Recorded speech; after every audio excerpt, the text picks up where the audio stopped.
that as well. Yes, okay, I think we should be live right now.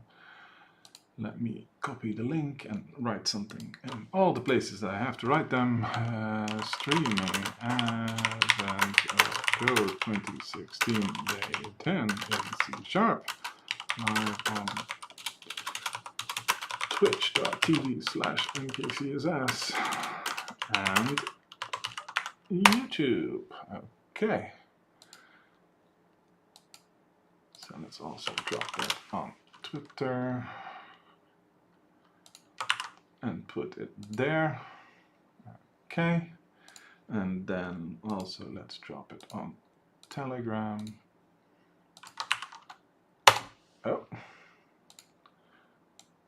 there it goes. Okay.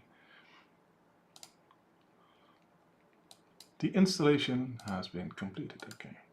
So I should not have this thing here. That's just something that needs to close. I just updated Visual Studio to the newest version of 2026. There was a big update, so I figured why not install that while we're doing some stuff. So yes, let's close all other tabs. Hello. Hey Kay, welcome, welcome, nice to see you, and Amate, I'm doing fine, and Plasmid as well. Hello everybody, welcome, welcome. Did you see my thumbnail that I made? I thought that one was pretty funny. I figured I have to make a thumbnail for YouTube when you start streaming, so it's like, since it's the 2016 from days past, I figured let's make a thumbnail and then just add some VHS noise. Like desaturate the colors, add some wobble and some noise and scan lines, etc. So I figured that would be fun for a thumbnail so that it stands out a bit. So yeah, it's Tuesday again. Like I said, I'm gonna try to stream on Tuesdays. In case it's when the NKCSS VHS drop. Yeah, I don't think there's a big market for them. I can be convinced to do pretty much anything, but yeah, I can put a top 10 best stream moments and put it out on VHS. But who still has a player, right? VHS was old even in 2016, so, but yeah. But I think it was a nice touch to show that it's not just a recent AOC one. So yeah.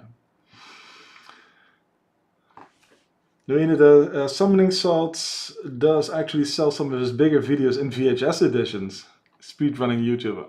Yeah, that's pretty cool. There's like a whole community of people that make NES games, and they release them in small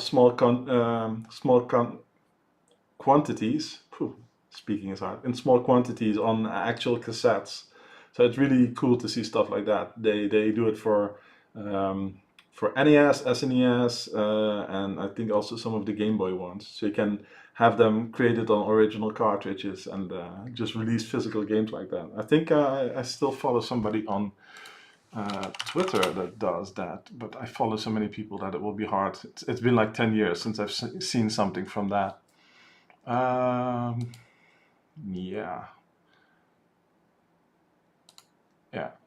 I follow like 480 people on Twitter. Hey, Kay, you're up there as the last one that I followed, by the way. So, can I find NES? Hey, Broke Studio, here you go.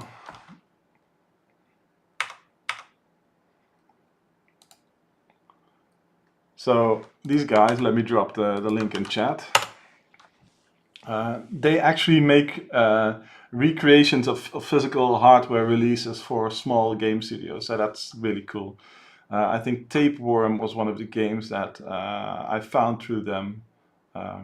So yeah, it's really cool. There's a whole homebrew scene that releases for on actual hardware for old systems, which is pretty cool. So It's not cheap to do, but it's really cool. So yeah, boom, boom, boom, boom. So that's that. So yeah, I figured let's do some more Advent of Code. How's everybody been? It's been a week. To get back to like me releasing a video, I don't think there's a market for for stuff that I put out, so it's not gonna happen. But yeah, speedrunning is a pretty cool skill. Like, there's not many people that can do it well. I like those videos where you see like a publisher or a game creator look at like a crazy speed run of their own games, and then you have all the reactions. Oh yeah, I told them that we should patch that, and it's always fun to see how somebody else breaks your stuff. So, so yeah, let me set up actually the day. Let's make this bigger. So we make day 10. I haven't really looked at it yet, so I hope it's not too rough. My plan for going back and streaming the old Advent of Code stuff, I was like, I'm gonna start with 2017, so I can start on day 1, get like an easy start. But no, people wanted me to continue where I left off in 2016, so there's no easy days to start with. But I guess that's it's more fun to see me struggle. Martin says it's always fun watching players break your game. Yeah, well, yeah, it can be. It's fun. I've had Snooty game jam. This one. No, that's not it. That's not it. There's a video. Let's see. It's probably one of the most popular ones. Not even. Ah, that's the bonus one. I need to have the other one. Snooty HQ. Let's add Snooty HQ. Videos. Popular.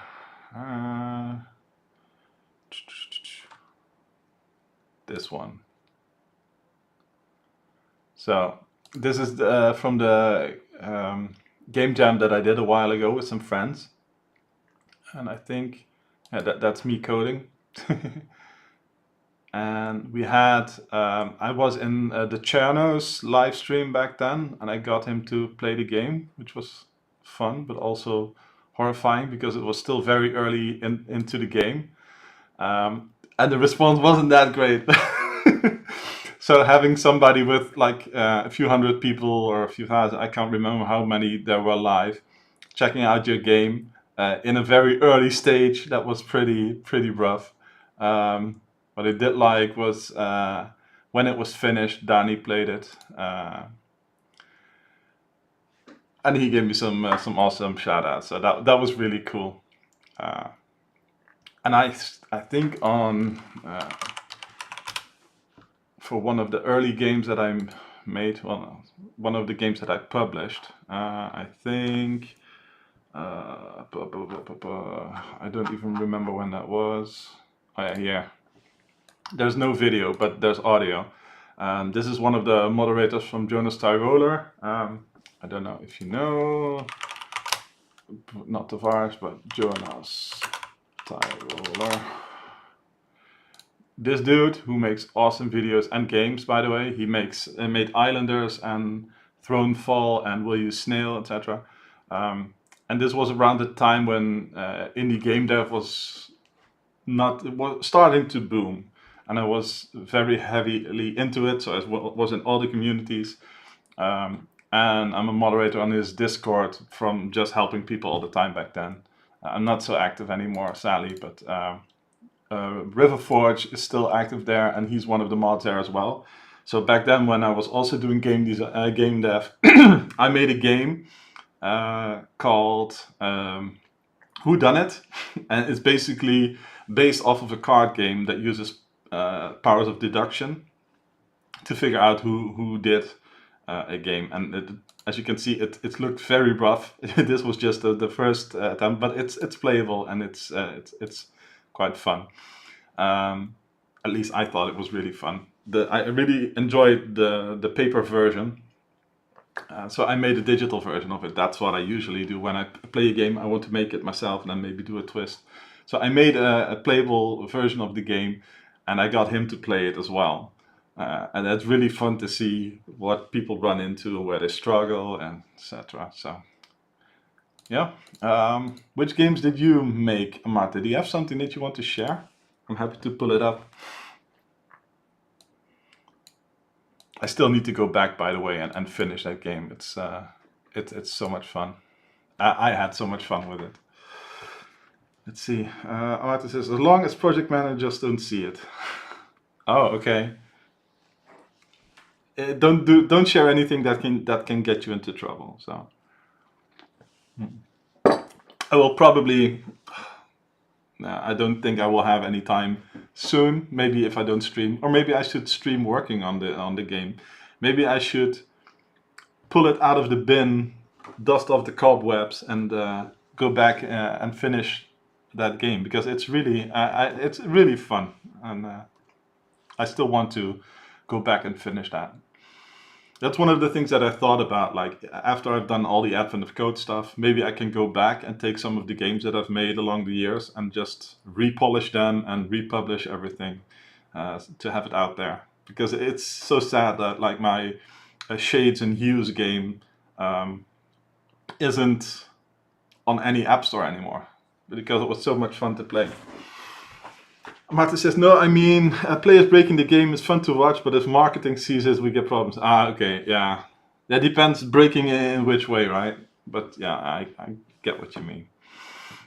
So yeah, enough rambling. I think we should just start and read day 10 and see how tough this is going to be. Day 10, balance bots. You come upon a factory in which many robots are zooming around, handing many small microchips to each other. Upon closer examination, you notice that each bot only proceeds when it has 2 microchips, and once it does, it gives each one to a different bot, or puts it in a marked output bin. Sometimes bots take microchips from input bins too. Inspecting one of the microchips, it seems like they each contain a single number. The bots must use some logic to determine what to do with each chip. You access the local control computer and download the bot's instructions, your puzzle input. Some of the instructions specify that a specific valued microchip should be given to a specific bot. The rest of the instructions indicate what a given bot should do with its lower value or higher value chip. For example, consider the following instructions. Value 5 goes to bot 2. Bot 2 gives low to bot 1 and high to bot 0. Value 3 goes to bot 1. Bot 1 gives low, etc, etc, etc. Okay, initially bot 1 starts with a value 3 chip, and bot 2 starts with a value 2 chip and a value 5 chip. Okay? Because bot 2 has 2 microchips, it gives its lower one to bot 1 and the higher one 5 to bot 0. Then bot 2 has 2 microchips. Is this like a shuffling algorithm? It puts the value 2 chip in output 1 and gives the value 3 chip, etc. Finally, okay, in the end, output bin 0 contains a value 5 microchip. Output bin 1 contains blah blah. Okay. Based on your instruction, what's the number that the bot is responsible for comparing? Wait, what? What is the number of the bot that is responsible for comparing value 61 microchips with value 17 microchips? Okay. Interesting. Hey Nineberry, welcome, welcome. Amata says I'll put some links later on Discord. Yeah, nice, nice. Okay. So this, after reading it, I think we need to track like the values of each bot, and if we find a bot that has those values, we know which bot number it is. So yeah. This is back at the start of AOC, where the inputs weren't all as polished and the test values weren't all as polished. But let's see what the input looks like.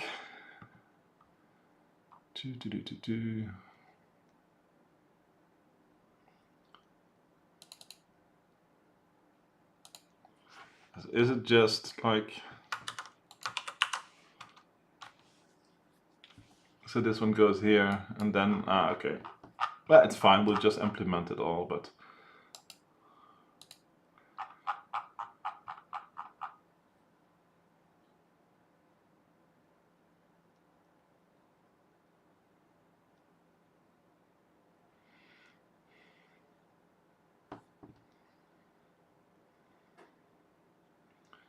It's weird how this is all mixed and matched. But let's just write a parser and start building some state and see, we'll go from there. So how have you been, Nineberry? Anything special happened last week? Anything fun? Test here, test there. Let's see.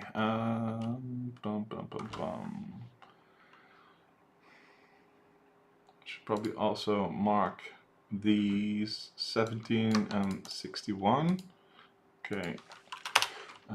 Const int target A is 61. Target B is 17. Everything fine, nothing out of the ordinary. Okay. Is everybody getting ready for the holiday season? Do you guys have any special things planned?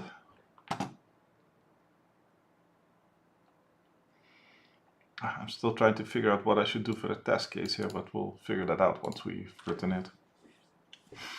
I'm gonna go to my mother's tomorrow evening, like Christmas Eve.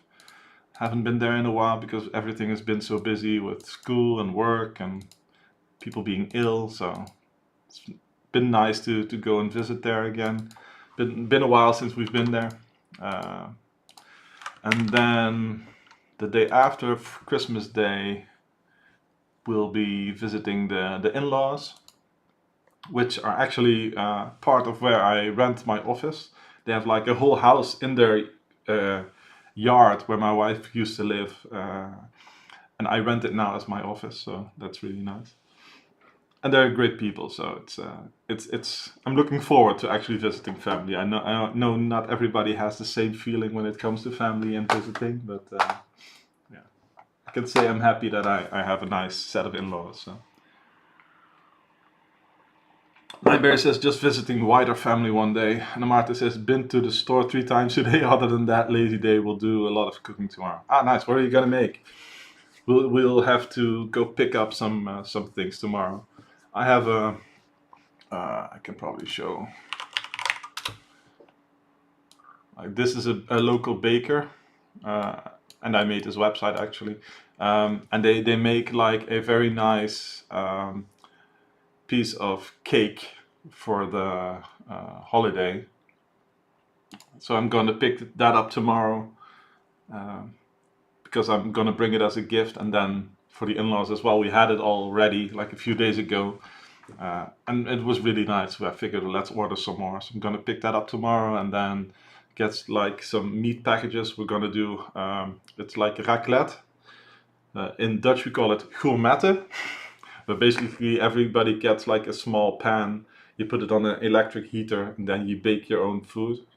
It's tradition in the Netherlands to do that, and it's really like a cozy activity. You get to pick all the kinds of meat that you want and just season it, and it's just nice. It takes a long time, but it's also like cozy. You can chat, and just the kids get to cook as well, and they like to make things for us. So it's always a nice activity, I think. I know Luke, he's not here, he's at the gym right now, but he hates Christmas, having to go to all the family things. He'd rather just stay at home, but I kinda like it. Let's see. Const gar instruction marker map is v. Instruction marker map sign is v. No. Yeah. The mapping is b. assigning a V. Martin said, ah, nice, I'll do some cheesecake and apple pie plus some Christmas food. But tomorrow evening we should have 12 dishes supper. Have to prepare that. Okay, that's a lot of work. Good luck on that. I don't do much like extensive cooking. I like to, usually when it comes down to like barbecue time, I'm always the designated barbecue guy, just because I got a bit of a feel for that. So it's nice to make the barbecue for everybody. And there's like specific things like salmon. The kids really like how I prepare the salmon in the pan. So usually when there's salmon to be cooked, I have to do the salmon. And otherwise, I think my mother-in-law will cook most of the stuff. I like cooking, but just I don't get that much time to practice. Like I cook in the weekends at home usually, but yeah. I used to do it a lot more. I like to experiment and make things, but like as you get older and get more responsibilities and your own company and kids, it's like you have to pick what you do. So instead of cooking, I go streaming. Martin says, lucky you that you don't have to cook. Yeah, well, I'll help if they ask. And like we do the raclette thing, so everybody basically has to cook for that. So, but it won't be every day. I wanted to say something else, but I already forgot. So basically I'm going to parse this into lines, and then based on the first character, I'll know what to do. So the prepare input will be input.toLines. And then, let's see, record. I don't think we have to do the assignments. We can just do that. Let's see, we have to code some data structure, so let's do that. We do bot.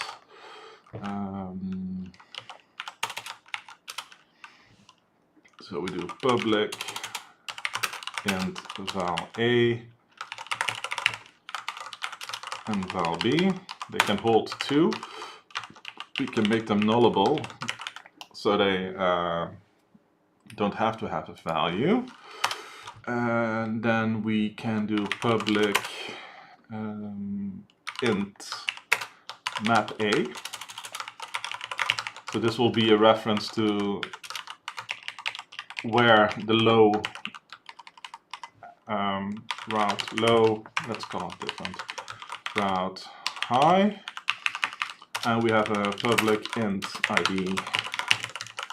So every bot has their own identifier. They can hold 2 values, and they can specify where they route their values to.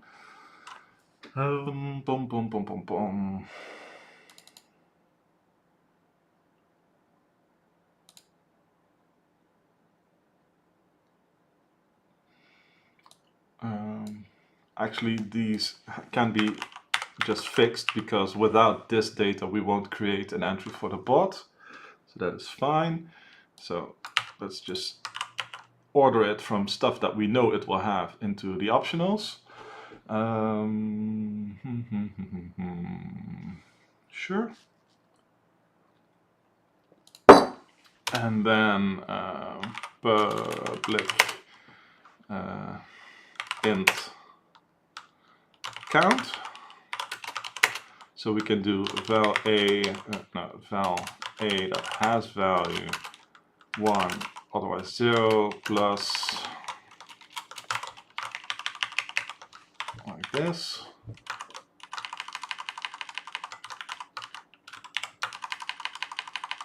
Val b, you can call it value count. This will know when we have 2 values. We can also do int low, so value count if no, oh yeah, sure, let's do it like this.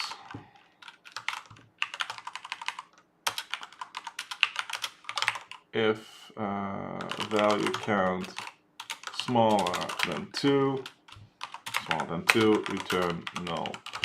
We don't care for that. Oh yeah, becomes not an arrow function. Return val a dot value smaller val b dot value val a value. Now I set a.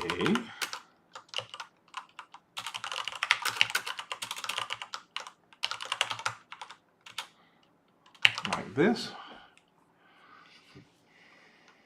I can actually just do it not like this because it expects a nullable, so it will cast it anyway. And then we can do the same for high.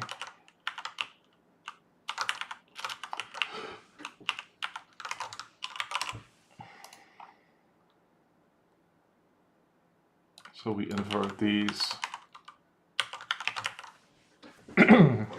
So now we have a bot class that will let us store values in them. We have a property for the high and the low. We can check if there are two values. So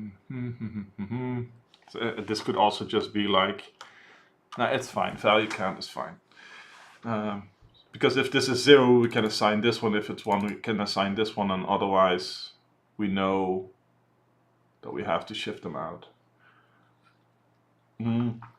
Actually, I have to read it again. Will it actually hold to, or will it always pass on the value? Single number. Bot must largely decide what to do with each chip. But master instruction indicate what a given bot should do with the low value high. Value gives it 2. 2 gives low to bot 1, high to bot 0. Value 3 goes to bot 1. Okay.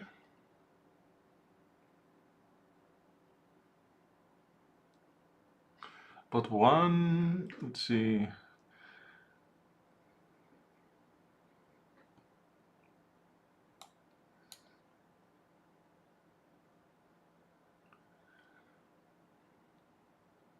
Bot 0 goes low. Let's see.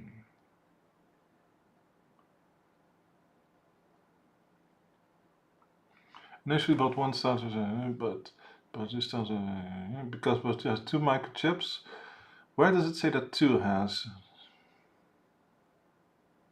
Value 5 goes to bot 2. So how does it have 2 microchips?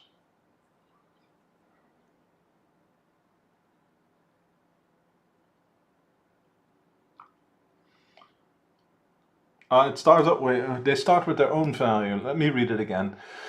Each bot only when it has 2 microchips. And once it does, it gives each one to a different bot. Okay, and so that it never holds more than 1. It will have 0 afterwards. Take from input bins 2. Okay, this is probably part 2, right? Or this is what it does from the input bin. Let's see, expecting it seems like each contain a single number. The bots must use large. Okay. Some of the instructions specify. Okay, but like when I read this, bot 1.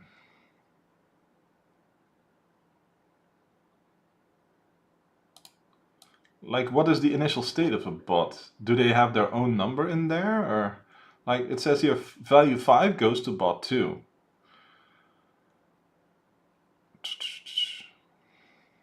Bot 2 gives low to bot 1 and high to bot... no, wait. It says that bot 2 in this case would already have something in here. Nineberry says the text is very confusing, but it's not that difficult. Well...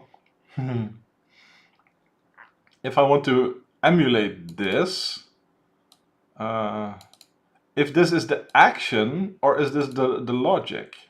That's the thing that I want to figure out. But it like this only says it gives a 1 to bot 2. So if I start from nothing and bots have no values, now bot 2 has 1 value, a 5. But it says it has 2 values that it gives away.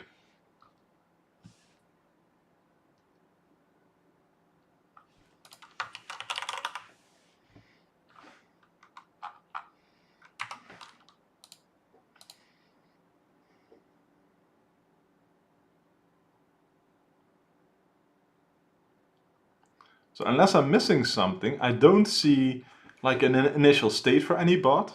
Like this one starts with, okay, we have a value 5, it goes to bot 2. And then bot 2, like, is this the mapping, or is this like it actually does something already? Value 3 goes to bot 1. Bot 1, sure.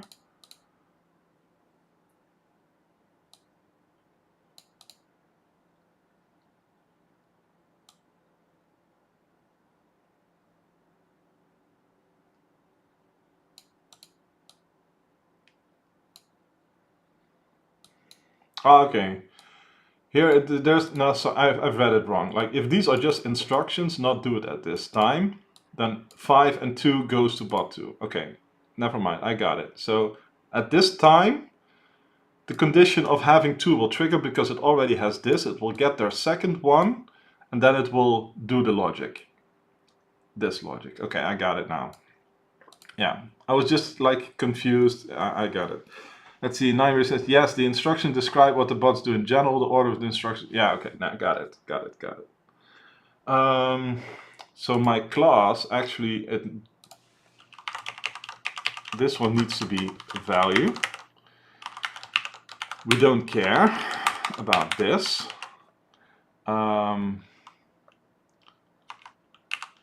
So basically, we need to do a public void receive int value, order value. Let's do it like this. If value has value, distribute, else value is other value. Right, this is basically the logic. So, and then we do, then it needs to reach out. Here we do a dictionary of int bot, other bots. So then I can do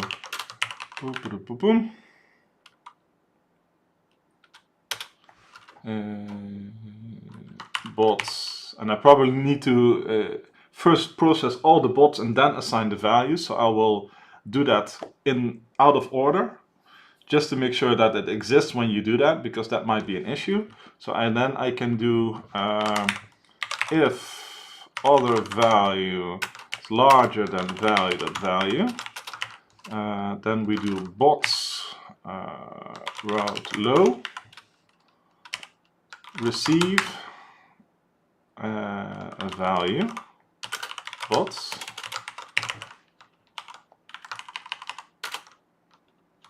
value.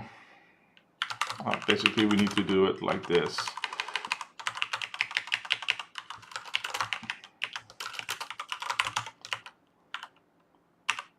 I can make it nice. I can do int low is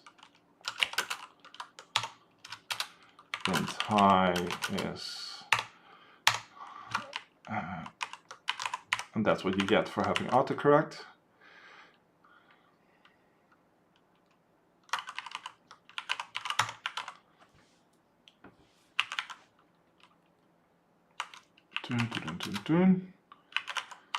So either you need to either switch these or switch these.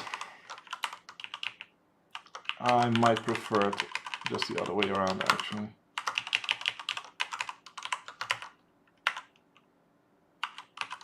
So then I can do receive low, high, value is null. So that is fine. But there was also something about output, which is something that we haven't defined yet. So I will have to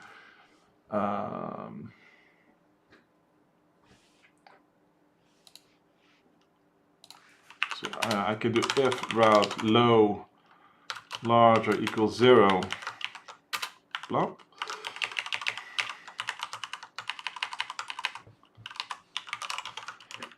Let's do it like that. Else add to output.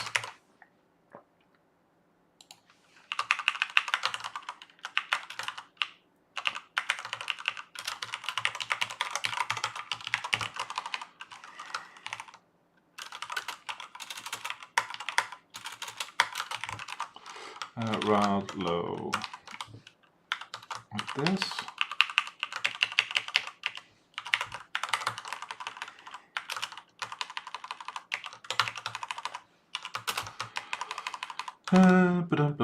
High. Okay. That should be the logic for the bots.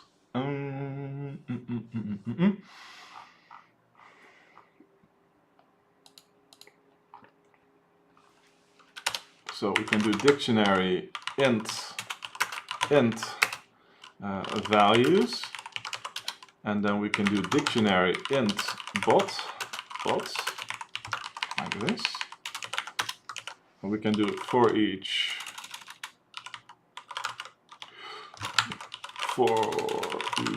string instruction in input 2 lines. So we don't need to do this. So we do switch instruction 0, case marker.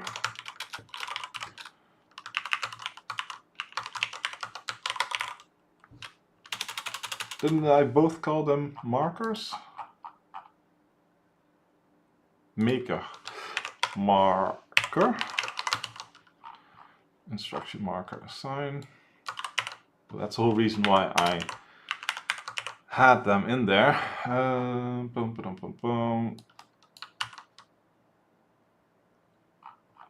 Okay. Assign like this. String parts is instruction split. Sure. I don't think I need to be this rigorous, but it works.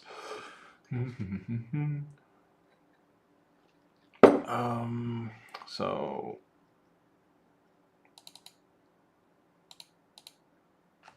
let's see.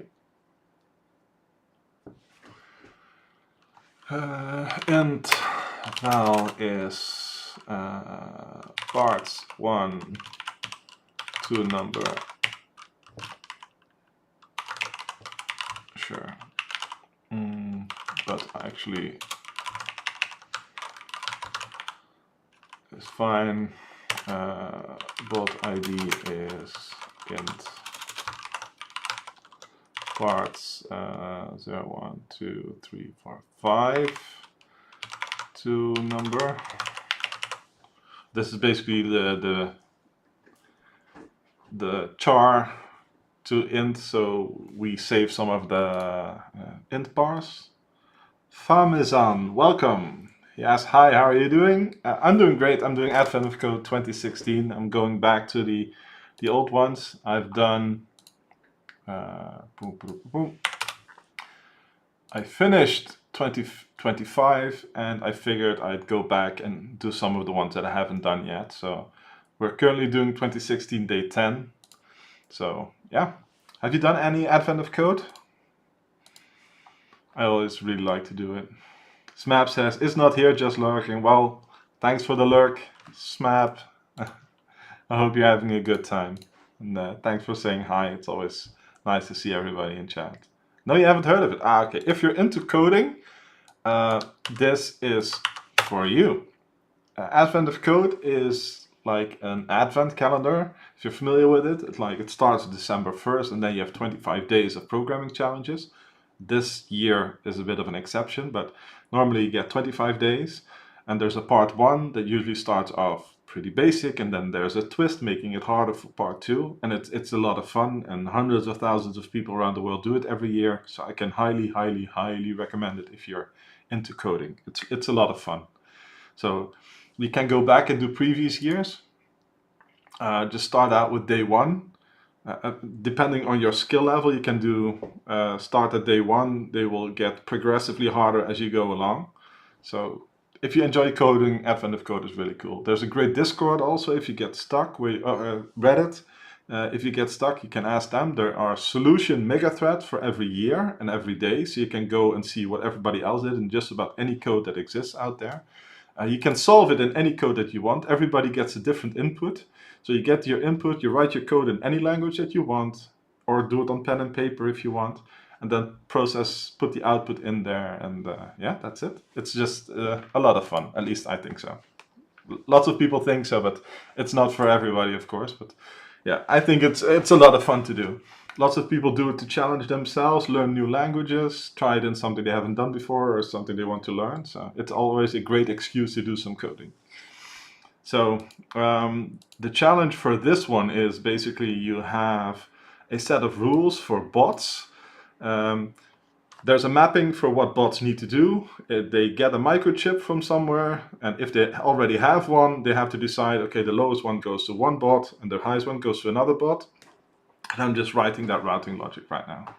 Thompson says, sounds cool, I'll check it out someday. Yeah, I can highly recommend it. It's a lot of fun.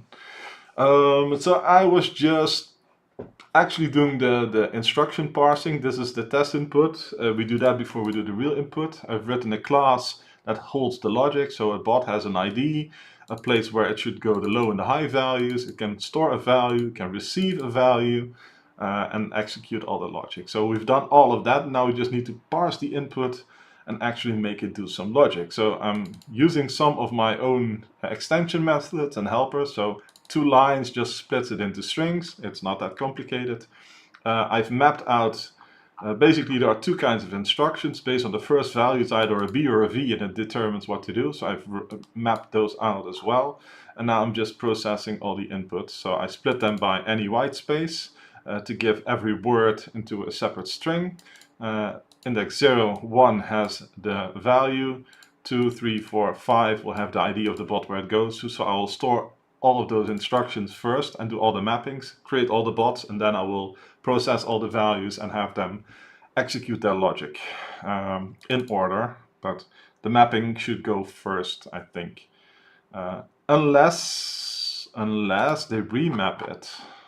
I didn't check for that. Do they remapping?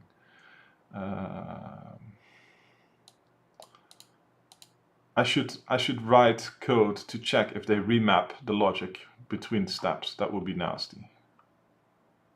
I will write a to-do for myself. To-do, check if bot mappings get remapped at any point. Okay.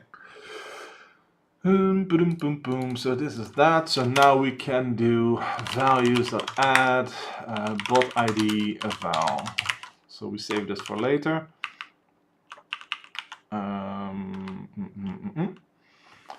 Let's get a quick one of the input mapping here so that we know how to parse that one as well. If I'm going to say, could I see your day 1 just to see how difficult that is? Yeah, sure. Day 1 here was a walking solution. Let's see. So day 1, a high precision thing. So you have to walk a city, and it gives you like left and right instructions. So you start north, and then it says, okay, go right 2. Then left 3. So you have to make a grid walking thing. So the step 1 is, okay, how far away, doing Manhattan distance, like the absolute value of x and y difference from 0, 0. How far away is that? So that's basically part 1. Here is the instruction mapping. I do something simple where I check, is it an R for right, and otherwise we parse the input, and you loop through all of them. You track the offset, and then you keep track of where it is, and then you calculate the distance. And for part 2, I think it's you have to see where you visited. And I reworked this because I had some fun with it, I think. Didn't I? I don't remember. Oh yeah, here. I did it in a different way, where I implemented a line structure. And the line, basically, it's something that I wrote just to have some fun. If I was saying, oh, I think even day one might be out of my range. No, it will be fine. You can do way more than you think. I'm sure of it. For day one, this is an alternate way. There is an easier way to do it. Like my part 2 here was just to do it step by step and then check for collisions. And I just wanted to do a more optimized version where I create a line, and it basically has support for, is it horizontal or vertical? Basically, if you have 2 points and they are always like in straight 90-degree angles, you only need to keep track of 3 values because 2 will be duplicate. Like if it's a horizontal line, your y values will be the same, and you have a start and an end x. And if it's vertical, your x coordinates will be the same, and you have a start and an end y. So that's something that I did here. There's a from and a to value. Since we need to have it ordered for easy collision detection, I have 2 properties that gives me the lowest and the highest of those 2 values. The other value, like if it's horizontal, this will be the y value. If it's vertical, this will be mapped to the x value. And then there's a logic that you can feed like lines to see if one line would cross another. And then you need to know where that actually crosses. So you can feed it the single line that it crosses with, and it will then produce the exact place where that intersects. Maybe I'm explaining it too difficult, but this is very easy. And I think if you just look at it, you'll be fine. There's every year has a different day one. Some are more difficult than others. Like in this one, you have grid patterns that might be intimidating if you have never done that. It's really not. Once you've done it once, it's really easy. But every year has a different day one. So if this one looks too intimidating, just check another year. There are usually ones you can also do just like in pen and paper. And even that might help you to just do this first one, like with these instructions. Just do it on pen and paper, on like a square paper thing, and then you can maybe envision how you would do it in code. It's very doable. What also helps is like that. But like I said, that Reddit, to just check how everybody else solved it. So if you're programming in Python or JavaScript or C# or C or Rust or Elixir or whatever is your fancy, you can see people that did it in that language, and it might give you some ideas and ways of how to go about it. So don't be afraid of it. Just dive in and have some fun. But if you want, I can't force you. So yeah, let's go back and see what I was doing with day 10. We were mapping the instructions, and basically we do the same here. I don't have a default yet. I can also just do this because we always need that. I can do default, throw new not supported exception. We don't support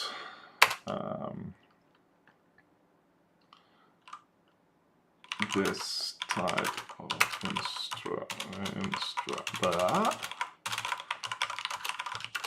and then we feed it in here. This should never happen, but it's always good to do some defensive programming just to make sure you don't miss anything, right? Let me see. Now we have the parts here, the same as before. We have bot ID. I should probably just also define ints here. Int bot ID val low high. I can do bot ID is this. Like this.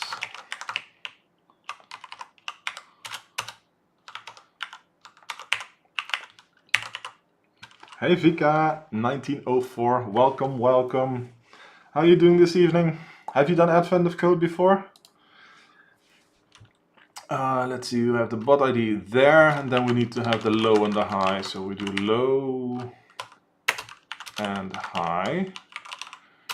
And we need to have a bool to output. We can do a const string bot identifier is blah bot, like this. I'm very good, thank you. How about you? Yeah, I'm doing fine.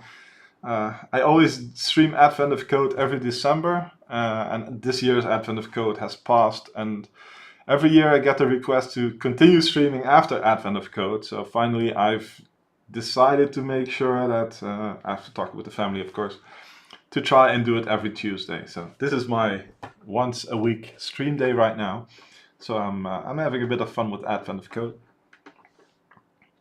If you're not familiar with it, or just feel free to ask and I'll be happy to explain. Or you can go to YouTube and rewind like 10 minutes and I've done the whole Advent of Code spiel there that explains it. So that might be a good one as well. I should actually clip that and just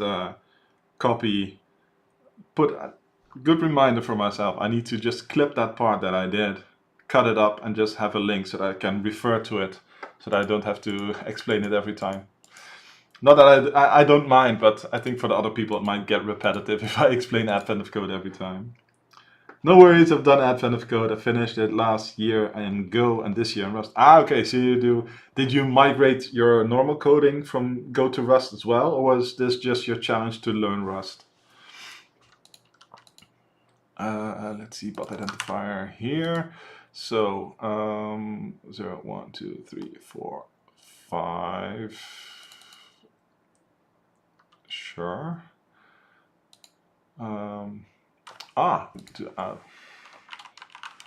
Low to output, high to output. Let's see. Boom, boom, boom, boom.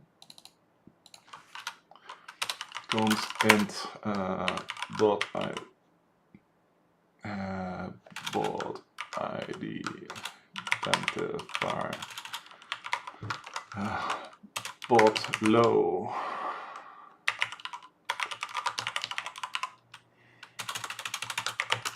So this would be 0, 1, 2, 3, 4, 5. And then we do sure, but it's not 6. 5, 6, 7, 8, 9, 10. Okay, like that.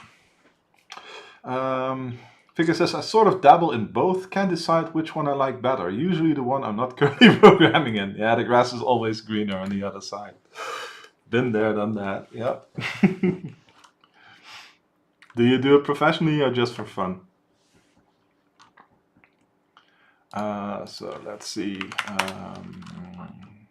Low to output is parts bot low identifier equals to bot identifier. No.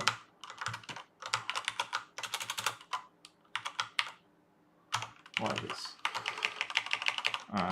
We would make it not like this. Okay. So we do a high to output as well is parts bot high identifier index not equal to that. Okay. So based off of that, we need to do this. Hey Black Eye, welcome, welcome. Welcome to the stream. How have you been? I'm doing day 10, just a small recap. There's a bot programming logic here. So every bot can hold one value, and if it gets a second value, it needs to pass it off to 2 other bots. I'm just programming all of that. I've already implemented the bot class that has basically all that logic there. And now I'm just doing the parsing and making sure that I do it properly. I've seen that there's like, it goes to bots and it goes to output sometimes.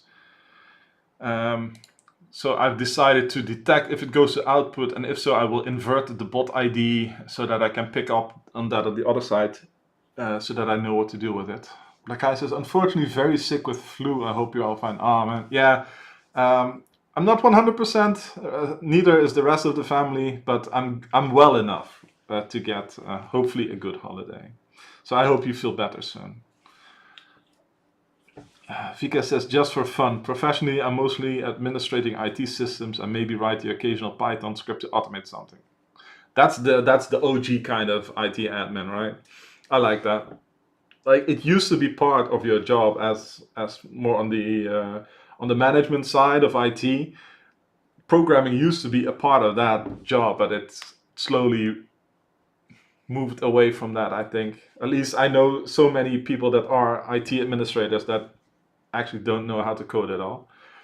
So it's really cool that I think you have a leg up if you can code, because that usually means that you're inquisitive about how everything works. So you will dive into things and you will have a way better understanding of how everything that you manage actually works. So I think that's a good thing.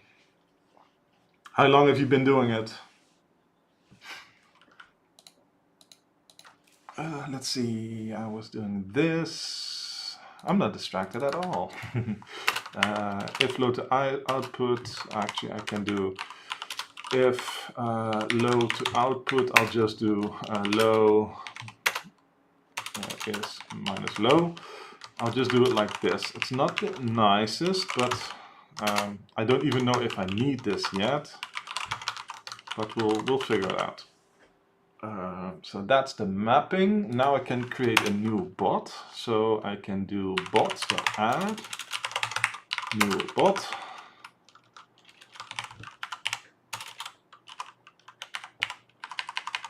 So we do ID is bot ID. Root low is low. Root high is high. Value is null because we initialize without a value. Because says for sure it saved me and colleagues from a lot of manual labor. Yeah, that's that as well. Yeah, nice. And this also needs to be based on the bot ID because it's a dictionary. So this one adds the bot there. So this is still the same. Hey, thanks for the follow, Vika. Nice, thanks.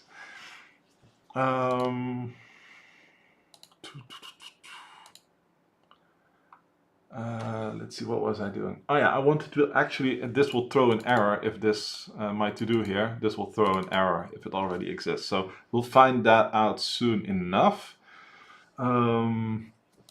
Basically, we move these ones to here so that they're available to the rest of the code. So this is all the data parsed. So now we can just do okay for each.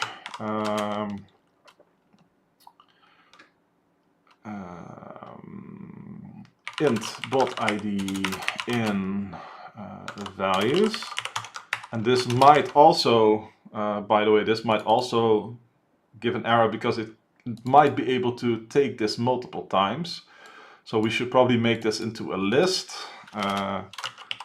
Should probably be a list because it might feed more than once. We'll let it like this for now, but I think it might throw on the actual input, and we'll see soon enough. Vicky says, you're welcome, I know you through plus midway. Ah, nice. So we've seen each other before then, or you've seen me before. Nice to see you come over. Happy that you enjoy the stream. So are you also German? I think Ninebear is also German in my chat here. I should probably have like a map of where all the viewers are coming from. I think there's a high amount of German representation. Yep, caught me. Yeah, no worries, I don't mind. Dot keys. So we can do bots, bot ID, receive, and this we will do values bot ID, bots like this. So this should work, and then we need to actually have another check here. So this would be a break condition. So we do can do int. Let's do it as a value tuple, so it's more identifiable. Int low or int a, int b, break condition. So we can do that. And we pass that on because we needed to know when to stop. So in this case, actually we should do it low high here because we already have them parsed out, so that saves us for an extra check. So here we can do if low equals break condition dot low and high equals break condition dot high, console dot write line break condition blah found at bot blah. So this one would be ID here, and this one would be break condition. I think it will deserialize this into the value tuple that it is, but we'll see that as well.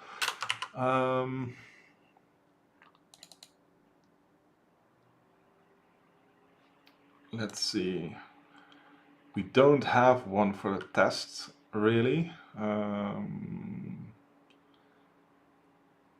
3 and output 2 and 5. So we could do 3 and 5 here. So we can do, for test here, we can do int low, int high, break condition equals 1761, I think. No, it was 3 and 5. I'm thinking of the real input. And I have these up here, I think, right? Yeah, target A, target B. So I should probably have the break condition there. Vika says, I'm currently porting my 2024 Go solutions to Rust. Quite interesting to see the same logic side by side in different languages. Yeah, I can think that, but Rust is functional, right? With the, or at least, I think Rust, that's how you know how much Rust I know. I think Rust is functional or close to functional because it has like the whole memory save thing, similar to like all the functional languages to have like guarantees about stuff not going wrong with memory. So just from that requires a different way of programming. Whenever I look at stuff like F# or Haskell or any functional stuff, you have to think in a different way. Even just having to read like the order of operations in a different way, but there's a lot more to it than that. So yeah, I can imagine. I never really tried writing any functional code, so. Because it's multi-paradigm, you can do both iterative and functional stuff in Rust. Okay. I always associate it with functional because of some of the ideas behind it, but like I said, I'm not very deep into it, so that's. But I've also remembered people saying, well, Rust is not purely functional, so that's why I had the caveat in there. Yeah. To me, I always classify Rust in the functional stuff, but yeah, like you can also write unsafe code in C# by adding a modifier. So is it something that's really common, or? Because there is mutability, so you don't have to rethink everything. Ah, okay. Yeah. Whenever I read functional code, I'm like, this looks really cool, but I never really went into it hardcore to actually like, okay, I'm gonna try to actually do this. I don't think I've ever been at peace enough to just have some time to actually just start from zero with that. Like for every other programming language that I've learned, there's always been so much common ground that it's not hard. But for functional, it would require me to like do a bit of a reset and just go back to ground zero and start to leave all the things that you've learned behind and just start fresh with, okay, how should I actually do things like this? So it's something that I might want to do sometimes, but like I have so much on my plate that I just don't have the peace of mind to do it right now. I was writing this condition, and this one is really bad because I wanted, this is one of the things that I run into with the older advent of code, setting it up to easily switch between test and real input, and having all the test stuff properly work there. It's a bit of a pain, so I'll do it the ugly way for now and just edit it later. So I'll do break condition here, and I just want to run this and see which of my assumptions are wrong and test some of them. I should probably also then switch it to the real one and see which ones break. just so that we don't get it. Who's DMing me? Oh, that's Luke. Okay. I'm gonna mute my desktop so that you don't get pinged. See, yeah, this is what I said. This should be a list. Okay, so let's do that. So this becomes a list of int bot ID int value. So that is fine, like this. And then the parser, we just wrap this like this. Let's see, because as Rust iterators are really powerful and some people do crazy stuff with them. They're quite functional, declarative, so you can see what they do and not how they do it. And they compile down to the same machine code as iterative code, which is quite amazing.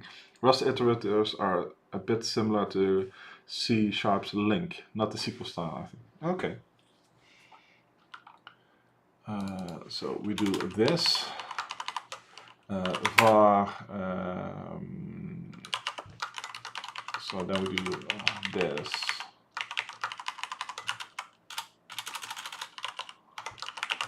Okay, that's the input parsing part. Stack Overflow exception, nice. So this one will keep going because I didn't break early enough, so that is also good. Which also means that I might have to do it in a queue, but that's fine.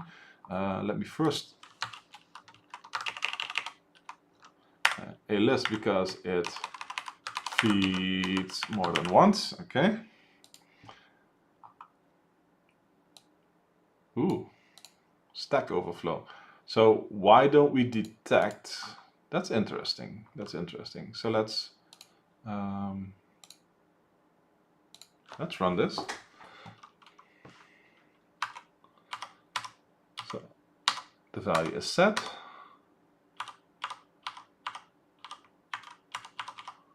Now we can just actually just go here. Okay. So which ID is this? This one is ID 2. Okay.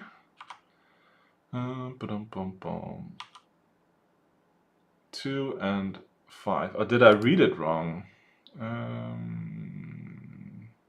Bot 0 has 2 microchips. It puts the 3 in output 2 and the 5 in output 0. Okay. Let's see. Look at the input. There are bots with IDs and outputs with IDs. Yeah. I have that. I have that mapped. Like if this one is a negative number, it will jump into the output thing. I've done that. Figure says real MVPs do AOC in Excel. Let's see. Amarta says, Nick, you could read some of my code if you want to get confused. I finished most of my interpreter and now the process of porting 2025. Okay, I will do that later. Yeah.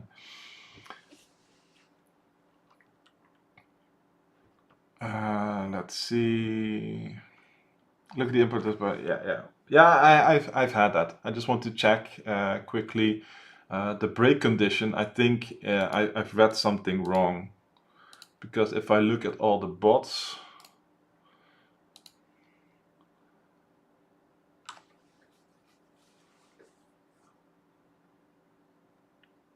oh, bot ID 0 has no mapping.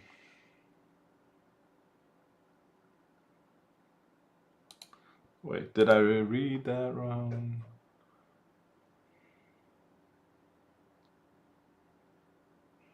It's output 0.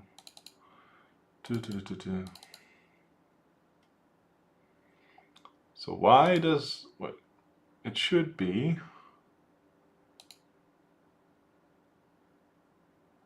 That's funny, because these should be negative numbers. Like this one here is minus here, but the last one here doesn't do it properly. So let me check that.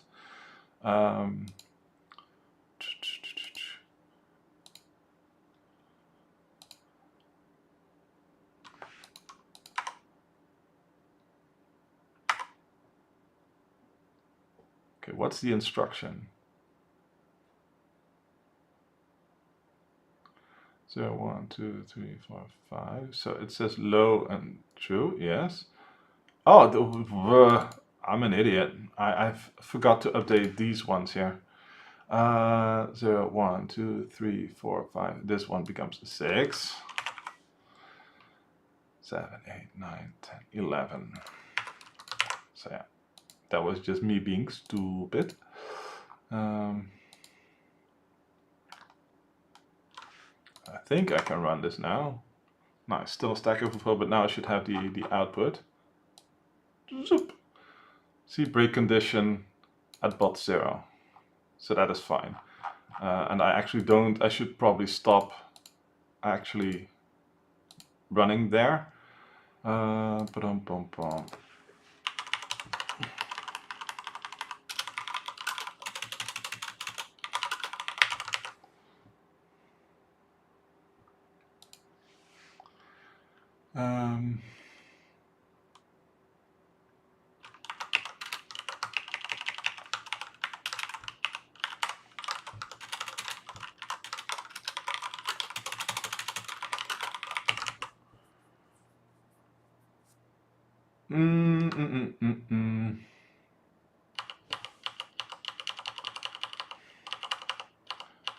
I should do this differently.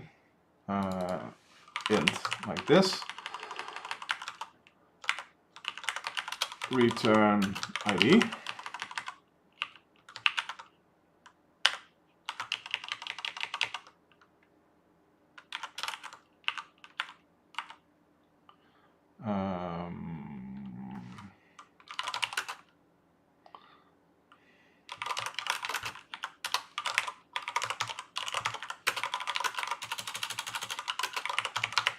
So I should do it like this then.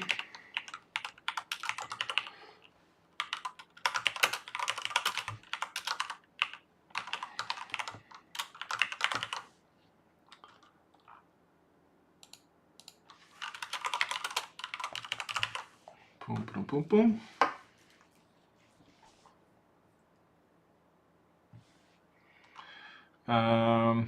Vic says, how many AOCs did you participate in already? Which year was your favorite so far? Soon we'll have to decide on the next one. And I've only done 2024 and 2025 so far. I'm not really sure, actually. I've done... I think 2019 was the first one that I did. Yeah, 2019 was the first one that I did. And I think I did this one. I don't know if I already streamed it as well, this one, or that I just started at 2020. But I might have done 2019 on Twitch, and then 2020 started on YouTube, and then last year I went back to Twitch. So, and I don't think I have, but I might not be 100% sure of that. 2021, 2020. So yeah, 2020 was the first year that I streamed it, I think. So I did it 1 year, and then the next year I started streaming it. 2019 was the best ones. Plusvid currently does those. The idea of building your own virtual computer and working with it was great. Yeah, that was my first Advent of Code year, and I fell in love with it. It was a lot of fun. So I might go back, create like a new account and do 2019 again at some point, but we're a long way from getting there. Let me see what I was doing here.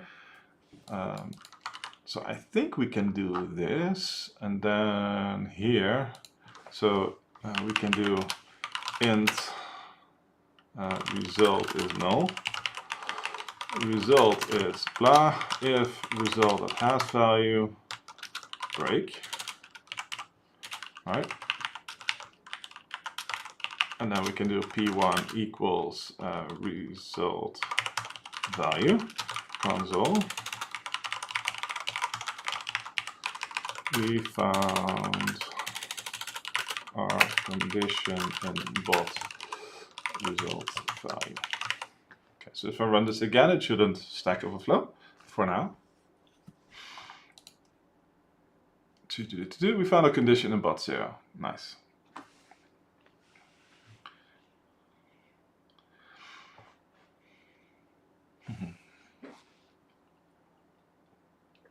Because as maybe I'll do 2019. Yeah, it was quite a challenge, so beware, but it was a lot of fun.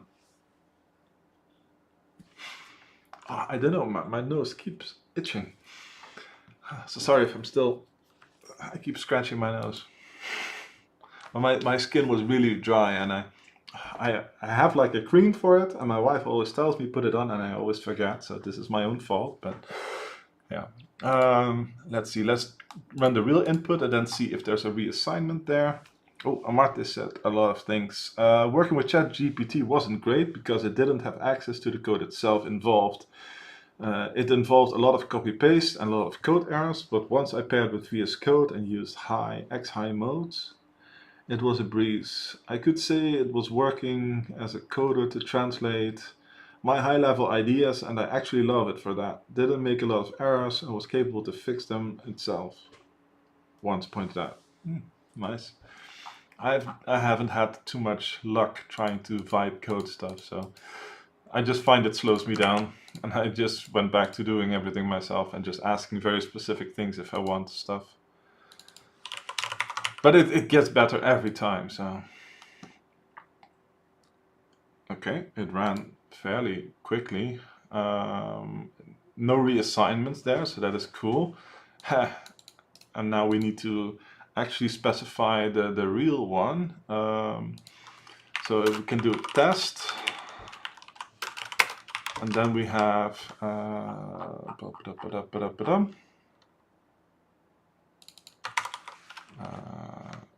target high, target low. Let's do it like that. So we do target low, target high. Okay, so let's run it again and see. Okay, that was pretty fast and bought 181. So let's see if this is the actual answer we're looking for. Woo! First gold star in the bag. That was pretty easy. The hardest thing was the parsing and reading and understanding the stuff. But yeah. Nice! Give me that gold star. Thank you. So let's see what part 2 has in store. What do you get if you multiply together the values of one chip in each of the outputs 0, 1, and 2? Wait, what?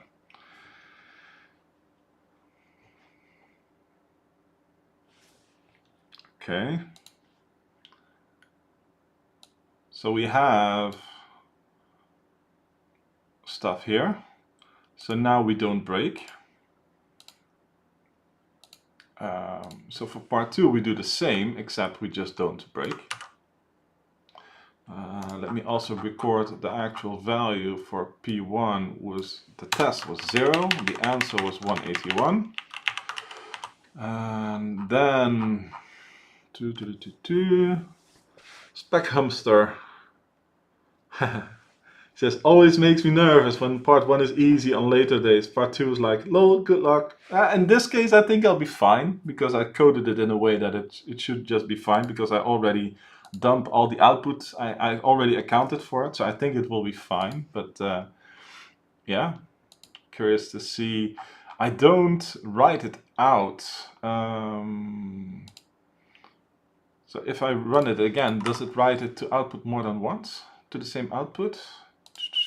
I need to stop shorting it, but so these, so far they are unique, so I can do that easily now.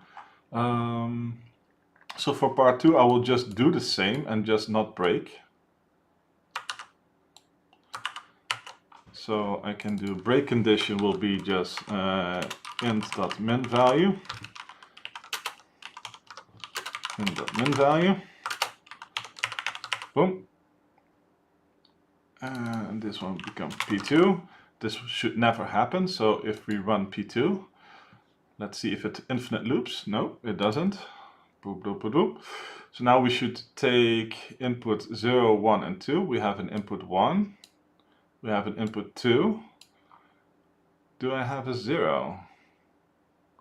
I don't see an input 0 here. Did it say 1, 2, 3? No, 0, 1, or 2. So let's see. I have a boo-boo here. Because my way of detecting output, I negated it, and -0 does it actually do? Let me see. That's view, other windows. I could probably test F# interactive. Nice thinking, but no, I wanted the C# interactive. Where do I have it even? Oh, hashtag. it shows off screen. Can I screenshot this? Yes. I think something broke in an update. Like.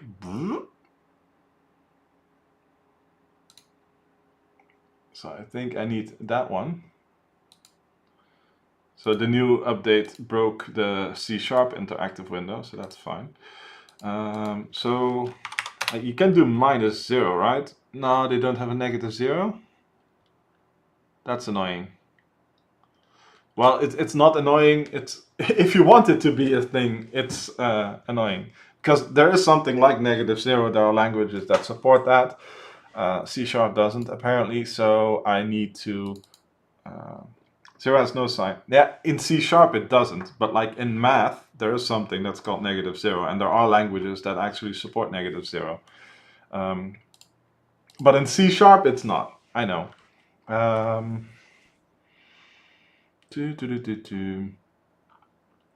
So what I could do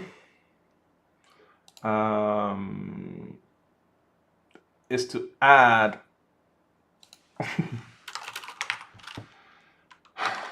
this. It gets very hacky, but that's fine.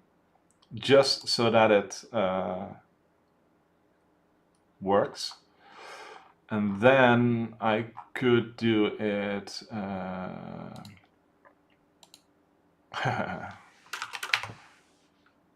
This is so nasty. So this would now show me the mappings, right? It should. Or did I do it wrong?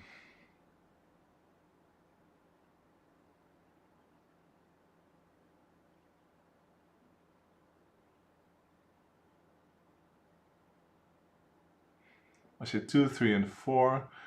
I no longer see 1.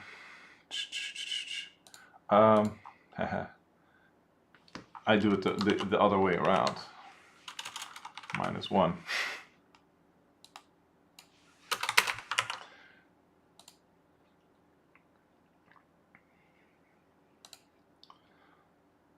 Yeah, that's the one. So now I need to have, I could have like an output register.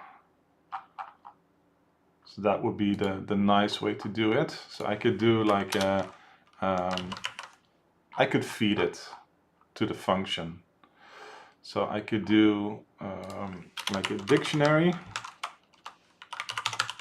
int, we call it output register, blah. So, and then we do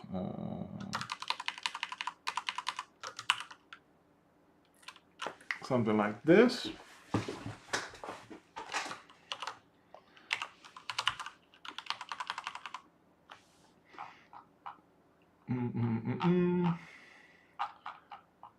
Like this.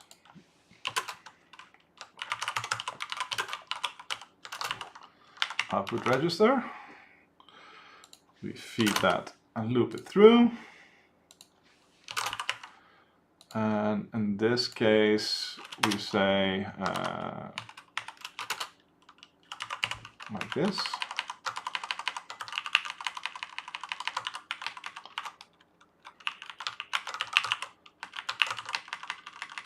Same here. So what I did for the bot IDs, I did the mapping. I used the whole int thing, but since the outputs also started at 0, I added an extra -1, so 0 would register as -1. So then we need to remove one again once we invert it to go back to the original mappings. It's a bit hacky, but I could have also made these uints and then have like 2 extra bools here to make it cleaner, but this works. And then I need to make sure that this is high. Boom, boom, boom, boom. So now I can do, we don't care here for part 1. So for part 2 we have this. We also don't care about this, but we do P2 equals output register 0 times output register 1 times output register 2, like this. Nightberry says, I really over-engineered this one with class hierarchy, with abstract classes, virtual methods, and even handler and event handler. Okay, nice.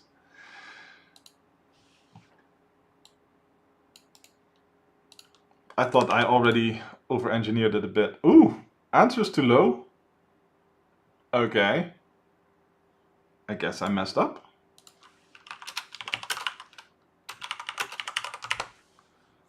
Interesting. Let's see. Vika says, I wish I started earlier with Advent of Code, but I neither did I program back then, nor did I know AOC or had the knowledge to solve anything. Don't worry, it's there. You can go back to all the other years, so don't worry about it. Speckham says C# does have -0, it's just kind of hidden. Yeah, okay. So on floats.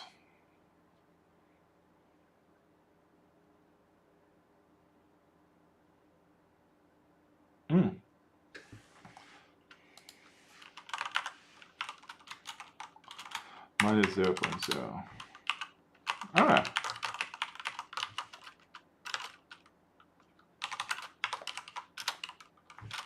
Yeah.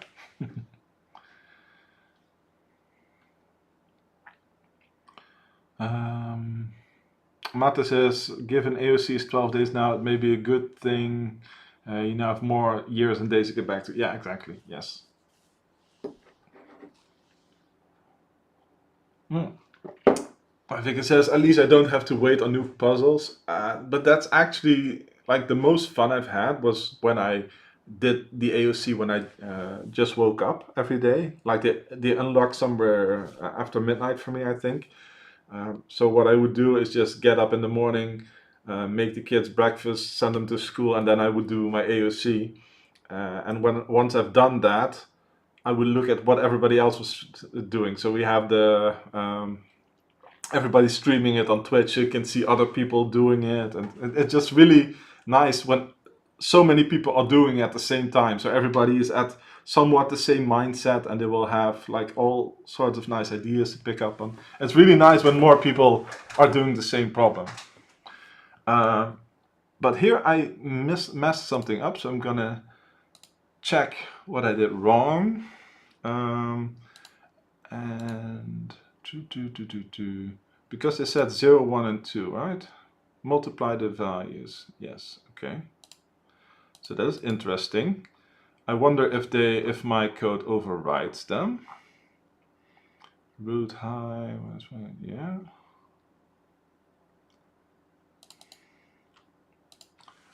So let's see.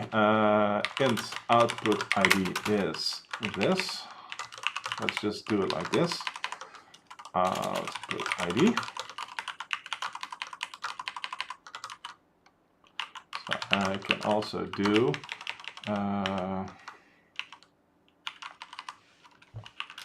if output register contains can do that. Try get value output ID. No, output ID out int current else. Okay.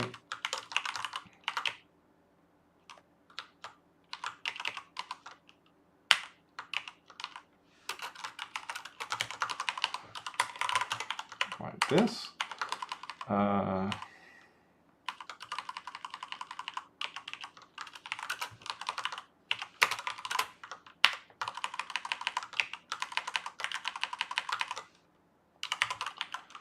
this.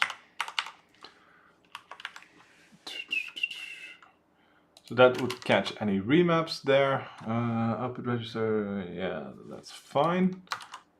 Same here, except root high.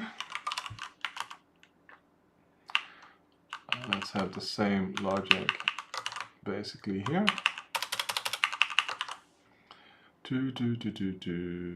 Output, this becomes high.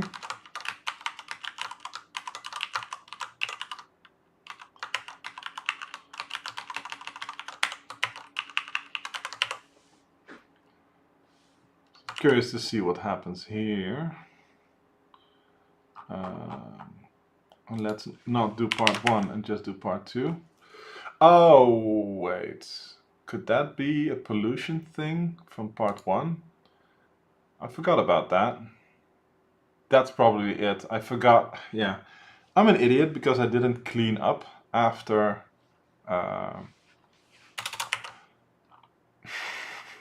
Okay. Let's see, part 2 should be bots for each var bot and bots. Bot.value is null. I need to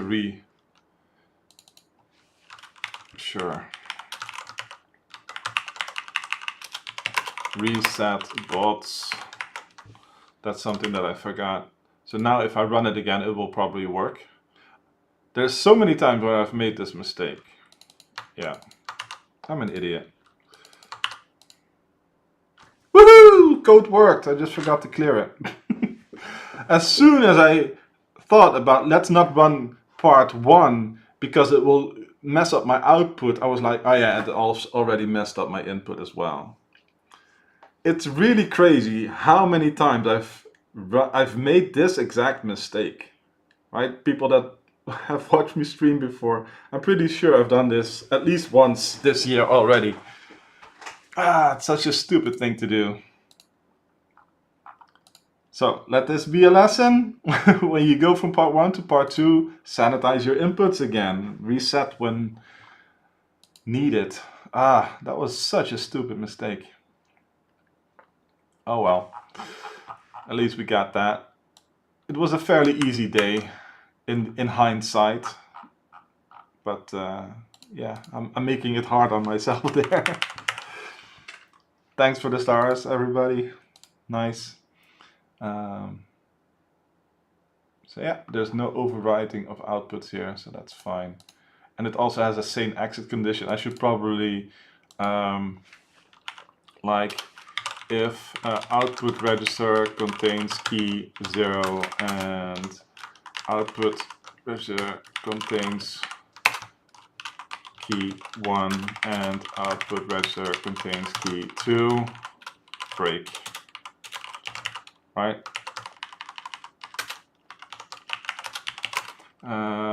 When we have our outputs stop processing, and this probably doesn't even exit that much earlier, but it's just a good thing to have, right? So that you don't run into an infinite loop or something.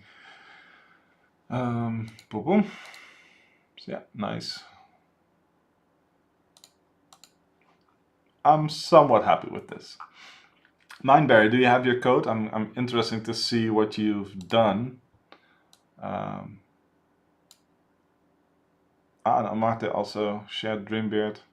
I'm gonna do another AOC day, but I would like to see your code, Nineberry. So if you drop it in the Discord, I'll check it out in a bit, because I'm curious to see what you did for this with your over engineering.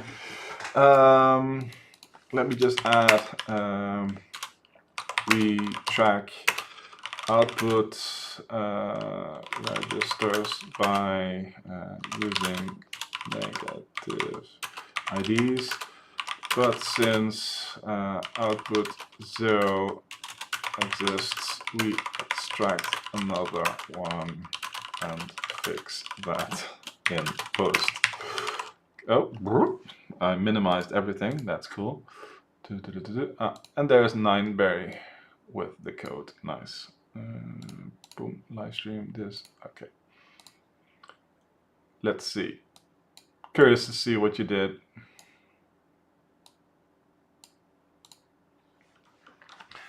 Let's see. Botnet. Okay. Let's see. Botnet.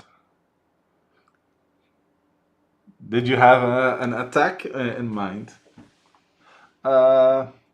Azarkamirov Karimov on YouTube asks, what are you trying to build? I'm actually doing this for fun. It's called Advent of Code, and you can go to previous years. I'm doing I just did Advent of Code day 10. Sorry that I've noticed your comments so late. I hope you're still here. If not, sorry. So I'm doing Advent of Code 2019 day 10. And it's a set of programming challenges, and it's a lot of fun. I will make a video about Advent of Code that I can refer to in the future.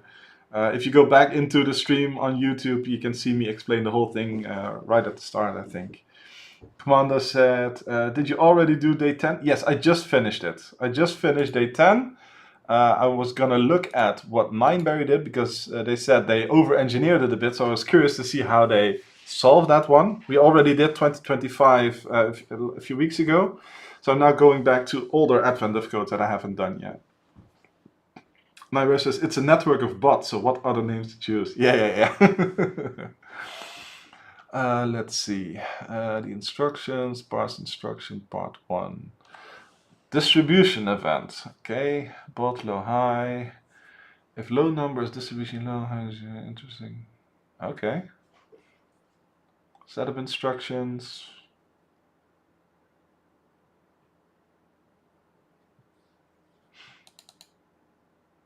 You had a instruction type. Let me see. Instruction, parse instruction, value instruction, setup instruction, bot type, bot output, botnet object. Sure, we have the bot ID and that one, list of values even. Okay.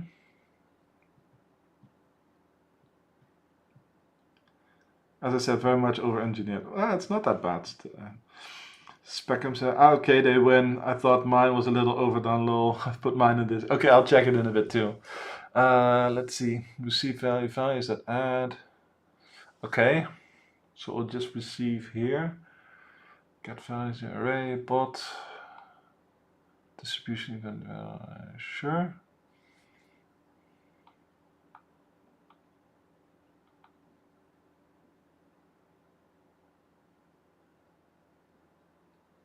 Okay, yeah, two, and then you clear them both, sure. Boom, boom, boom, boom. Values. You can use the min max here because it's a list, sure.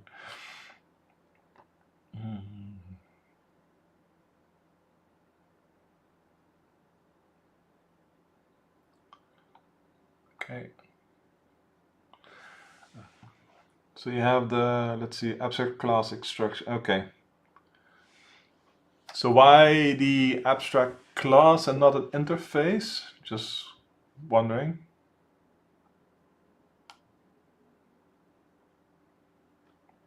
Because if you would make this an you can do stuff with abstract classes as well.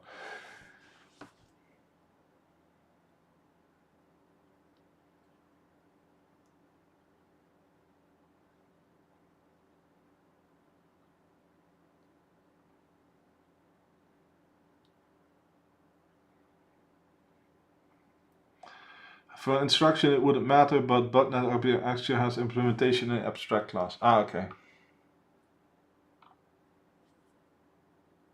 Just looked at my code and I use abstract brackets as well. Okay.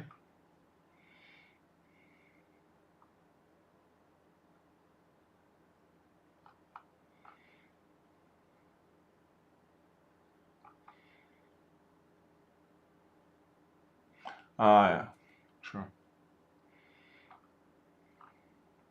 Okay. It's not that bad. Let's see what everybody else did. Let me find mine. Oh. Let's see, dictionary.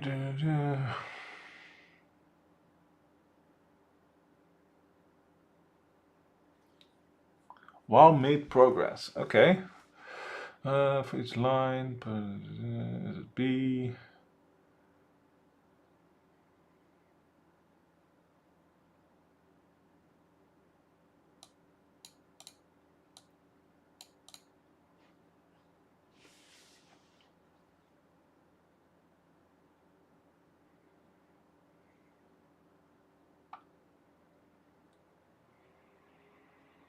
Yeah, that's nice. Let's see. It's straightforward.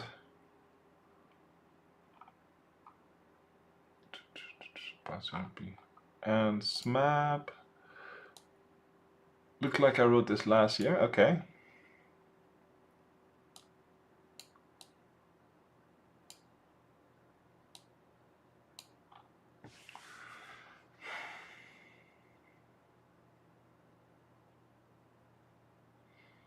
What's your own mapper thing? Solution 1. Found button is not found. Ah, the min-max. Does that change your value to... Oh no, wait. Changes it... It changes this one into an int array. But isn't it already an int array? Wait, what? Let's see. These two. I have to, because this is the... Yeah, otherwise it doesn't know how to target it. Sure. And then min-max.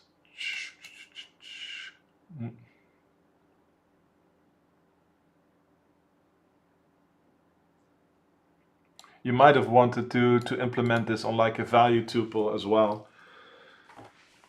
Yeah, I know. I was just trying to see for why do you cast it to an int here, but that's because you use this notation. Like you could have also done like new int array and then with accolades, but if you want to use this bracket notation, you always have to target a type or it will complain that it doesn't know what you want to do. So, and this min-max, does it do...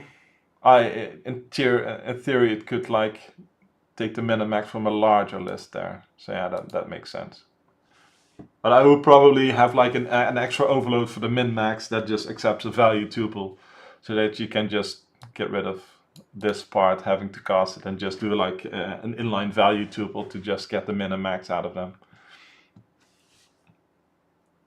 But this works. I was just like I was trying to see what the typecasting was for, and then I realized, oh yeah, you use this notation, so then you have to do it, otherwise it will complain.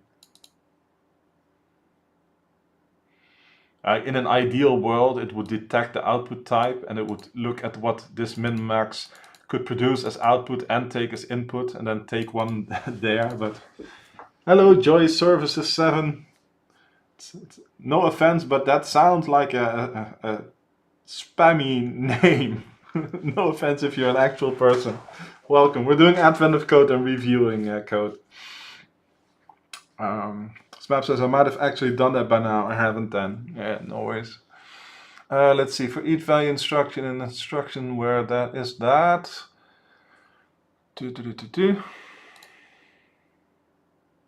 Bot chips add instruction. If bot, okay, it first did the...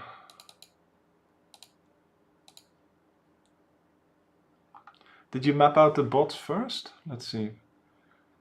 Because this is solution 1, load instructions, input as instruction. I have a stat here. Okay, so you have parsed them all out and then you refer to them here. Yeah, okay, got it. So all the bots will have been defined then. Hey, that is Claude, search my name, just skip the 7. Yeah, thought so. Let's see. Public bottom bands.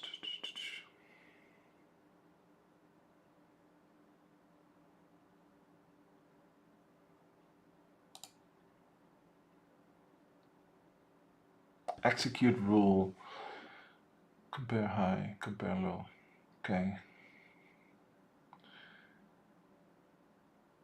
If it's not found. Oh yeah, that makes sense. So you have like a -1 or something for the min value. Sure, also works. So return min value if you haven't found them, and if it returns something, it works. I think I did it that way in the end as well. Populate bots and bins.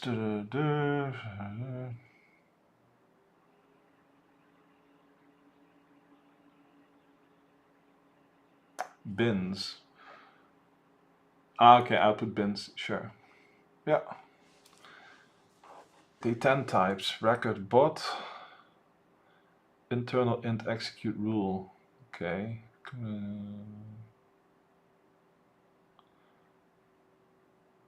Bot is low.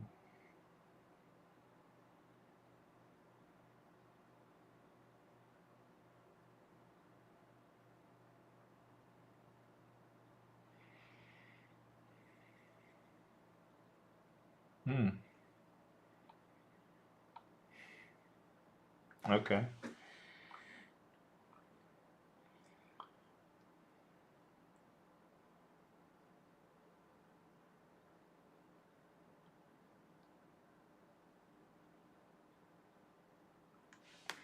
Okay.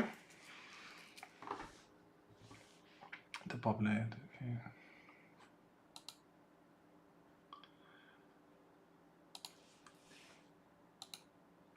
Okay. No worries. But it sounds suspicious. Talking on the YouTube name, like you get lots of spam for all sorts of things, and the name kind of. But yeah, it's cool. Sorry. I'll just go and continue. Hey, welcome. I should disable this. Hey, Fika, welcome. I think we're just gonna check Advent of Code day 11 and see how hard this one is. That's a lot of reading. Let's see how hard this one is. You know what? I'm gonna change the name in the stream manager here. Such an interesting name, so that at least the description is correct there. Nineberry says, Day 11 was a lot of thinking effort for me, not because it's a difficult task after all, but the description and the data you work with is so confusing with all the long explanations and confusing names for things. You haven't finished day 11, Smat. Okay. Okay. Here be dragons then, I guess. Yeah. Radioisotope thermoelectric generators. You come upon a column of 4 floors that have been entirely sealed off from the rest of the building except for a small dedicated lobby. There are some radiation warnings and a big sign which reads Radioisotope Testing Facility. According to the project status board, this facility is currently being used to experiment with radioisotope thermoelectric generators, RTGs in short, or simply generators, that are designed to be paired with specifically constructed microchips.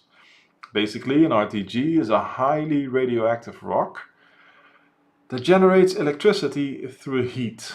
The experimental RTGs have poor radiation containment, so they're dangerously radioactive. The chips are prototypes that don't have normal radiation shielding, but they do have the ability to generate an electromagnetic radiation shield when powered. Unfortunately, they can only be powered by their corresponding RTG. An RTG powering a microchip is still dangerous to other microchips. In other words, if a chip is ever left in the same area as another RTG and is not connected to its own RTG, the chip will be fried. Therefore, it's assumed that you will follow procedure and keep chips connected to their corresponding RTGs when they're in the same room and away from other RTGs otherwise. Okay. These microchips sound very interesting and useful to your current activities, and you'd like to try and to retrieve them. The 4th floor of the facility has an assembling machine which can make a self-contained shielded computer for you to take with you. That is, if you can bring it, all of the RTGs and microchips. Within the radiation shielded part of the facility, in which it's safe to have these pre-assembled RTGs, there's an elevator that can move between the 4 floors. Its capacity rating means it can carry at most yourself and 2 RTGs or microchips in any combination. They're rigged to some heavy diagnostic equipment. The assembling machine will detach it for you. As a security measure, the elevator will only function if it contains at least 1 RTG or microchip. The elevator always stops on each floor to recharge, and this takes long enough that the items within it and the items on that floor can irradiate each other. You can prevent this if a microchip and its generator end up on the same floor in this way, as they can be connected while the elevator is recharging. Boy. You make some notes of the locations of each component of interest, your puzzle input. Before you don a hazmat suit and start moving things around, you'd like to have an idea of what you need to do. Yeah, we all do, I think. When you enter the containment area, you and the elevator will start on the 1st floor. Okay. For example, suppose the isolated area has the following arrangement. The 1st floor contains a hydrogen-compatible microchip and a lithium-compatible microchip. The 2nd floor contains a hydrogen generator. The 3rd floor contains a lithium generator, and the 4th floor contains nothing relevant. As a diagram, F number for floor number and E for elevator, H for hydrogen, L for lithium, M for microchip, and G for generator, the initial state looks like this. Then, to get everything up to the assembling machine on the 4th floor, the following steps could be taken. Is this like that Towers of Hanoi problem?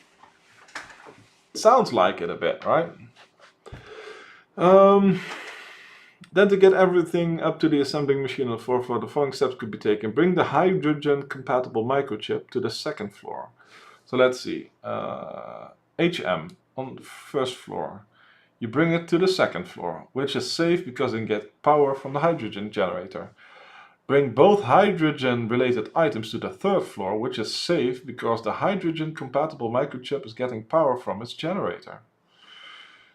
Okay. Leave the hydrogen generator on floor 3, but bring the hydrogen-compatible microchip back down with you so you can still... Oh yeah, because the microchips were safe, but the generators weren't. Alright? So you can still use the elevator. At the 1st floor, grab the lithium-compatible microchip. Wait, leave the hydrogen generator on floor 3. Okay. At the 1st floor, grab the lithium-compatible microchip, which is safe because microchips don't affect each other.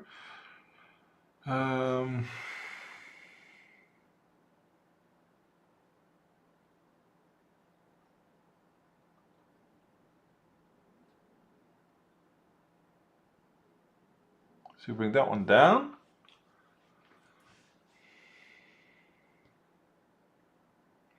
Bring both microchips up one floor where there is nothing to fry them. Okay. Bring both microchips up again to floor 3 where they can be temporarily connected to their corresponding generators while the elevator recharges, preventing either of them from being fried. Bring both microchips to the 4th floor. Leave the lithium-compatible microchip on the 4th floor, but bring the hydrogen-compatible one so you can still use the elevator. This is safe because although the lithium is on one destination floor, you can connect hydrogen-compatible microchip to the hydrogen generator there. Okay.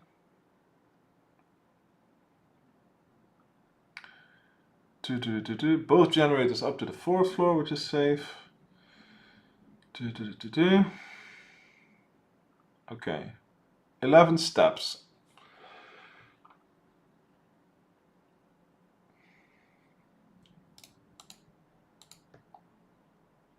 Polonium, thulium, promethium, ruthenium, cobalt. Okay, so we have 1, 2, 3, 4, 5. So we have 5 different elements here instead of 2. And Martin says, wow, Just wow, as simple as a description as it gets. Yes. The thing is, I don't understand the rules yet. So like what they do is, apparently it's safe to have both types. Wait. Like you have both microchips here. So I think you can't have more than 2 of a pair on one floor or something. Out of balance, because like polonium, thulium, so these one cancel out. Promethium generator, ruthenium microchip and generator, cobalt generator. Okay, so this one has 2 generators without microchips. Is that the same thing that they have here? Yeah, they have generators on different floor. Okay.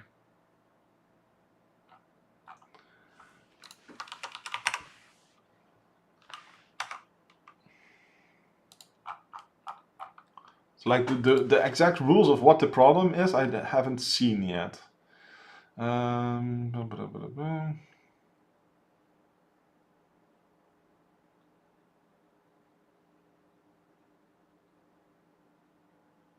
Okay. So basically, a microchip gets fried if they exist somewhere with a generator that's not of their type. So we will only see an M with a pairing G or no G's. So they can only move in sync or exist in isolation. When a M clashes with another G, it will be destroyed.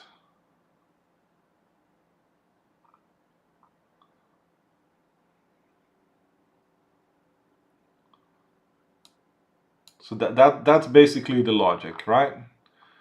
So the thing is, you have to protect the microchips.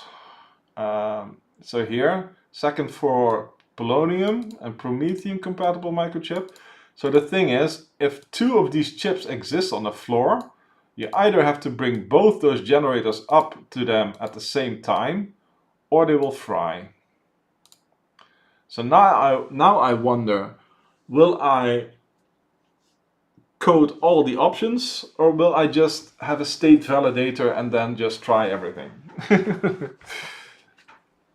So it's fun. I kind of like this. So let's first write something that can parse this. But yeah, this isn't a small feat. This looks fun. I wonder if I will eat my words soon enough, but it looks kind of fun. As in, I think there's a way to solve this without having to be smart. As in, if you just write a state validator and you just try everything that's valid, it should be fine. But we'll figure it out soon.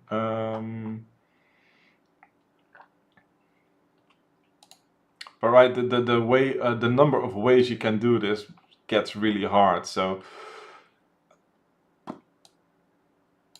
like depending on how many things exist on a certain floor,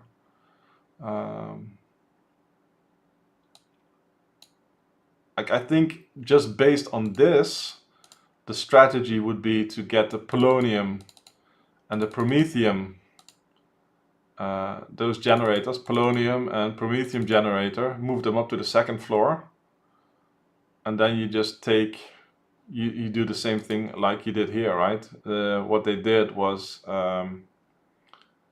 just basically move them up. The only thing I wondered is,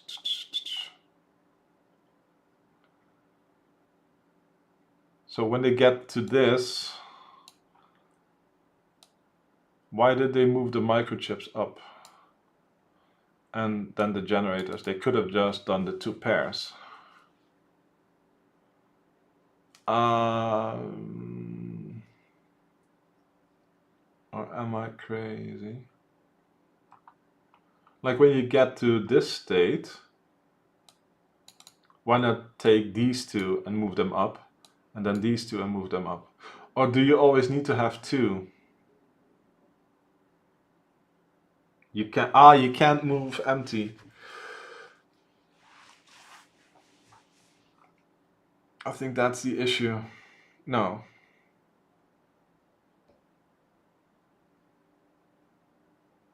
You can't take just one.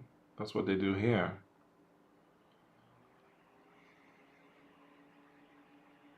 So what I don't understand is when you have this case, you could just take these two, move them up, go back, and then move the other two up.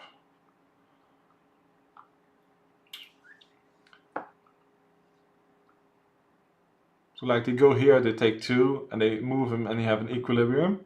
So my mind would say just take these two, move them up, go back, and then move these two up. So it would be two more steps, but they do way more work here.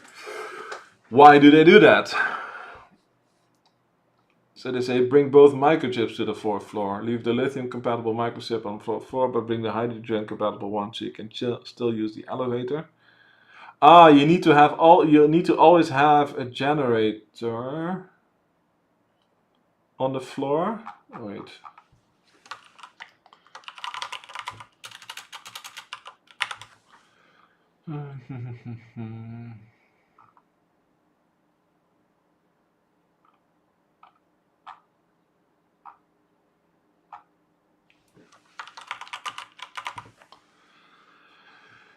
There's an elevator that can move between the 4 floors. It can carry at most yourself into assembly line will detach of you. As a security measure, the elevator will only function if it contains at least one RTG or microchip. Okay. You can't go back down when it's empty. Yes, I got it. Makes sense.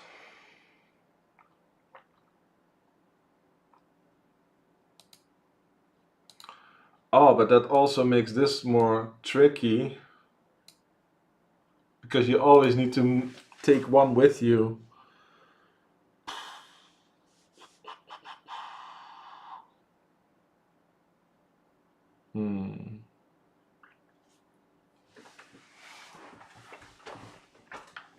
So it's not as easy to just move everything up and then go back down. Nineberry says, not so much like Towers of Hannah, more like the puzzle with the wolf, the goat, and the cabbage. Yes, something like that. Okay. So solving it the stupid way it is. Let's first write a parser. Oh man. This is interesting, but it already hurts my brain trying to think of the actual way to map it out. Just reading this and then trying to figure out the way to do it on paper or like by hand is already hurting my brain. So let's see how far I get. And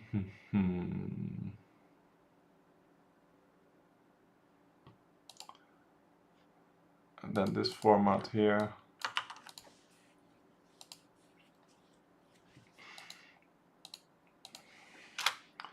The fun thing is like parsing this can be a pain.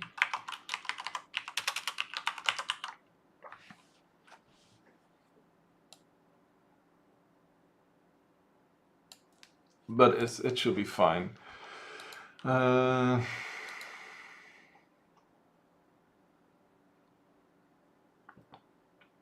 Let's see. Public.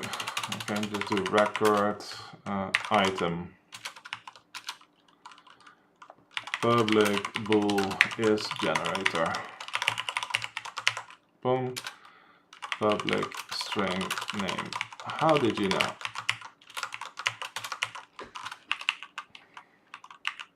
Okay.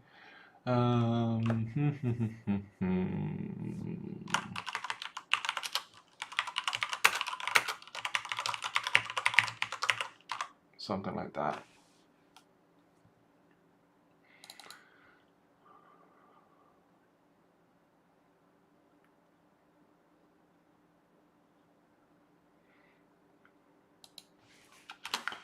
for each string line in input to lines.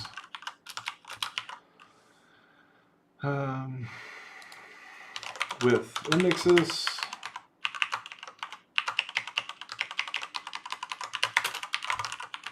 So,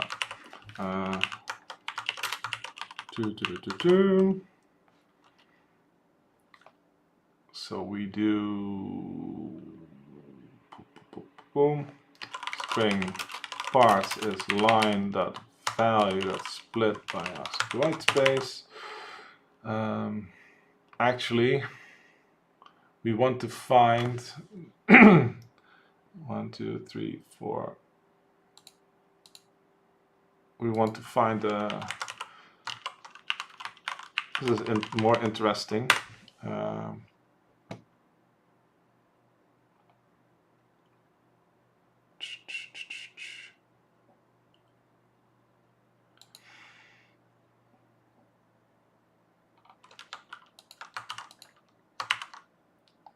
I can do skip white space int to skip.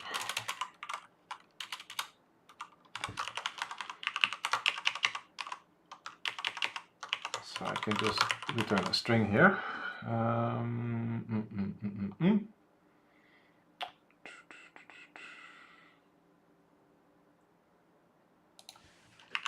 And we do skip count is 0. This needs to be a uint. We can do while skip count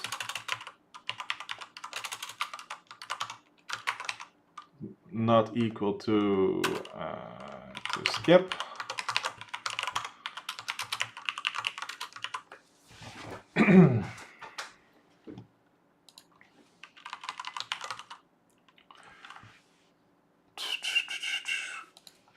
We do boom, boom, boom, boom, boom.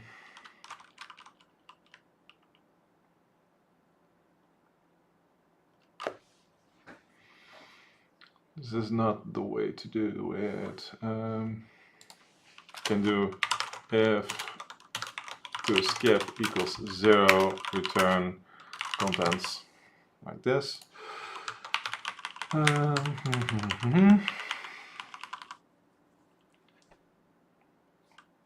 Louis Rodriguez asked on YouTube, is it a game? Sort of. It's a programming challenge. We're doing Advent of Code day 11. We just finished day 10.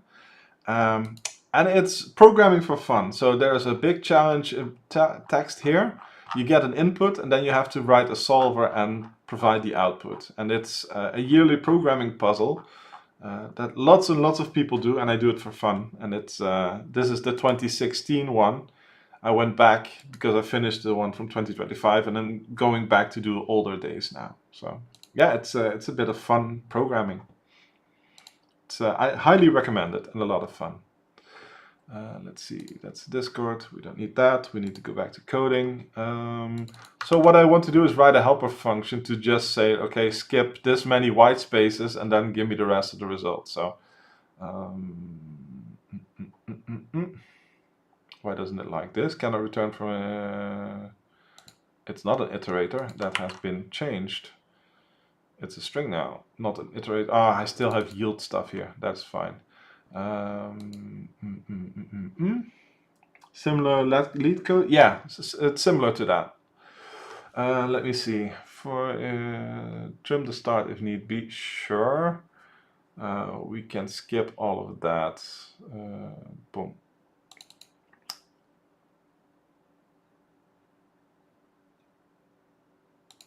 But how do I know that this is an I need to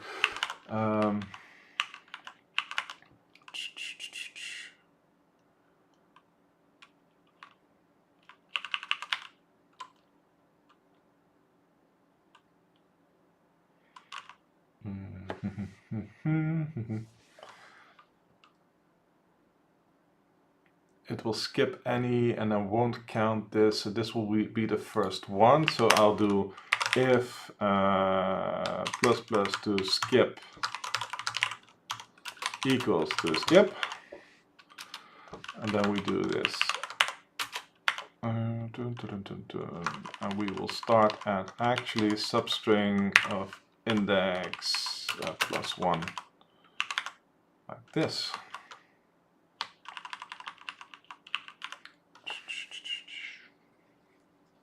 C# language? Yes, yes, this is C#. Well, this is good. Contents, index of, yes. So this will just skip those.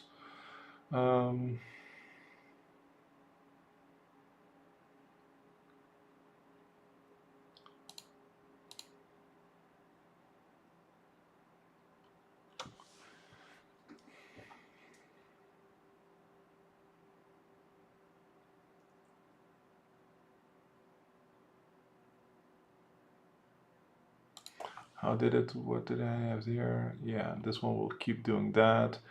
Sure, context of substring.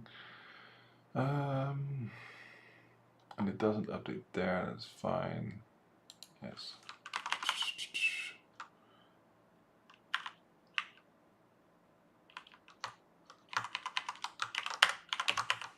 It should probably not, it should never exit here. I should just do return null, because it won't have any. Let me test this logic. This is proving very difficult. Let's see, I liked it, but I don't know if, I don't know, I feel like I haven't quite connected with the language yet. Yeah, for me, I started with writing Quick Basic a long time ago, then VB6, then VB.NET when .NET Framework came out, and then I switched to C#, and out of all the things that I've coded in, it's my favorite so far. Let's switch this to day 11 and do a quick test to see if I did this correctly. So I want to skip, and this won't be 1, 2, 3, 4. I want to skip 4 of them. So I can say skip white space, and then I do split by this. So I can do string parts is this. And actually I can do list string is like this. My only issue is that the last one needs to be split by AND. So I can do string last is parts. This is the last one. So then I should do parts that remove at. And this would be parts that length count -1. And then I can do string last parts is last of split by and then I can do parts add range last parts. So this one will make sure to split by both comma and I should probably I could have just extended this as well. Let's just see if this works, by the way. I'm just interested to see if this works. But I should probably just do the split by and do an and there or something. Have the last. So let's see. Let's see if this works. Add watch. First floor. That doesn't work. Cool. Let's go into this one. We need to skip 4. Previous index here.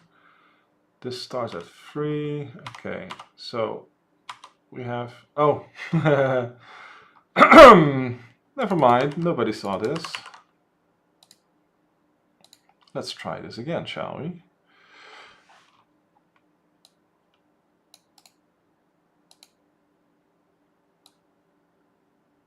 Yes. So that works as expected. So now parts will have one entry, then we get the last one, and then we split that one by AND. So now parts has our two variants. Oh, and I need to, Jesus, trim AND like this. So this one would have everything properly parsed and split. So if I do this one here as well,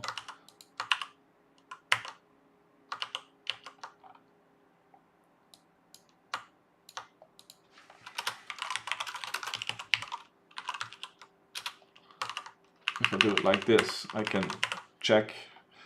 So I can do console.writeLine just as a validation of the input parser. We would have line.index plus 1, and then we do string.join, and this would be parts. So if I run this now, it should spit out the same. Louis says, I was keeping an eye on the Golang language, but I don't know what the future holds. Golang has been around for a long time, and I think it will be around for even longer. So it's fine doing any of these languages, I think. Like if you want future-proof, Rust is very hyped, especially when you're looking at like the Linux kernel development, etc. So if you want a future-proof language that you want to find work in, Rust is probably a good choice if you haven't made a choice yet. But Go has plenty of people writing it as well. Same with C#. It really is. It's dependent on what you want to do and where you live, because like in Europe, C# is a lot more common than in America. And then there's like the fields that you want to work in, right? So if you want to do web dev, look into JavaScript. Get familiar with Node.js and React framework for front-end stuff. And so it's programming. The field programming is so large that you can do so many things, and there are very few wrong choices. Like you could also just go write Cobalt and work for a bank, you know. COBOL, I mean, not Cobalt. COBOL. Let's see. Hydrogen compatible microchip, lithium compatible microchip. Hydrogen generator, lithium generator, nothing relevant.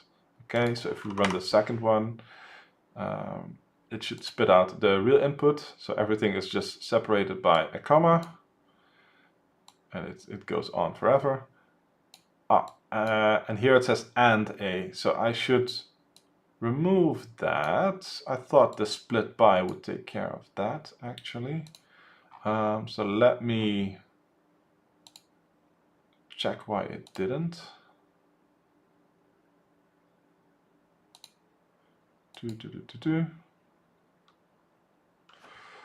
That is fine. So here,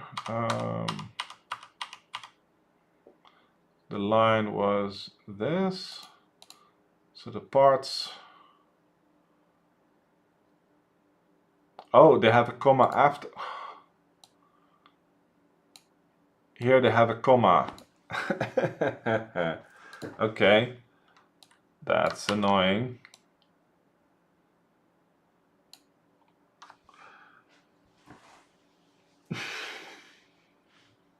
Smap says, looking at my code, I modeled this and then built for some reason. I'm going to bail out for this now so I can return to it in the future. Bye. Sorry to scare you away, Smap, but I understand. Louise on YouTube says, yes, you're right. I would like to leave Brazil and live in Europe. I see there are many .NET job openings abroad and Java. Yeah, there's, I mean, it's with the AI boom, it's getting, I've heard that it's getting harder to find work globally. So that's something to be aware of. But I think that for good programmers, there will always be a job for a good programmer, but it's getting more difficult, I've heard. So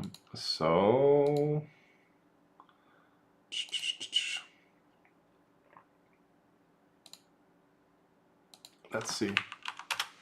If last starts with and, then we trim, else we do this. Last is last dot substring 4, and we do parts.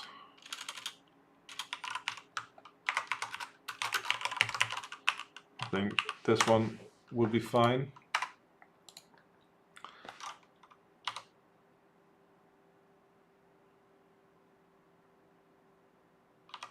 So this one should update that and fix that as well. Okay.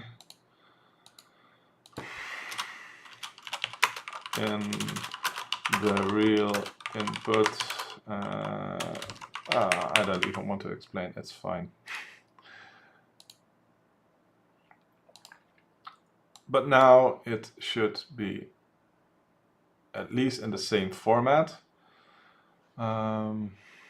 Everything has A, which we can probably skip. So based on the last word, yeah. So we could do a split and then take the last two elements. So nothing relevant or Promethean compatible microchip. So that is something that we could still do. So we can do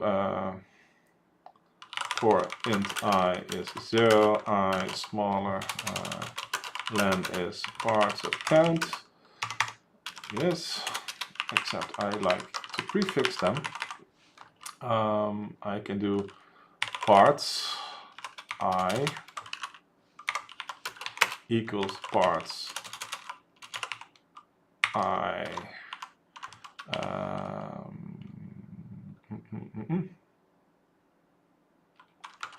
split by ASCII white space. So I can do this. And then I should be able to do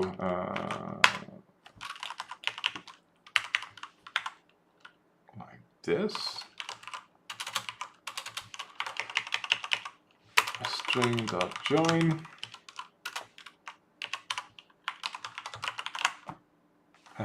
Let's see, what doesn't it like here? There's no target for, this is the same issue that we've had before.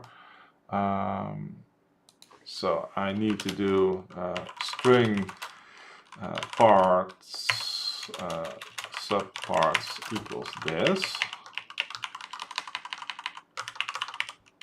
And then I can do subparts and take that. So that would mean that the A gets dropped.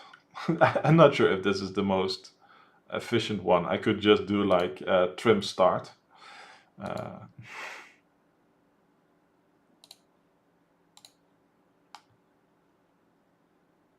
Just so that I'm clear about how this works, I think this should be, yeah, 2 from the end till the end. So you take, this is basically how to write take the last two.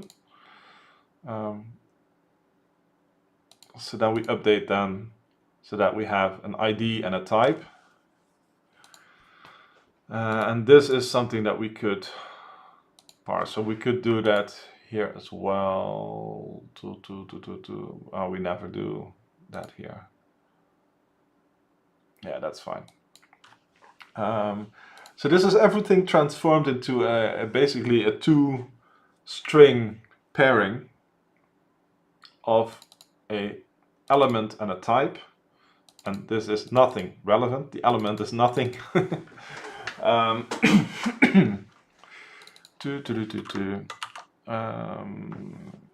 So let's see. We have a const string generator type equals generator. Microchip type equals microchip. Nothing type equals relevant in this case. So this would be nothing element. Let's keep with the naming, and that it would be nothing.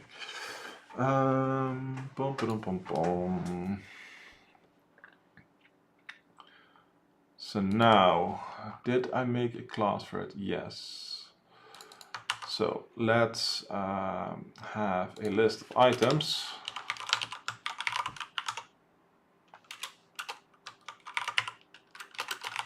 Boom. List of items. We could probably have these per floor, but for now it's fine. So we can just do this.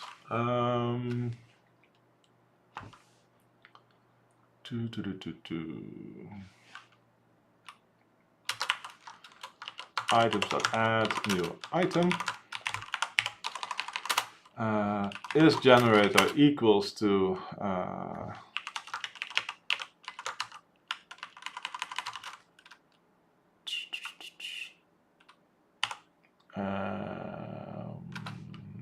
this would be the second part, equals to generator type.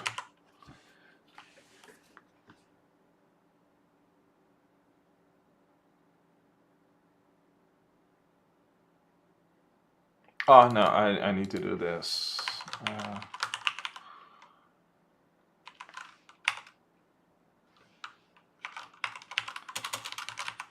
think I can do this right away. No, not yet. Okay, so subparts equals subparts like this. I don't need to reassign them here. I can just do it here. So I would do subparts 1. And then floor equals line dot index plus 1. Since I have a byte, I need to cast it explicitly. And name will be subparts 0. Okay. 2. We don't care for this anymore. This is just preparing the input into a standard format and then using them. So now we will have all our items listed out per floor.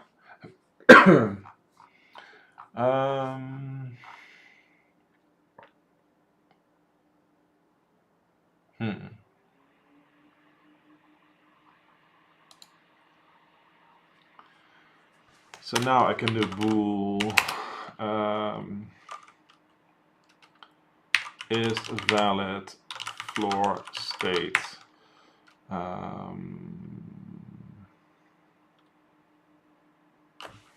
And now I think we should probably have this as a dictionary, not in here, but just have like a dictionary per floor with a list of items. That way we can easily get every item on the floor, but also manipulate it. So that means that we have a dictionary byte and then a list of item floors like this. So we can do floors.add line dot index plus 1.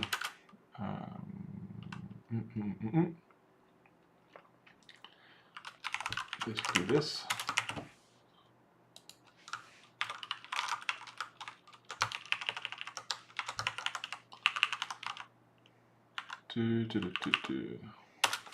Byte floor. So I can do floor is this. Then list item floor items is this. So then I can do floor items. We do this the end semantically. It doesn't matter because it's a reference thing and we can easily do that, but for following the flow of the code, I think it's nicer to do it this way.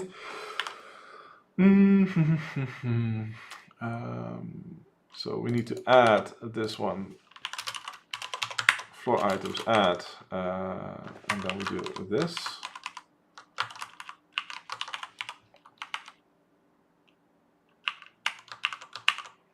We can just remove all of this.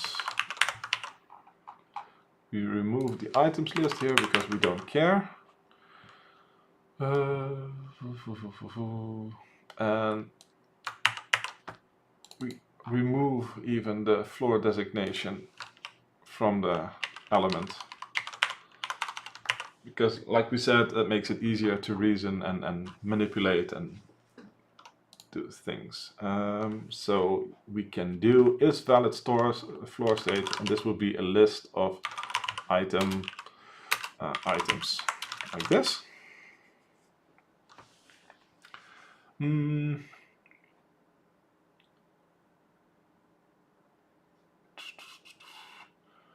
And what we said was the floor state will be valid if there is not a microchip without a matching generator and an unmatched generator.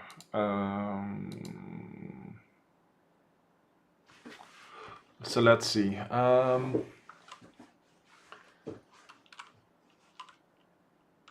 So we have a dictionary of string pool generators.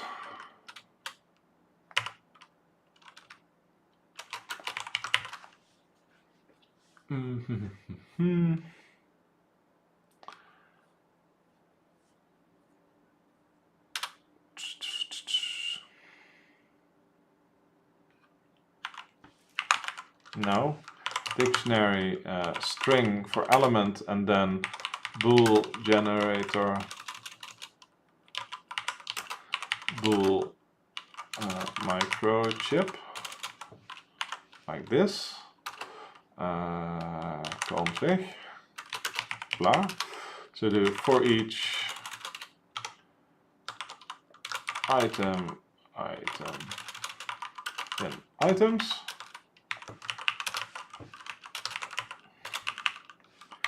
If not, config try get value item.element, no, item.name out current state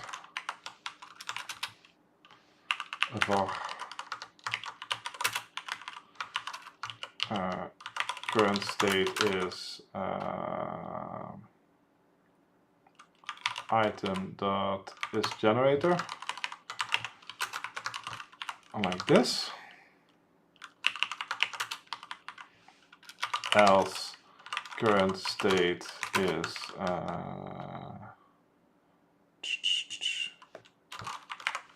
if item.isGenerator current state is true current state.microchip, else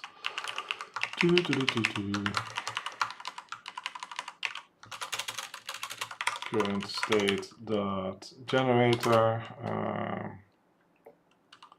true. Actually, I could use an or here. I think like we could just do like current state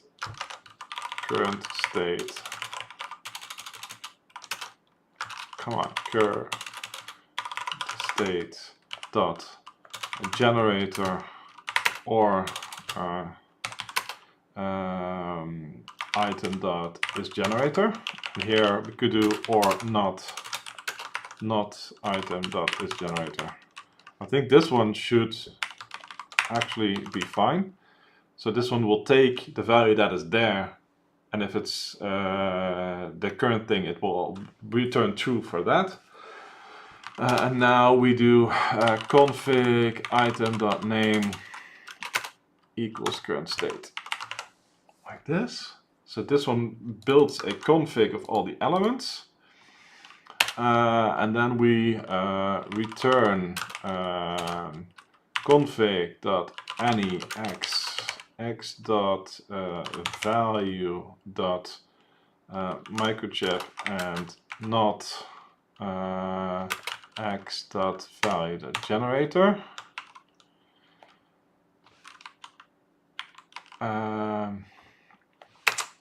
And the inverse, not microchip but generator. So we have bool microchip chip without generator is this. Bool generator without microchip is, let's capitalize equally, as this one. And especially like in complex, somewhat complex Boolean statements here, I really like to do return microchip without generator and generator without microchip. So if you read this, even you don't have to read any of this and still understand what the issue is. So you could have like bool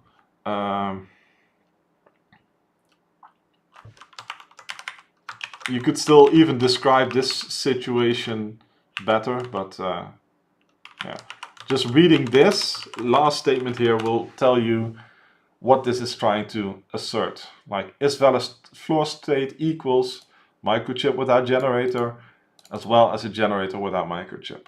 So if you have that, it's not a valid floor state.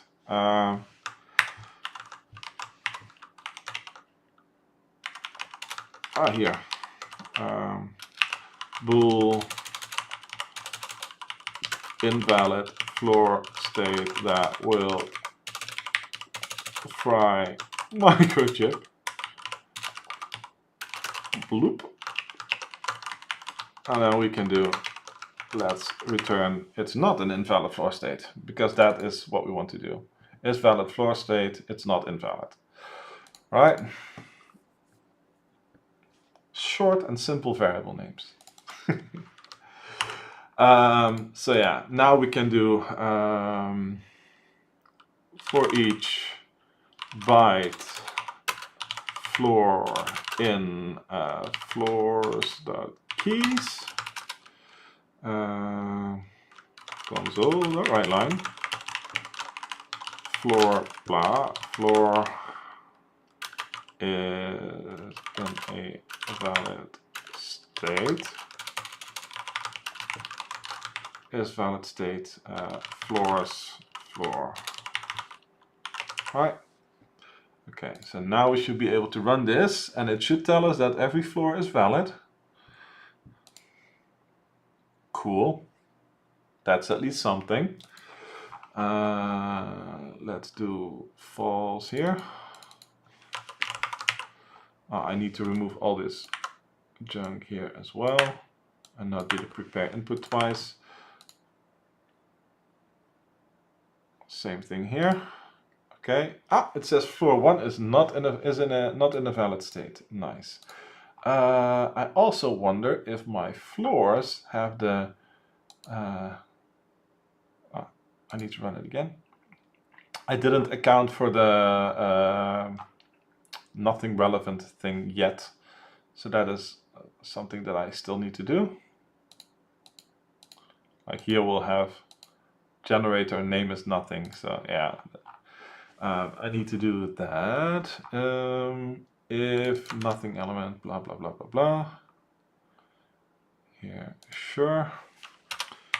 If so I can do string element name is subparts 0. If element name equals nothing element, continue.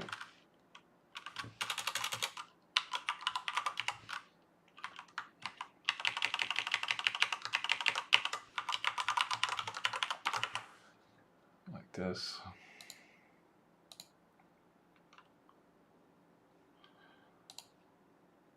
But it's funny that it says it's in a valid state, so let's see. Curious to see why it says that. So let's see. So it's microchip without and that. So let's see config. What do we have? Polonium.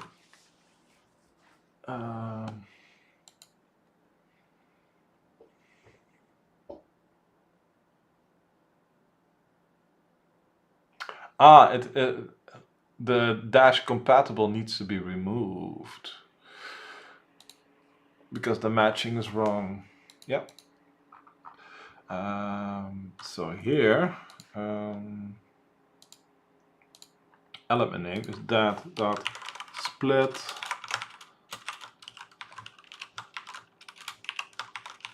zero.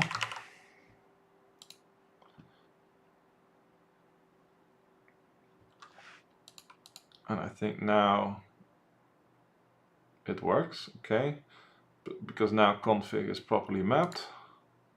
Yes. Okay.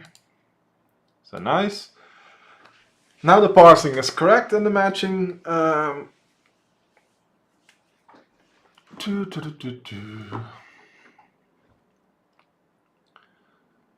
So now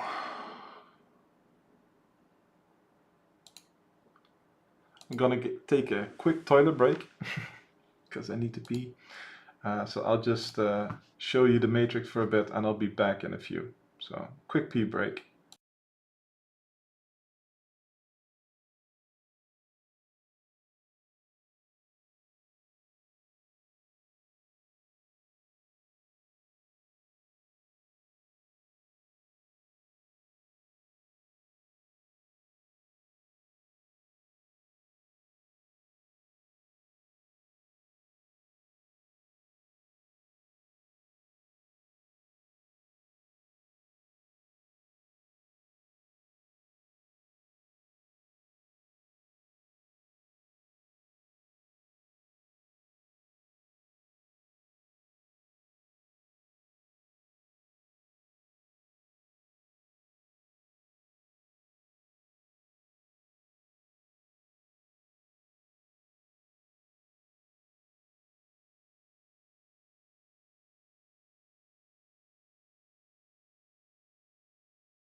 Okay. Okay, and I'm back. Brought myself something to drink. Marta says, I wonder if I could write a parser / tokenizer for this input now that I know how to write those. I'm sure you could.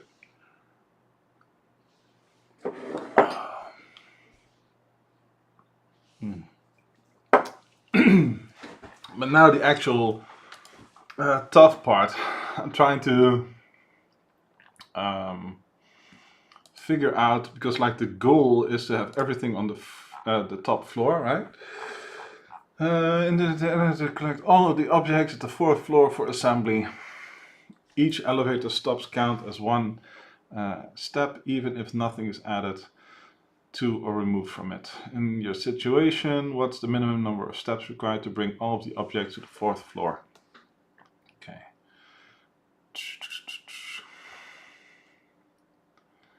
So I wonder if I could brute force this with some DP and caching and like to just try to attempt. Basically, you have to take 2 at least, and then decide if you go up or down there. But there are so many options, so I wonder if there's a way to do this in a smart way. I'm just not feeling too smart right now.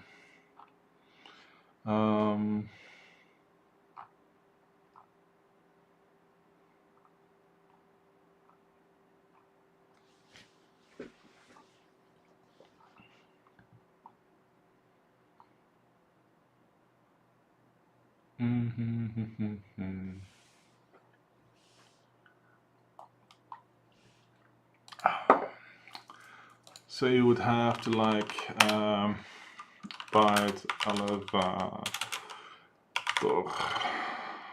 floor is 1.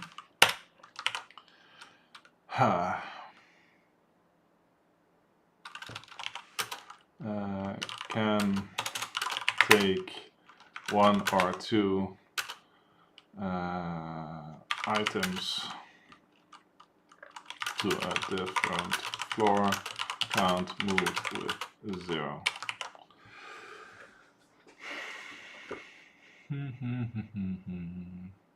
Because there's what you could do is do like I think it's a DFS where you just try and just backtrack when it doesn't work, like similar to 2025. Which one was that? Day 12.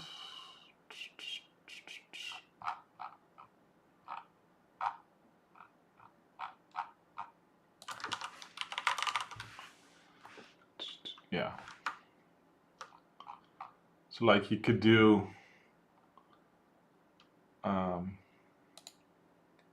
this recursively to like just try anything.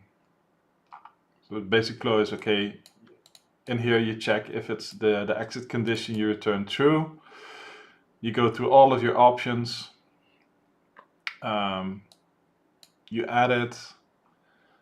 And then you call it again, and if that one returns, you return true, and if it doesn't return true, you backtrack, because it means that you hit a dead end, and this will unwind, and then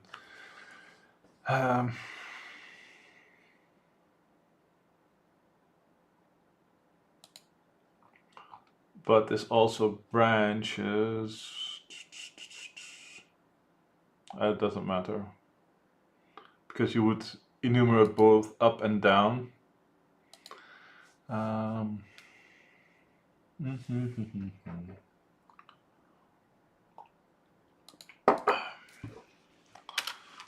Bool solve P1.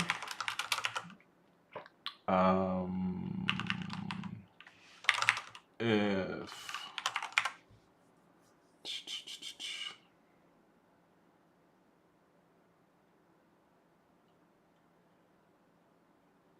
but that would be so many state copies.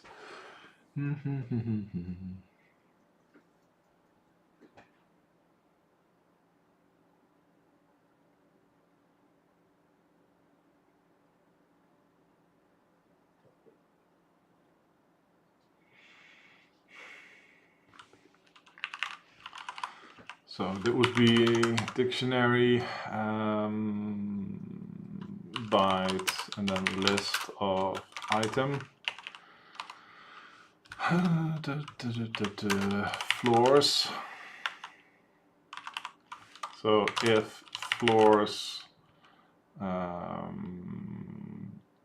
0.count is 0 and floors 1.count is 0 and floors 2.count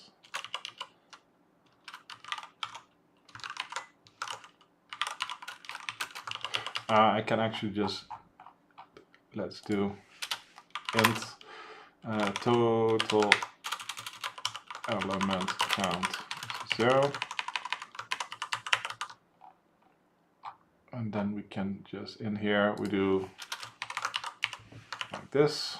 And then I can just do if floors 1 count equals total element count, return true.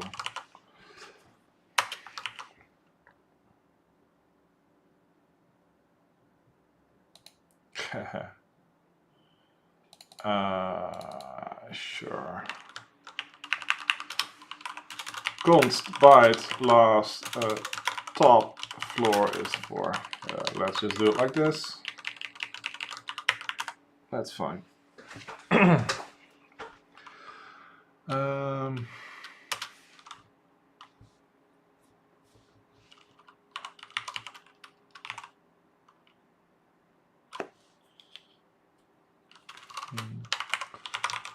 And up is 0, up smaller, and 2, up.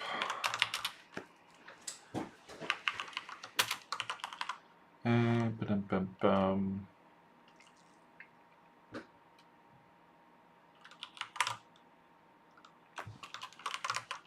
We also need to have byte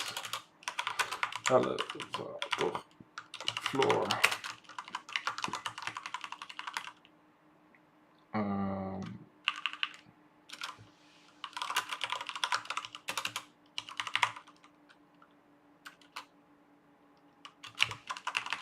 Target floor is up 0, elevator floor +1, elevator floor -1.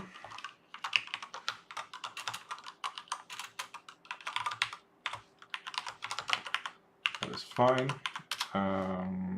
If target floor is 0, continue.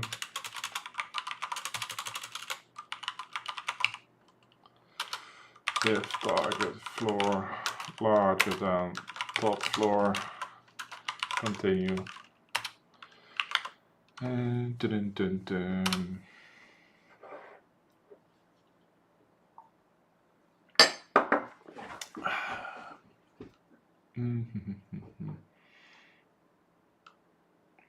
Oh, it will also be hard to undo this. I have to figure out how to undo the state. So we do for each for items in floor target, no, current floor, elevator, like this. This is every option of what we want to move.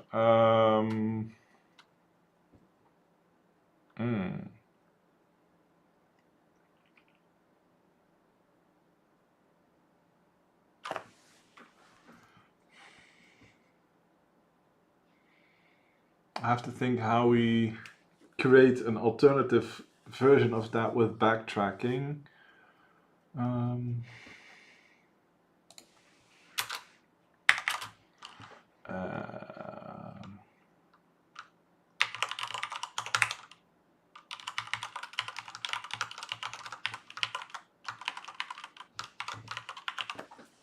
Well, actually, if they're all on the top floor, it has to be a valid floor state, so I can just skip this.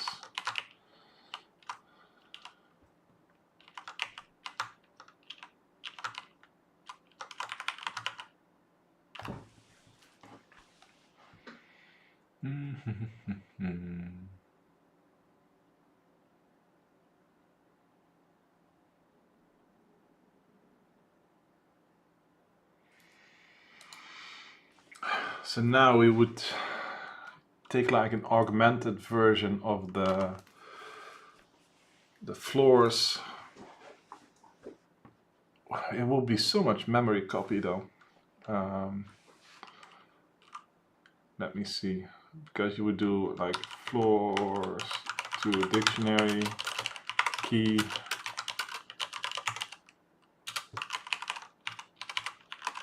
Like this.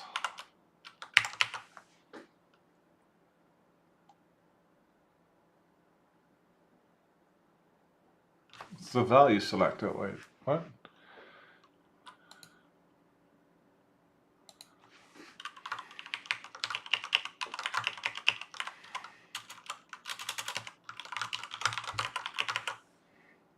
Okay, didn't like that.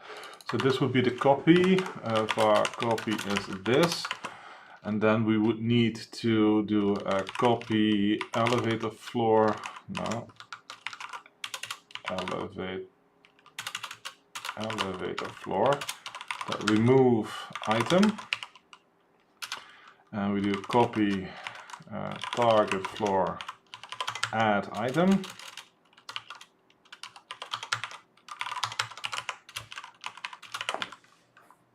Now actually we can test this if is valid floor state, and then we take, boom,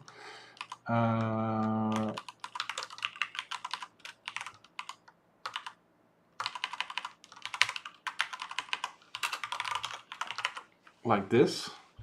And if that is true, then we create the copy.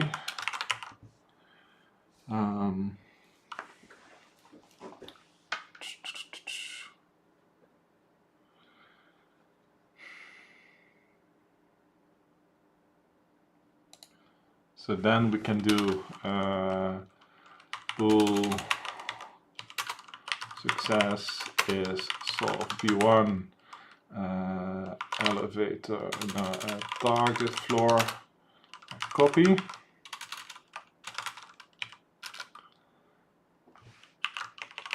And now you can just do it like this. If this, return true. Backtrack.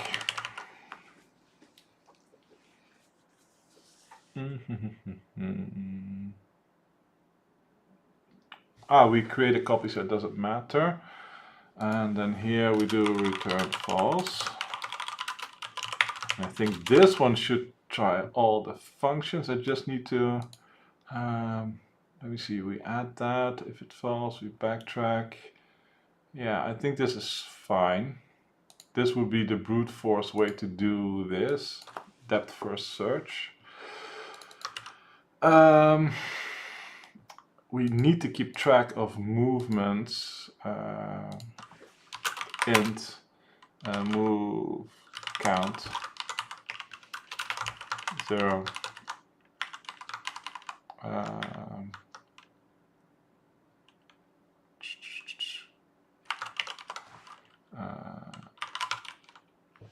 So like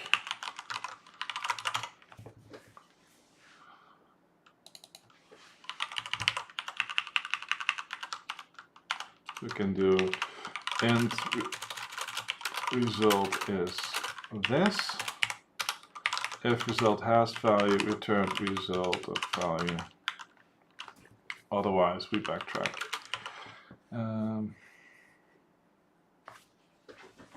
Well, otherwise we keep going. I mean, that is fine. Since we always use copy, so we don't have to backtrack. We just create a lot of memory this way, but it should be fine.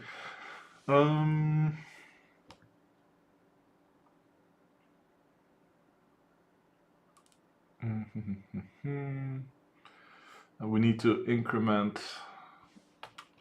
Let me just do this explicitly. Move count +1.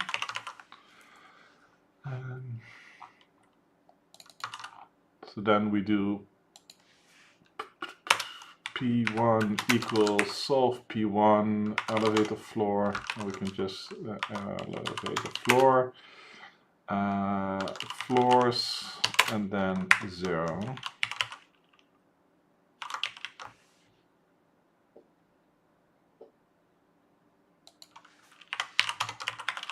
We can implicitly cast that to value and it will crash if it doesn't work. So let's see if we run this on the test. It's true. Let's see how bad it works. Boom. Stack Overflow exception. Cool.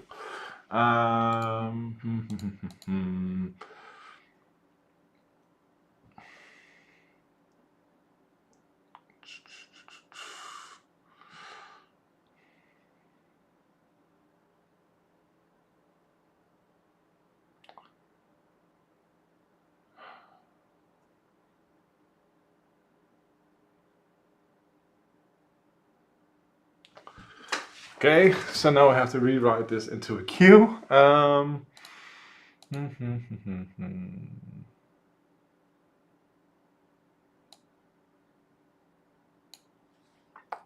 is too bad.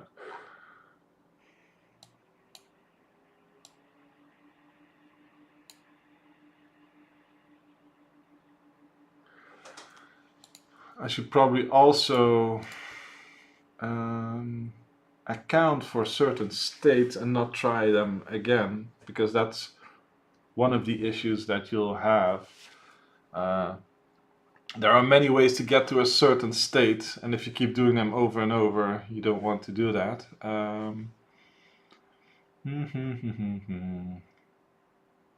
So I should also just not try the same thing again.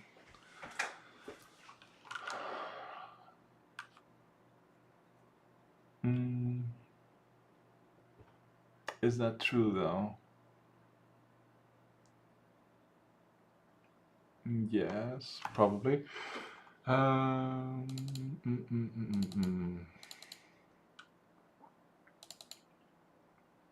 I should probably make like an efficient key for this, which is annoying.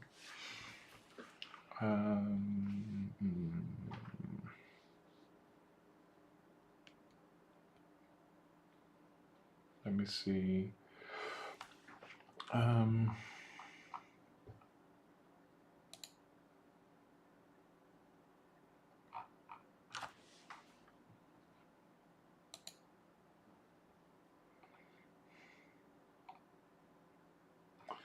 So my thinking is now that for each element I will create an index, and I will use that as like a bit mask. So we'll have basically a byte for which elements are there, and then a byte for which microchips are there.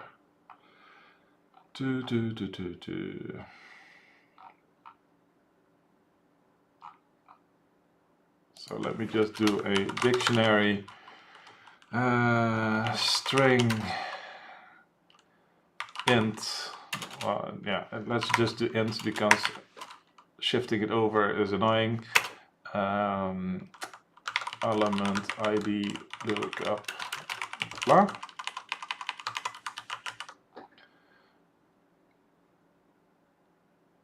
Okay, so we do if not element A, try get value.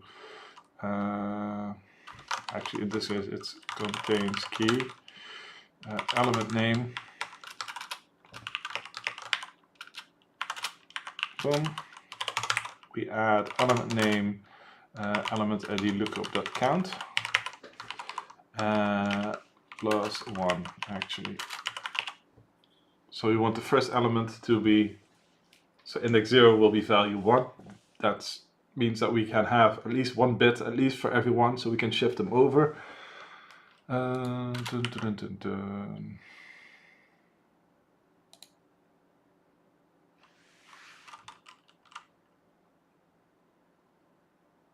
Actually, I could do one shifted over this. So that should be fine. So you could have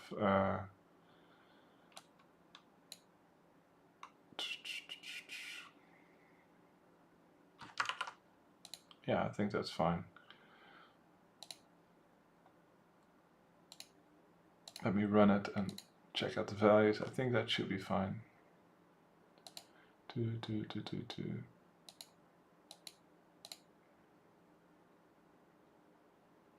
Yeah, it should be 1, 2, 4, etc.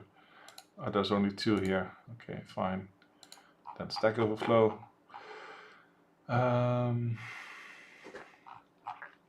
So this config dictionary. What did I say? String, comma. Basically, I can do this.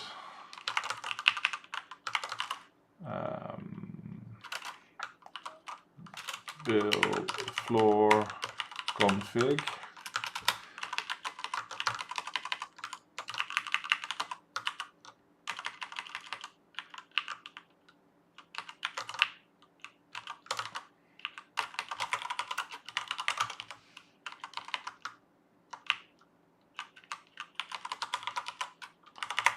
this floor. And then I can do byte elements generators byte microchips short hash generate map, and this will take config like this. So we can do byte generators is 0 microchips 0 and we can do return generator microchips, and then we do generator 8 plus microchips like this.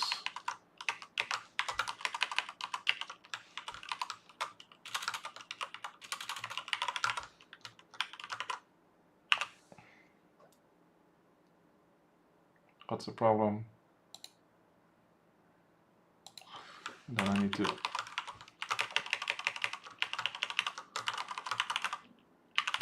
like this.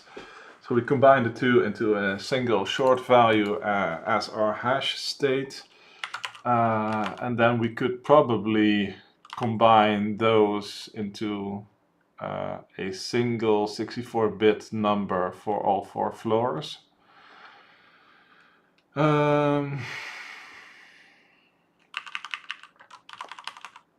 So I can do, and this is probably, I should make this a U short, by the way. So we can do U long hash floors hash, U short floor 1, U short floor 2, U short floor 3, U short floor 4. I use regex to parse the input. Yeah. I did it the hard way. So we do floor 4 shifted over 48 bits. And I need to cast this as U-long already.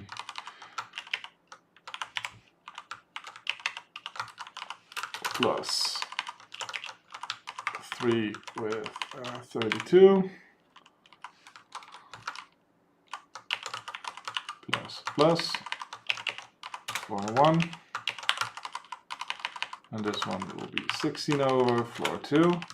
So now we have a hash of all the 4 floors as a single U-long. So now we can easily track state for the floor config. And I wonder if I should use this to actually just test, but yeah. Let's see. Refill my drink.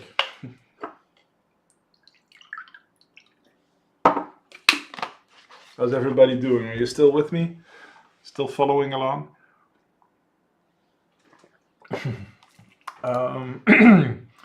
So we have stuff to move from configs to this one. So I can now do, let me think.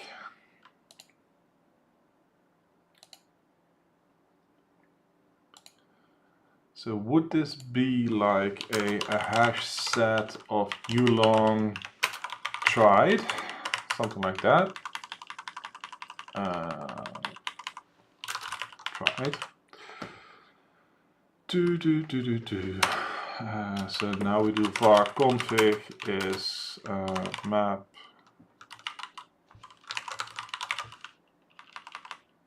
build floor config of copy.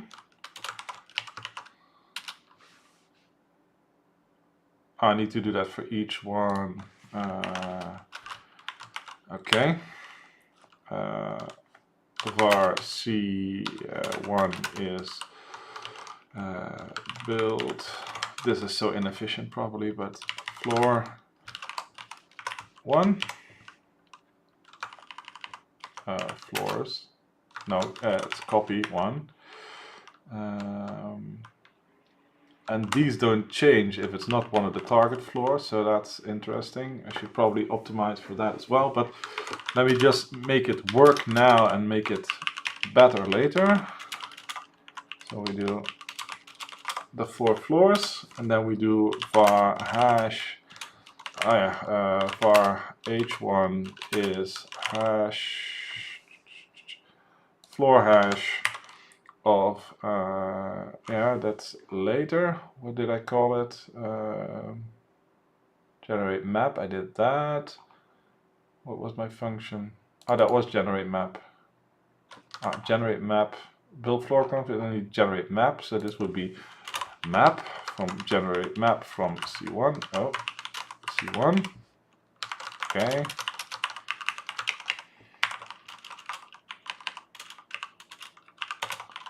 And then var hash is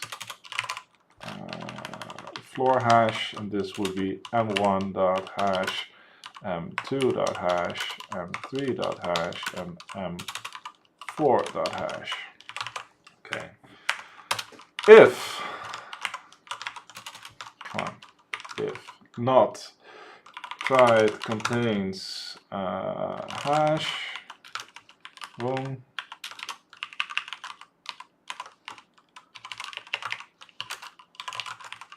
Like this. Martin says, yeah, that's a more sensible solution, and come to think of it, writing a regex that actually works is an accomplishment in itself. It's not that bad.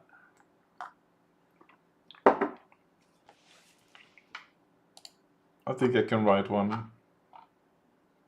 Like,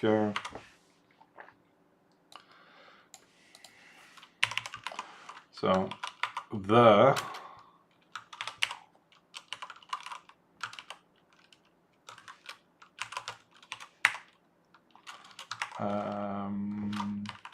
it's W plus, right? See, I already can't remember. Floor contains, and then we get a repeating list of A or nothing, nothing, what was it called? A nothing relevant. All right, so we have A, and then we have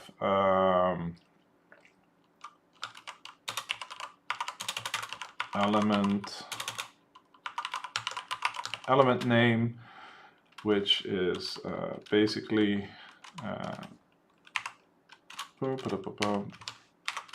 like anything, and then we have an optional capture of minus compatible, which occurs 1 or 0 times.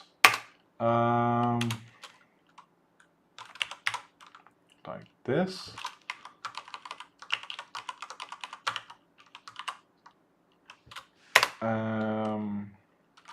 And then we have the type, which is a generator or microchip.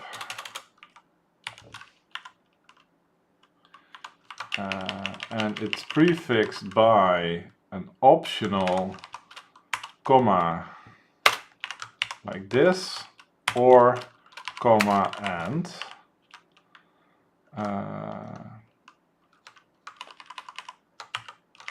This is inside this capture,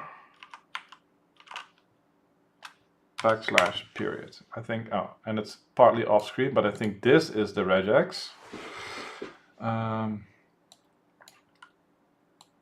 So let me take the big one here. So you would do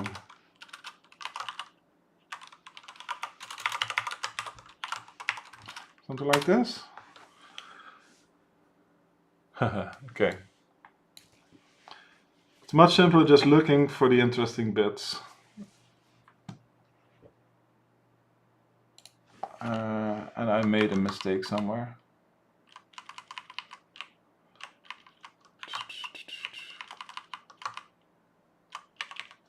Also, this is optional.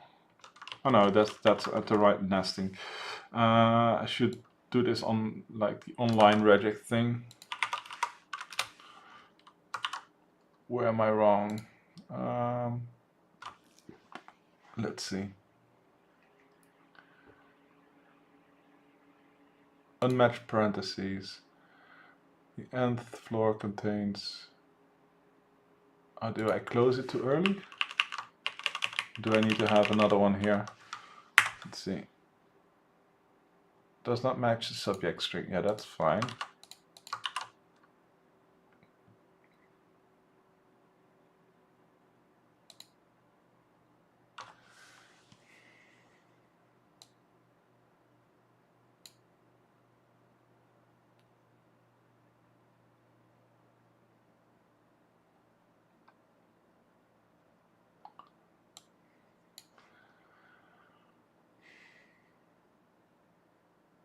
For some reason, it's harder for me to read it this way even. Let's see. We have an optional comma and here. This part is also part of this match. Let's see.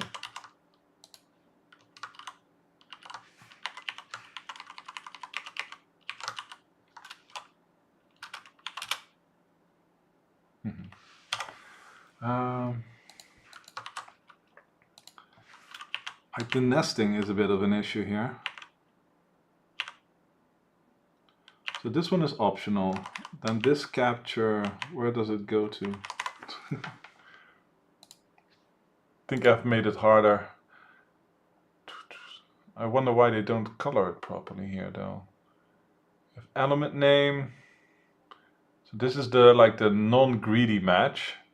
Then it has an optional compatible part, space, generator, microchip, or nothing relevant. But why is there an extra set here that shouldn't be here?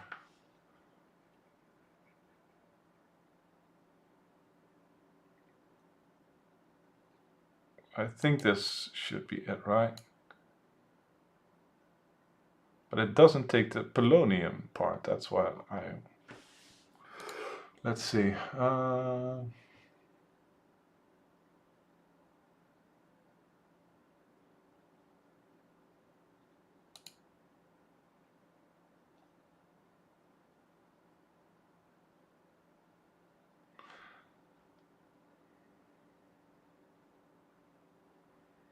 Like, I wonder how it's even possible to skip this part. Because it says it needs to have this one. Okay. Let's not get derailed too much, but I think this should be the regex. So I'm not wondering, I'm wondering why it doesn't, is it because it needs like global thing?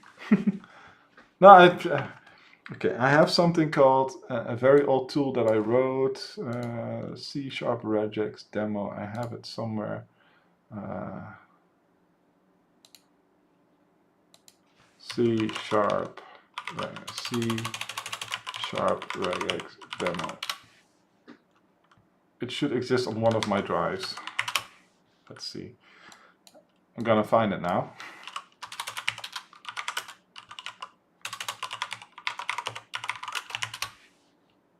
Okay, D drive, the 1 terabyte backup, C# regex demo.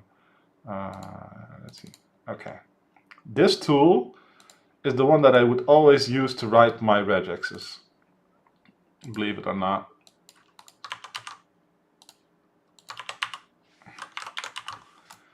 So it would be the nth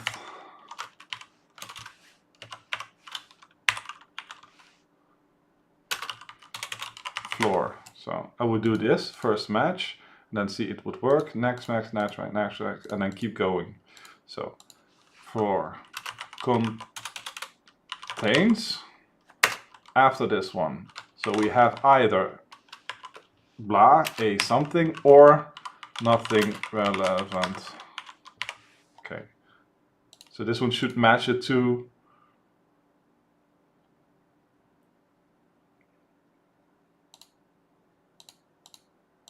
see, it matches everything. So that is fine. So now I can keep going.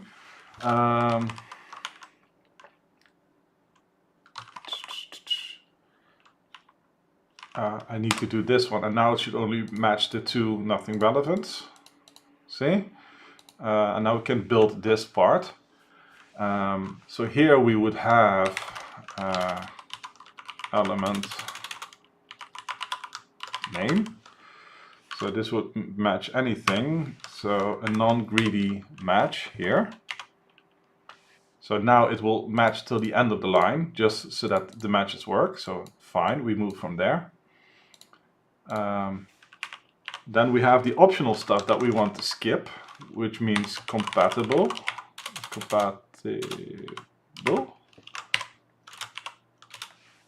Right. Now it stops matching the first two, I think.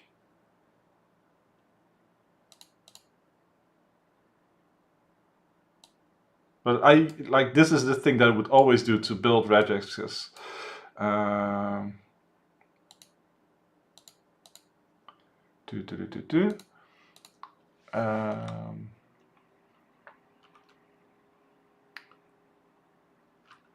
then we have the element thing, so that will be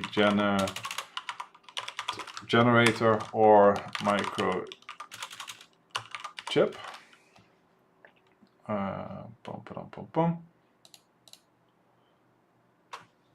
You have compatible misspelled, yeah. Okay.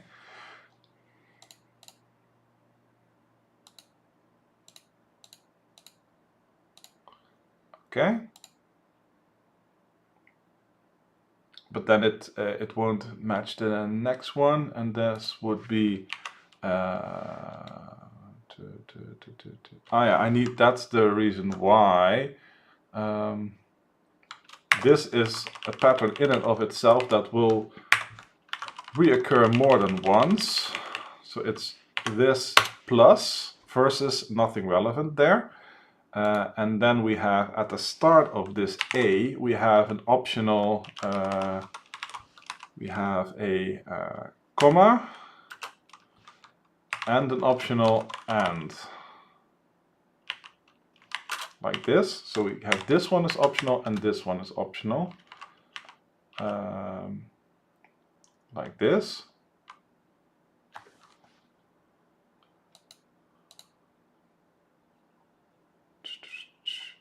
And then I think you would need to have like the sub-match thing would need a name for this one as well. So this one would then be like elements and you would have to reparse this one with basically this nested one, but this one would just validate it. And now I broke it.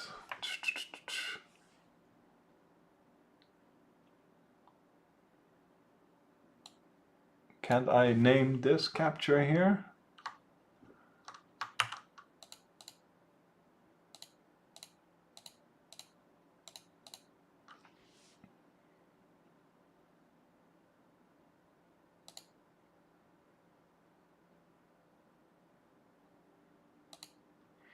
So yeah, you can see here the first one, it matches this properly, like in this one. It will get all the elements into this first capture. And then you would have to, basically what you could do is then just take this one and then recursively call this one on this extracted one here.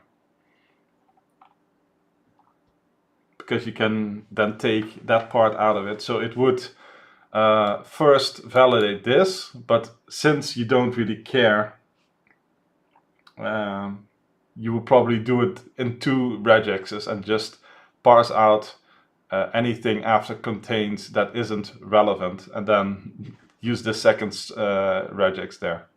I don't want you to stay too long in this rabbit hole, but I must say you explain it in such a way that I start to understand it. Yeah, sure.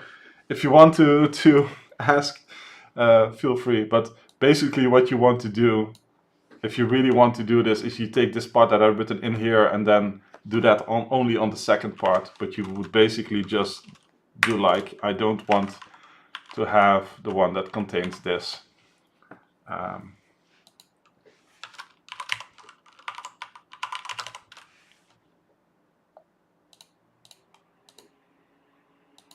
I first need to set it up, and then you would do. You would still have to do this in a sub-capture group, which is annoying, but you basically say, doesn't it like that? Normally you can say you don't want that. Okay, never mind. Like you can usually do, if you don't want to match something, you can do this inside here, but there is no, oh yeah, you can do it like this.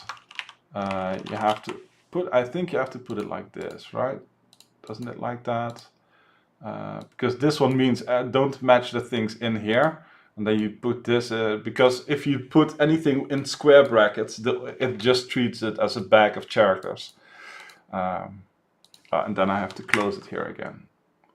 Okay, I think. Okay, I would have to look this up, but basically what you want to do is just grab only the ones that have something that you want, and then do the other regex. But yeah. Yes, I want to leave this side. Let's see. We were doing this. I was making a map. I was trying to make sure that I don't do duplicate work. So let's see if this one helps. If I run it like this. Oh, there's no argument given to. Okay. No, we don't need to do that. And this one will be this. Let's see if this also. Nullable object must have a value. Wait, what?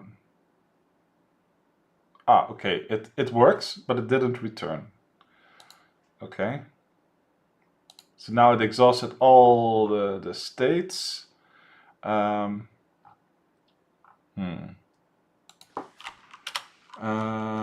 ulong try count is 0. Let's see how much it actually tried.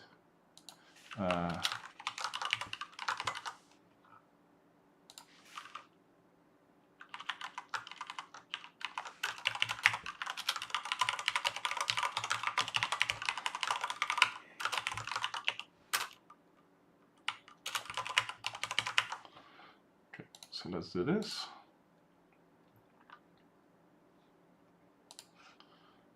Tried one ways. Okay. Genius.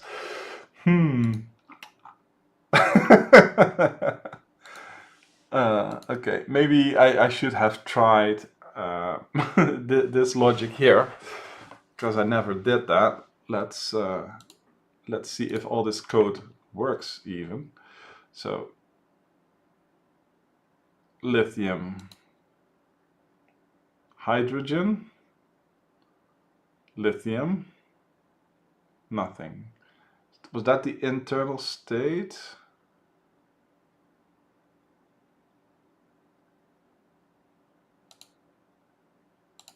Oh, did I even implement this one? Yeah, I'm an idiot. Sorry. I didn't even finish implementing this one yet. Because I need to do for each var entry and config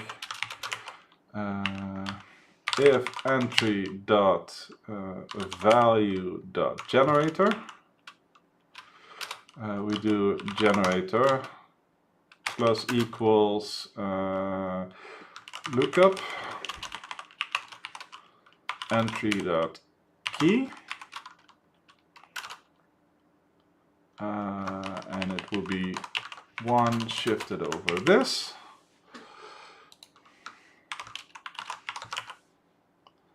And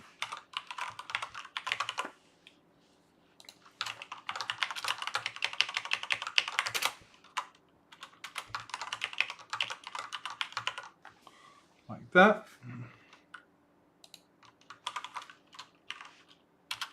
Yeah. Okay. Okay, let's run this again.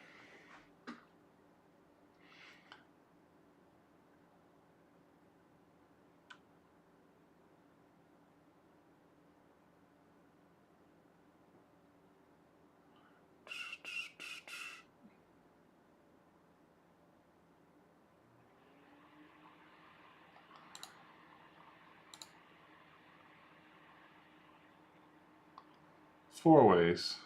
Does it have a value? No. So tried a few things, but didn't get a result.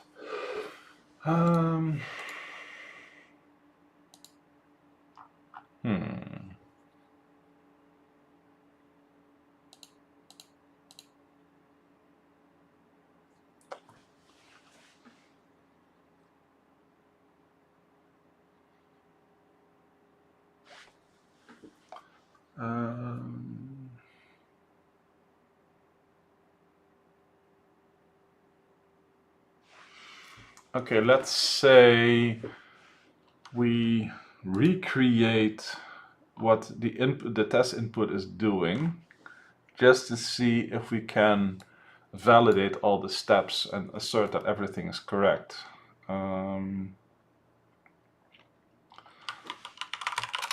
So let's see. We go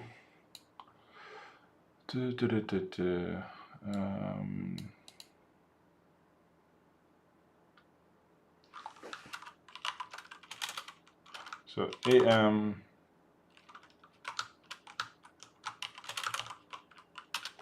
HM from 1 to 2. Then we do HM HG from 2 to 3. Then we do HM from 3 to 2.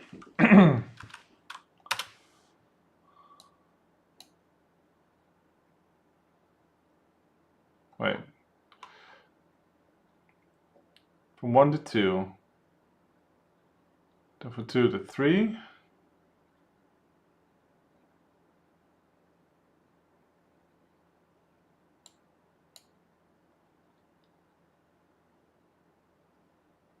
Ah, you just take them 2 steps down.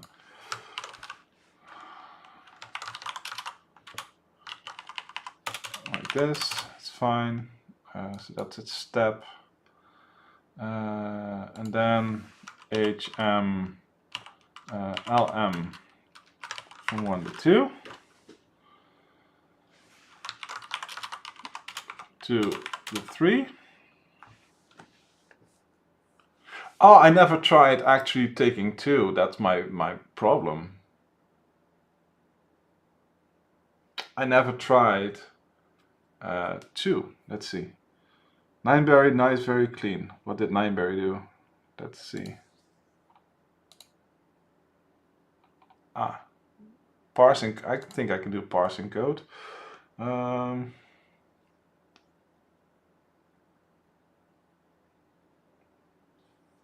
I do parsing the generator and the microchips explicitly. Yeah, makes sense. Let's see. Both chips to the 4th floor. So that's another step up. So from 3 to 4. And then you take HM from 4 to 3. Bring the generators up. So HG, LG from 3 to 4.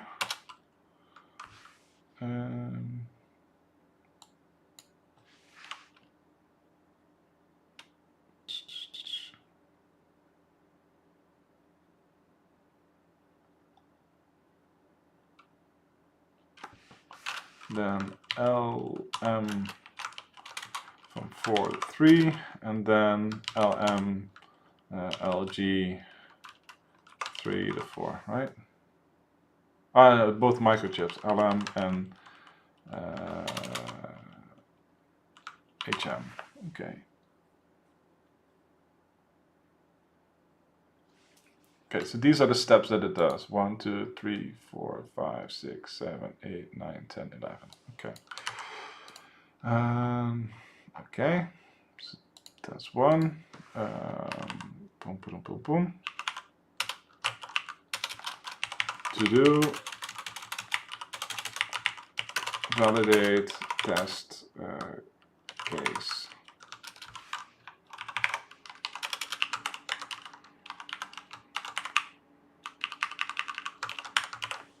Hmm.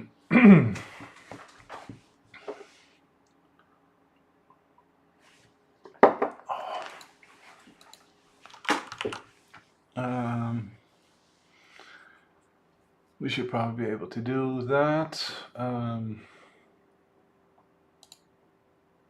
If I just hard code it for now,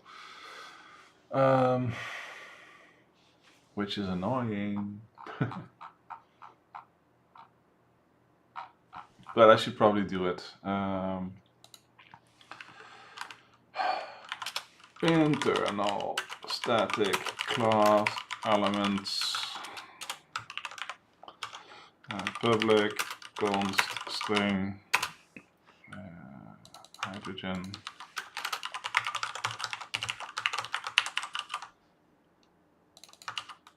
There's only 2 elements, right? So.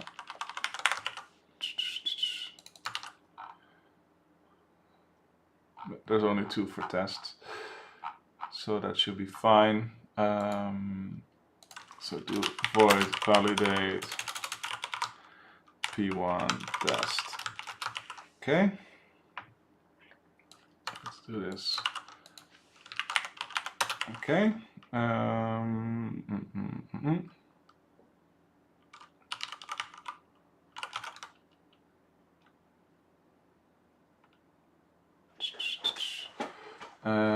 Floors 1 dot remove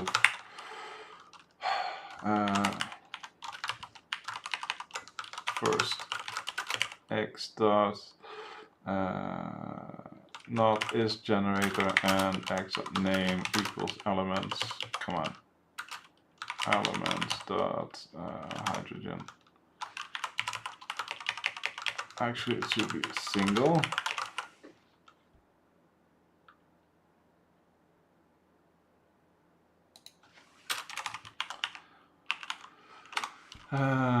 So var hm is this.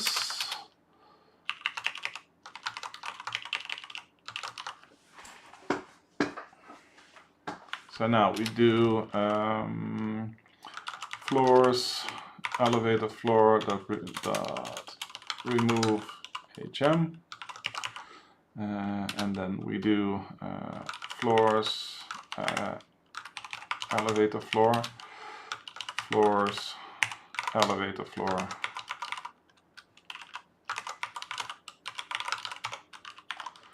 add hm. And now we need to validate those floors. Is valid floor state.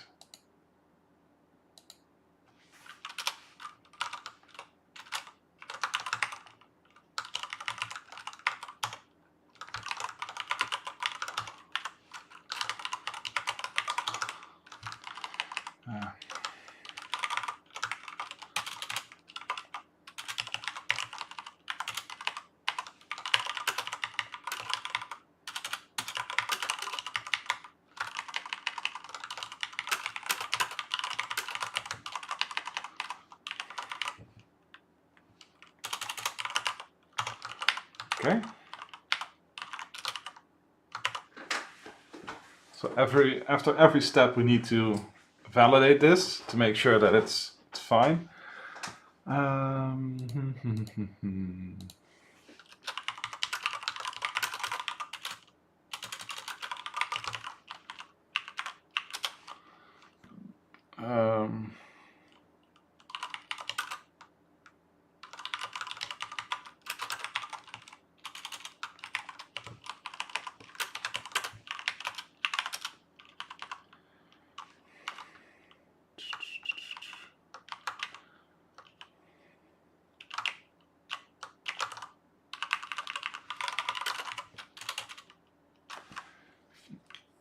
Actually,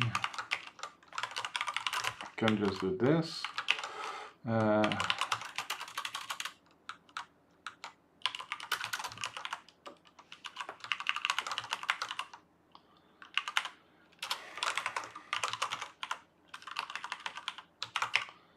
Do it like this.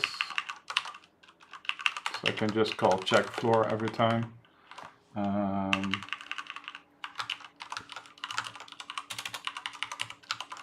I can do it like, no, I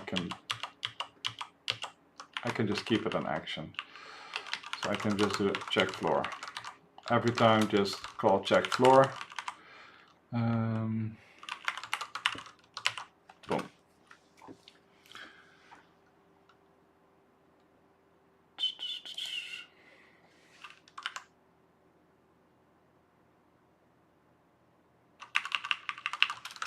So this is the first operation. Then we do the same one. Actually, I could just map out the items, by the way. That will probably be smarter. So I can do HM, HG, but I don't know at which floor they exist, so that's annoying.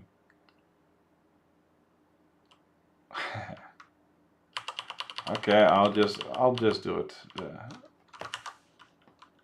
the not smart way, but that's fine. We need to find HM and HG at this floor. Not as generator. This one actually was wrong, so HM not generator, hydrogen, that is fine. We remove those and we do the same thing here.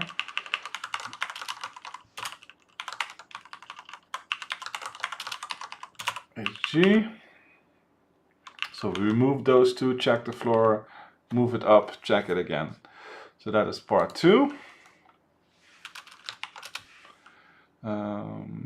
And then we take HM back and we move the floor down.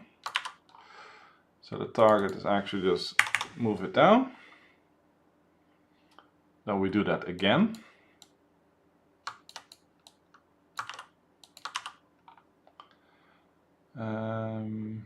And then we do HM and LM. We move them up. Let's see, HM and LM. LM, not a microchip. Lithium.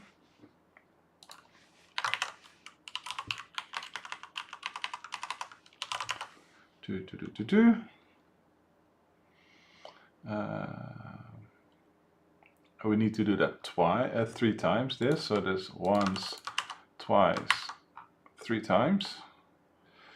And then I need to move the HM, needs to go down 1.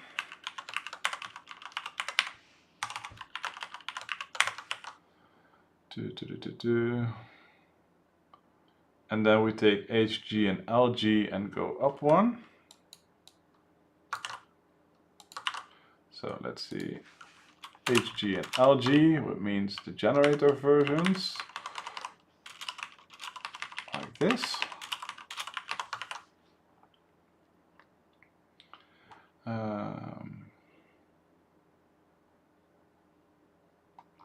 Then need to take LM and go down 1.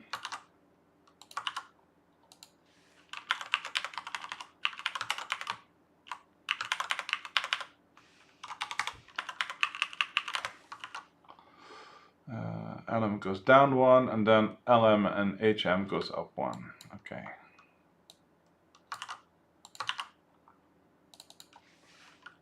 LM and HM. Okay.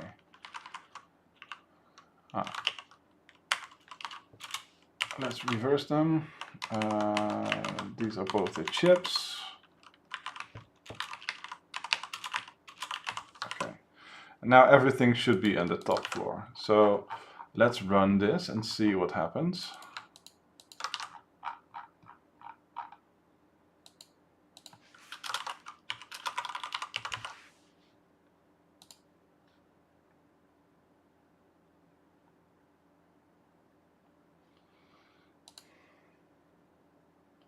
Okay, so it did the entire thing and it validated it. So it moved all the things and then it was fine. I should probably just set a breakpoint here and run it.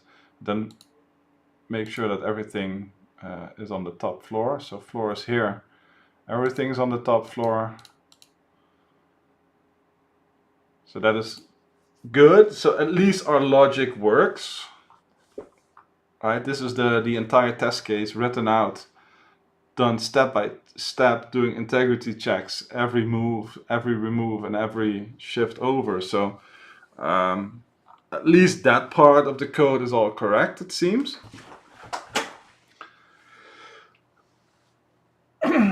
Now we just need to figure out, let me write out the state for every one of these.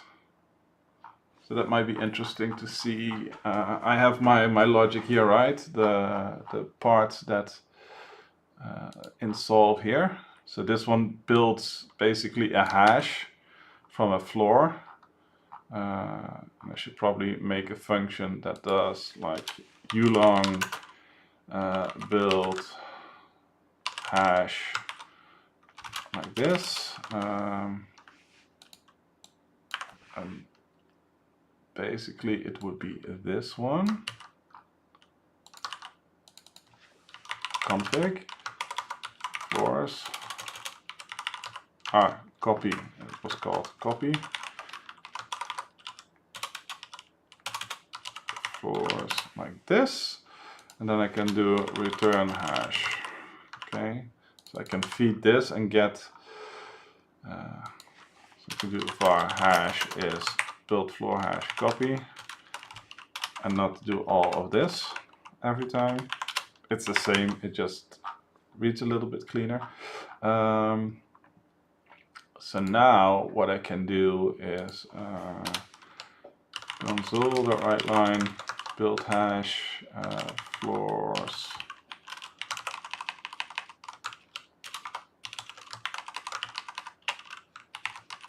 initial state like this.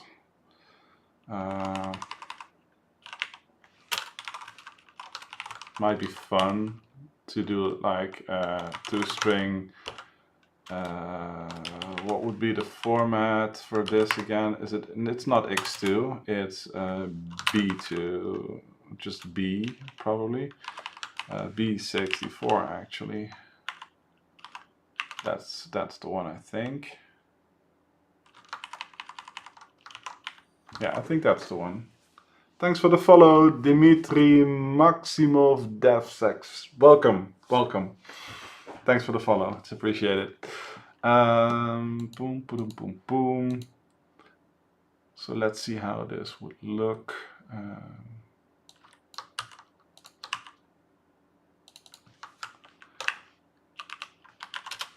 So do int move count is 0.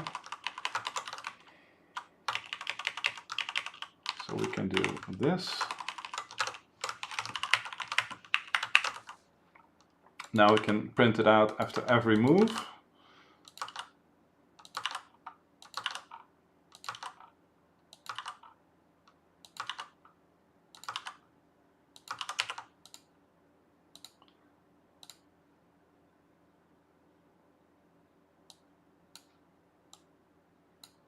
I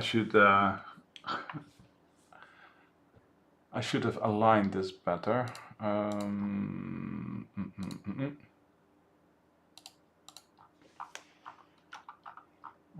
I just need to reverse these because these is always so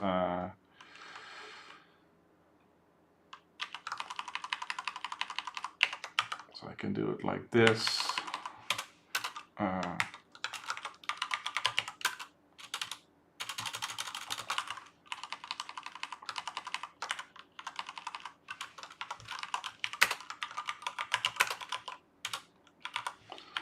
So if I rework them, it should always be aligned at least.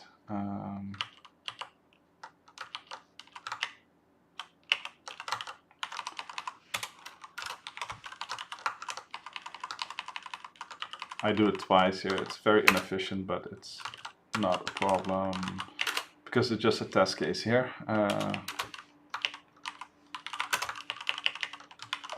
Like this. So now let me just override these. Oh.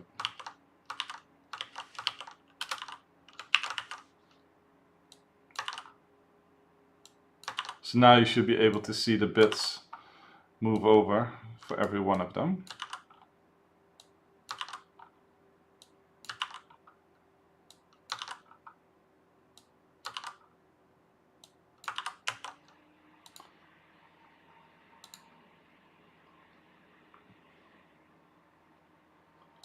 Dun, dun, dun, dun, dun.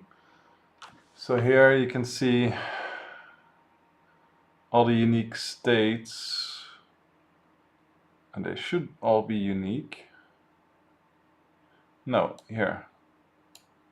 This one and this one returns the same. This one again. So I don't think that is correct. So I probably, and this one as well. So I probably have an issue with how I build my state there. Let me see. Does it actually get back to the same state? To the exact same state? I don't think so. It's never the exact same state, right?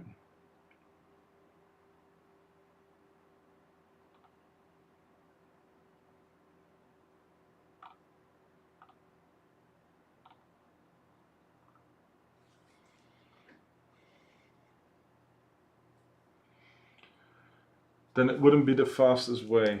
Yeah, right. So I have a bug in my hashing function, I think.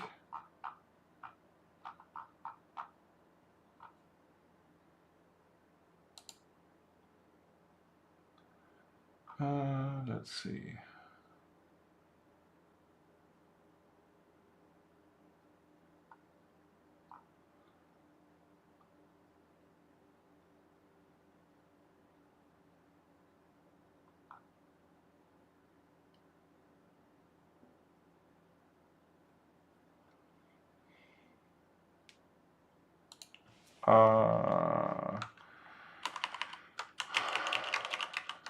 I need to expand these before shifting.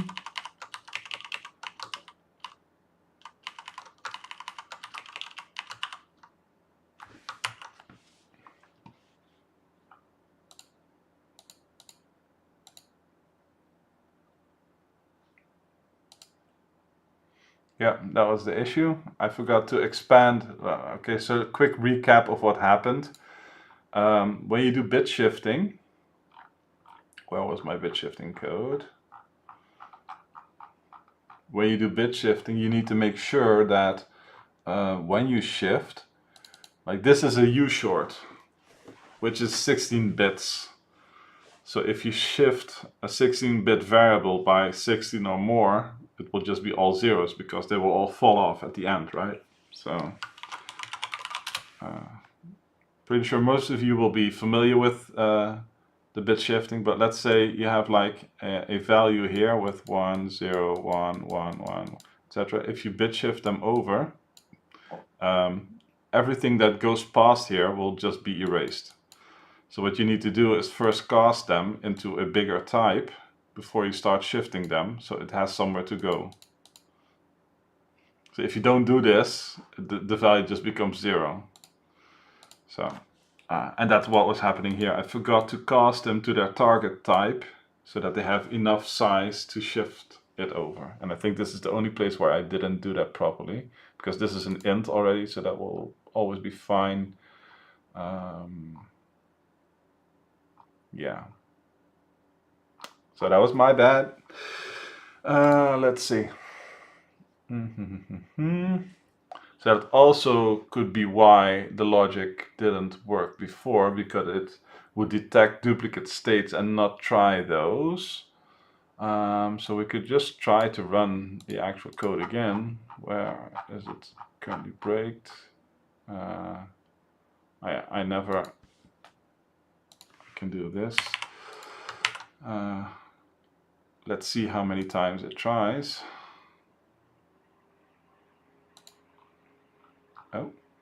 what happens? Call stack. Where is it?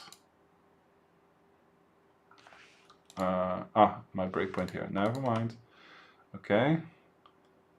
It tried 0 ways. Nice. Oh, I messed up the floors. Yeah, I need to stop doing that. So I need to stop that test there and then run it again because it won't work. Okay, so now we tried 5 ways.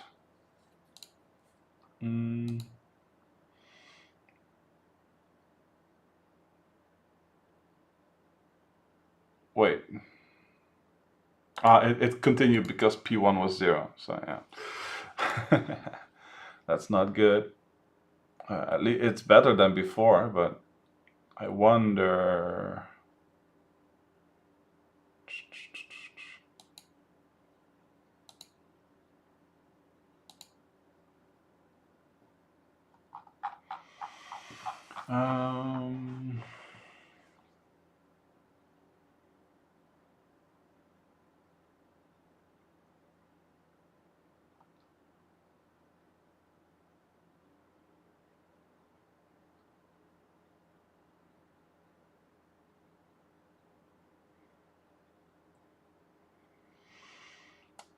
Is my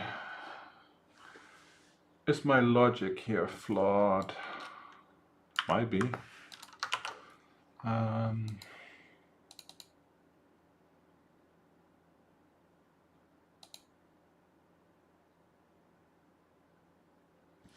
Let's step through. Let me just see if what I'm doing wrong.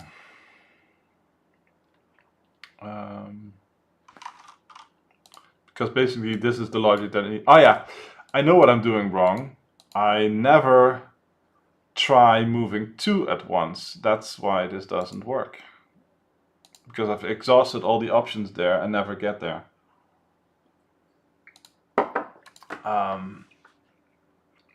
So yeah.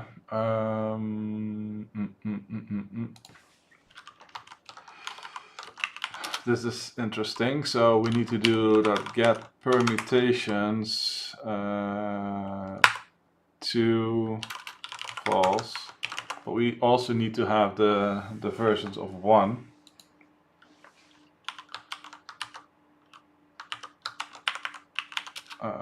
And I wonder if it's better to try 2 than 1, but I'm not sure. So we could do for each var pair in this. Because this would return an INUMERAble of INUMERABLE. So I could just do, yeah. Tune. Basically this.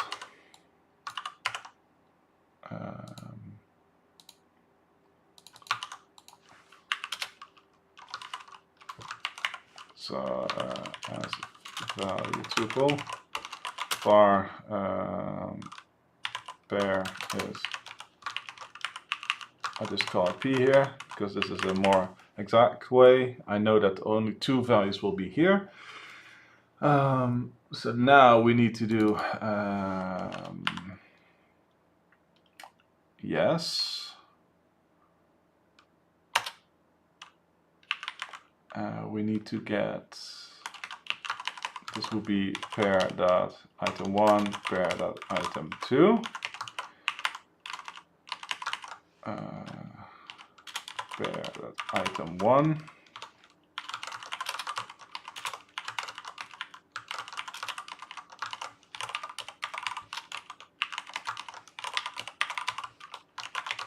Like this.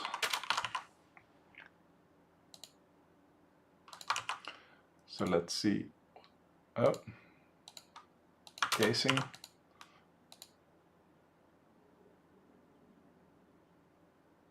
Oh, wow. Wow. It worked. And it tried 136 ways and it actually found a way to do it faster. So that's probably not correct, but interesting nonetheless.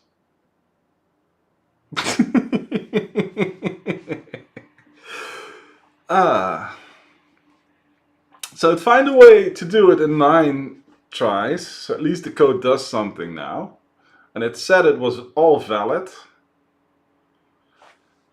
I didn't validate the thing that I forgot to do is validate the floor that I'm leaving, and that's something that I did in the other thing properly. So I need to make sure that this version is also valid. So if is valid floor state copy elevator floor like this.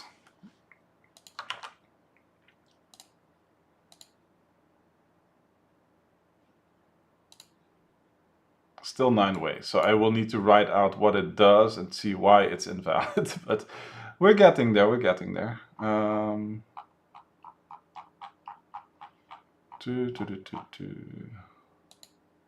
Interesting though, interesting. Nineberry said, did you also consider this? The elevator always stops on each floor to recharge, and this takes long enough that the items within it and the items on that floor can irradiate each other. Yes, I think so.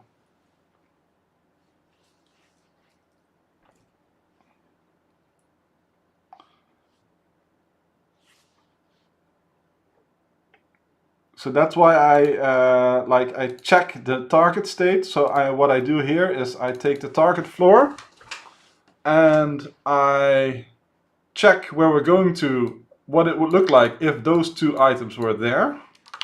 And I also check the state for where we leave, when we remove those 2 items.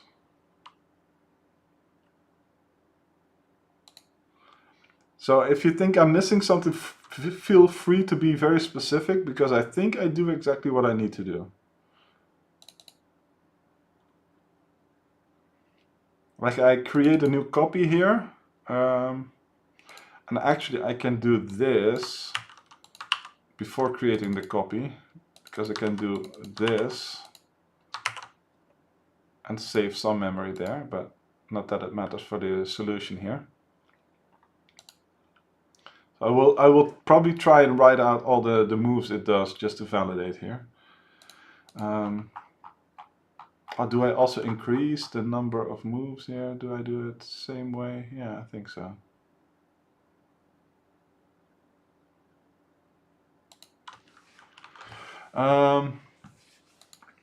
So that's what I did here, right? In the validate P1 thing.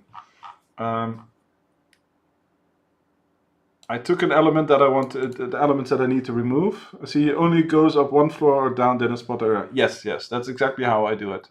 Like, this is basically how I do my moves. I take the elements, I remove them, I validate that floor, I go to the next floor, I add them and validate it again. That's how I also tested the inputs. So I think I will just have to write out the actual path here.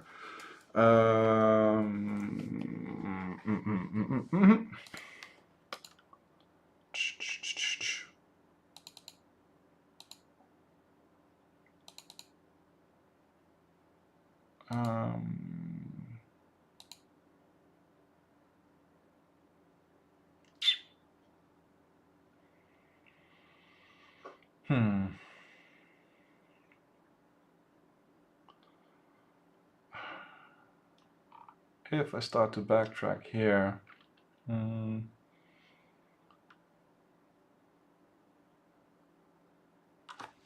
there is like a way to only build the path in the end when everything is valid here.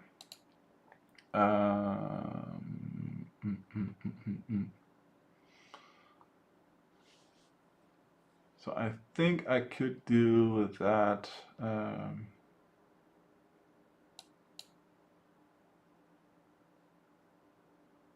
Oh, actually, this one here, the tried one,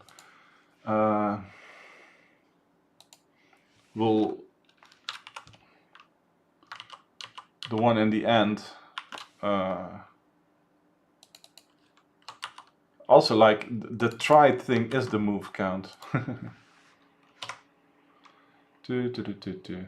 Let's see if I run this here. Yeah, this one has all the things that we do. So I could do, if I could just do this and rework this back into states.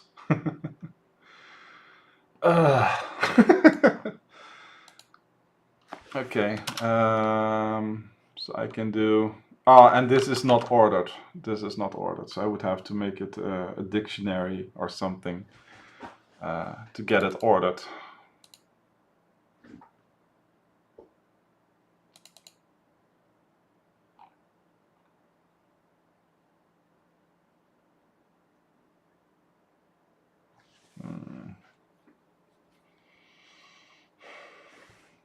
I can do that, it's okay. Dictionary, long, I can actually just do a byte because it won't be that deep, I think.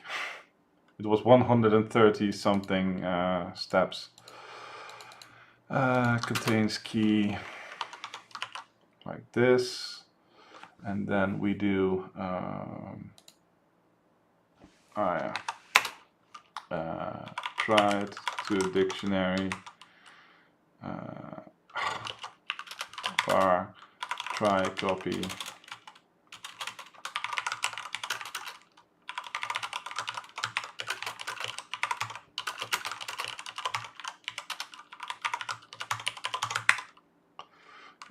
hash try copy that count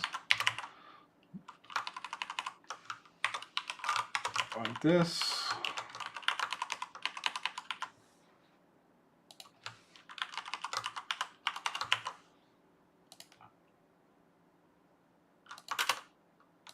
Same thing here.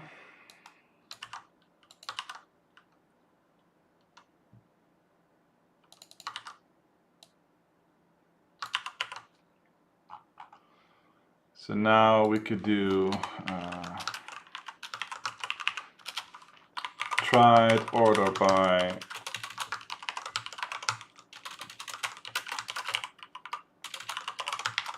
so this is the sorted path that we did order by descending actually. No, this one is the order, so we can do void print hash. So this would be a enumerable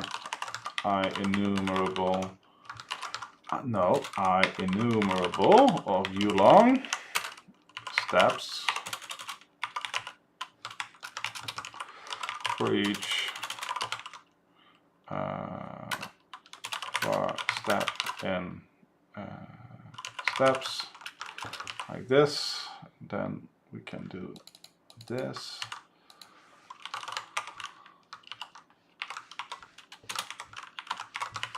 Boom.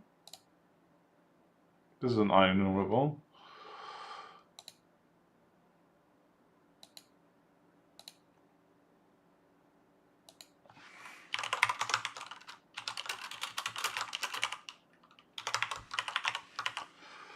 Boom, boom, boom, boom. And now we need to decode the hashes back into floors. So we do u short floor 1 equals step and null x. I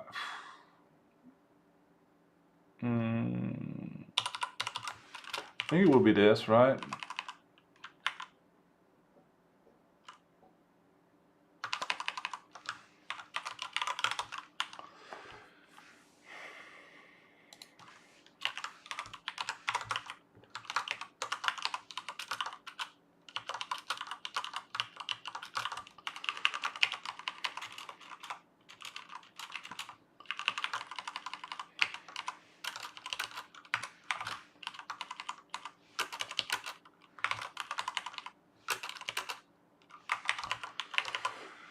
Okay, so I think this one is that decoded. That's the floors, and then I need to decode that into whichever one of the elements it was.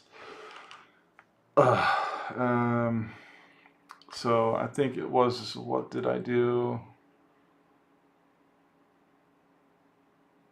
The generators were shifted over, so I need to do byte F1G equals floor 1 shifted over 8 and 0xFF. Yes, yes.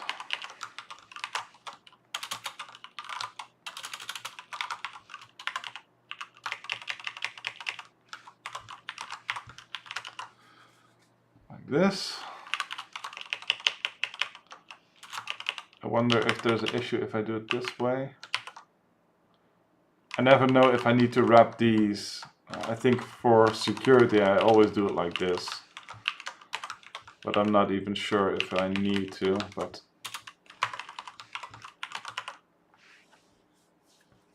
boom, boom, boom, boom. F1 microchips is just convert to bytes of floor 1 and 0xFF, like this.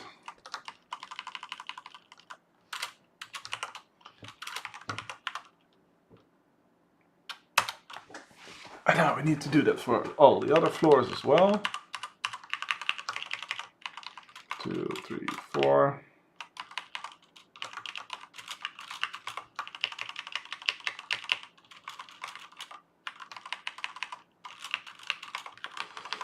So that's that decoded, and now I need to go back into every one of them. So I need to do for int I is 0, I is 1, I smaller or equal to 8, increment I, because we have 8 bits. Actually smaller than 8, because we can only have, yeah.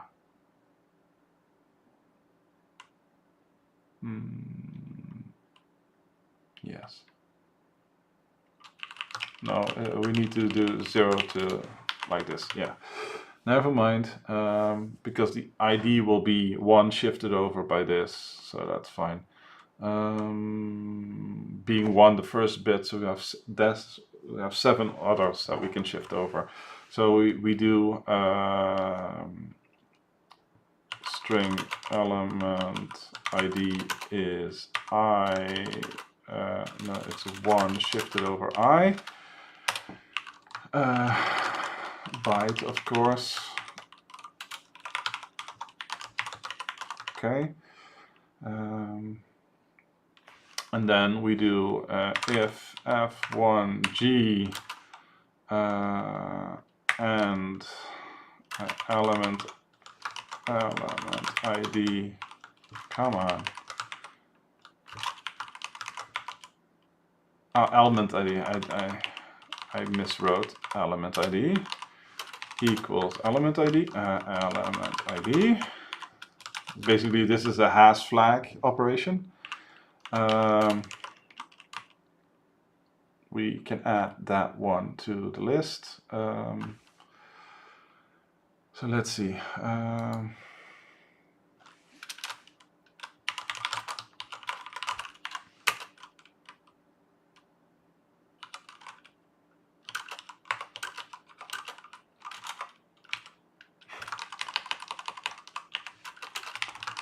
It's so much work going back and forth from all of these states, but it's fine, it's fine.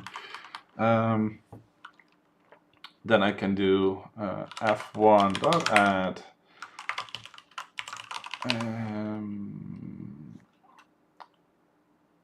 this would be the element lookup, so element ID lookup. No, it's I need to do the inverse now. I don't have the inverse there. Okay, so let's do the same.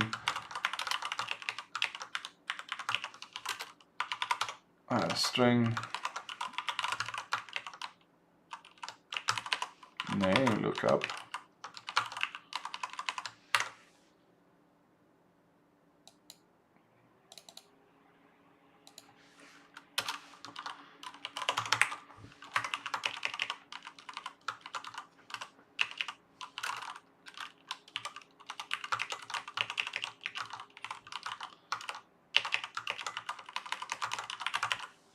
boom. That's that as well.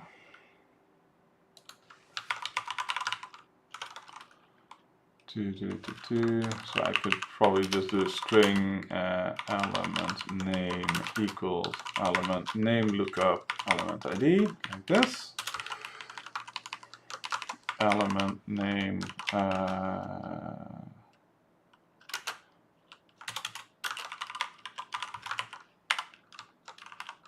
and then we do this for the microchip as well.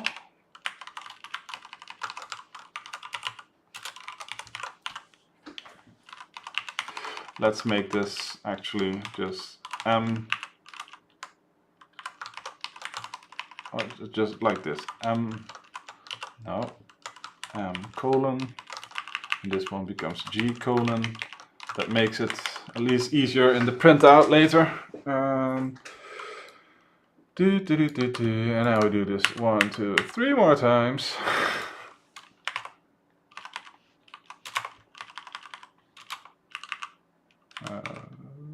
Not 2, and then 3, and then 4.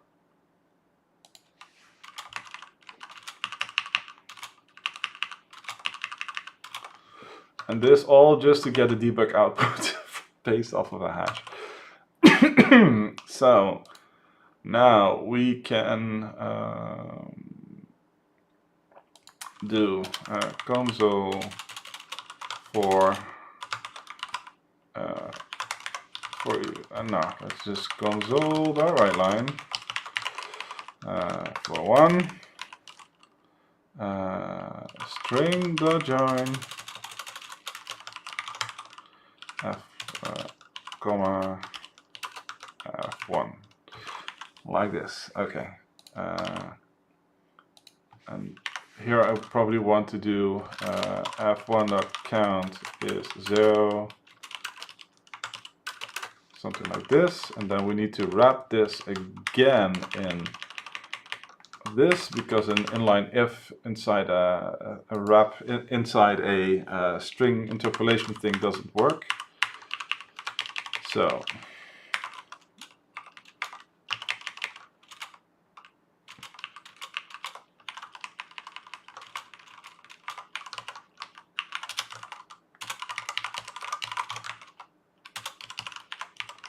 this can be this. Okay. So now we finally have something to print out all of our stuff. Marta says, I sometimes miss micros in C#. This would be the perfect application for them. Explain. I could write more functions to make this easier and make this into functions. You could still refactor this by a whole lot. I'm just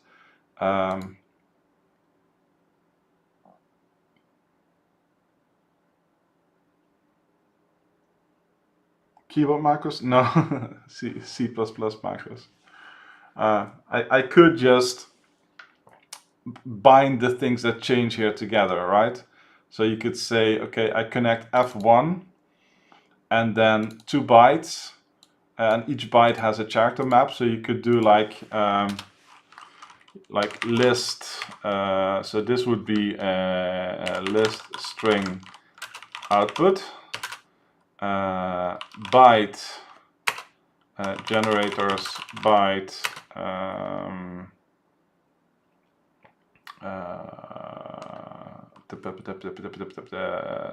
microchips. Sorry, my brain is just shutting down. Microchips.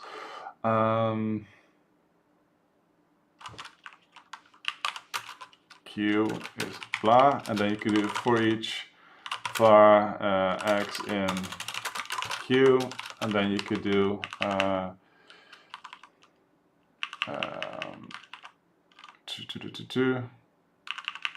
you could make a function like an action that would take let's see, we'd have a byte that would be the value, another byte for the other element, a character for the marker, and then you would do check is blah. So this would be val l marker,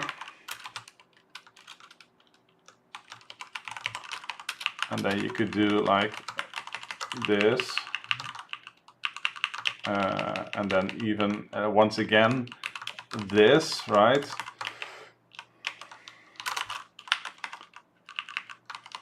Oh, you don't get to name this one in here, but basically you would then do output, and then you would do if val and element equals element, and then you do output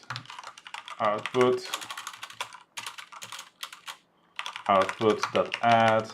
This would be marker, and then oh yeah, something like this, and then you would do check right here, check x dot generators element ID, and this would then be g output, something like this, right? You could do it this way, but at a certain point this might be more readable. Twitch message format, I copied the message above to Discord. Okay, let me see what Discord said. You can make a marker that would append variable names. So you'd make a marker to say mx console write line, which would then allow you to just call it m0, m1.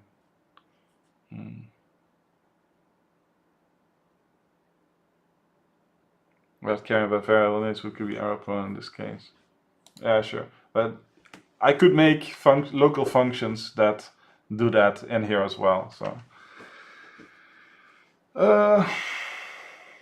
I just did it the stupid way. So I could refactor this in a better way. I should probably just, okay, the best way to do this would actually just be like action byte char, like this, check is val marker, and then you would do basically if val and element ID is element ID, and then you would do marker add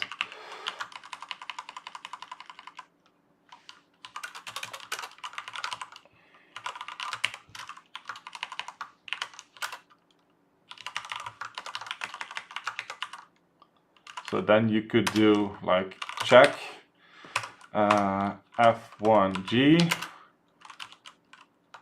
G F1, like this, right? And you would do it like this.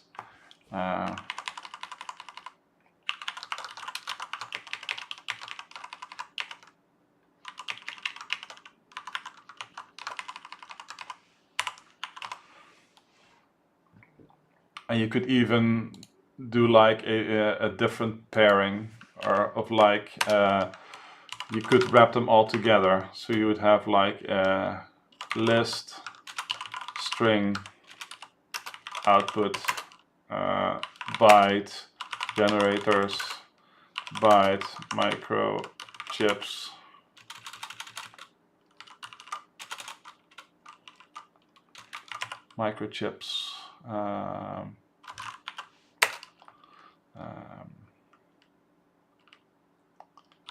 floor list blah, and then you would do floor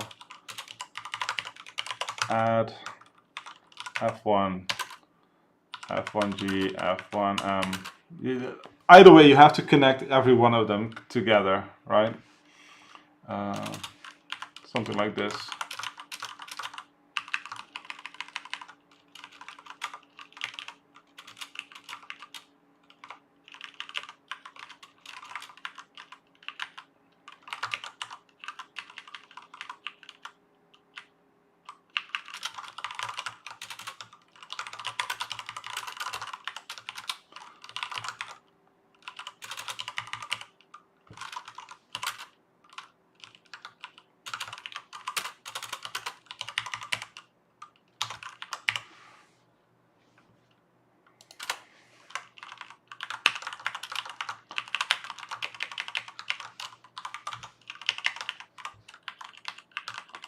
something like this.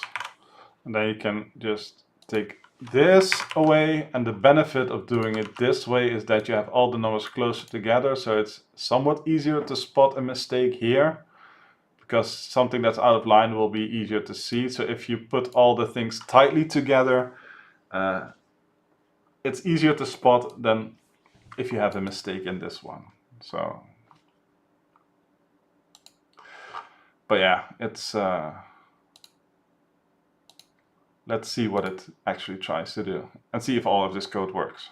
We've just been writing code for like forever. The given key 4 was not in the present dictionary. Okay.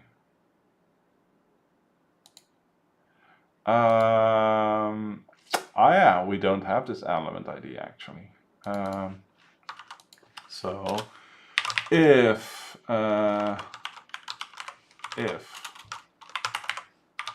element name lookup try get value element ID out string element name break. If not, now we can do it like this and the rest will still work. So if we reach an ID that we don't have, we just exit there. Okay. Okay, I messed up something here again, so that's nice.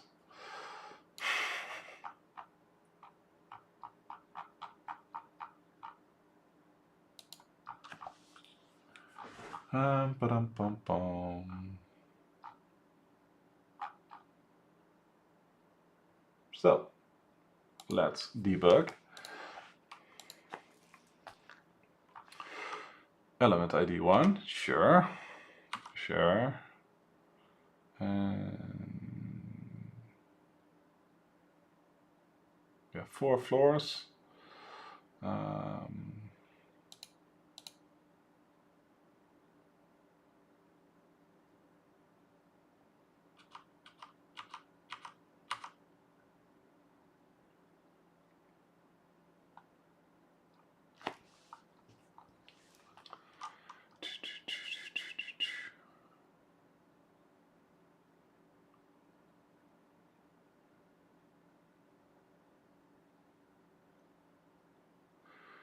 What's the initial state?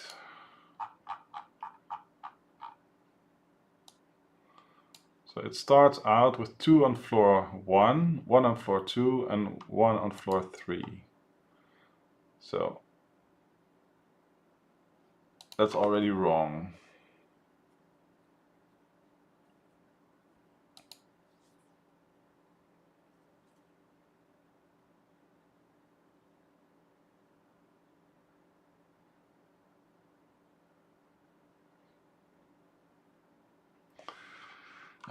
Let's see. Step toString B64.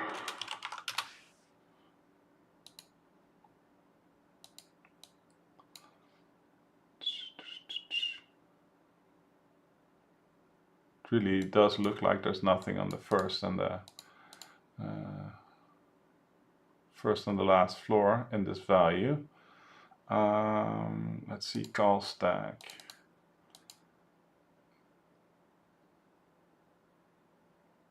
I tried here.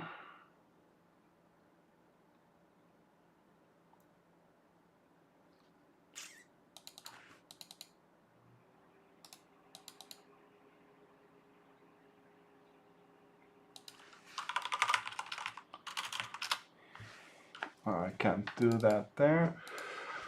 I'm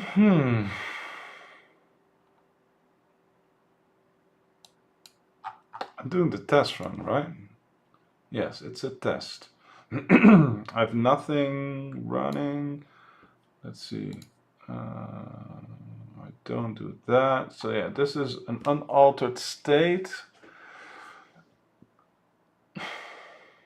And it says that these are the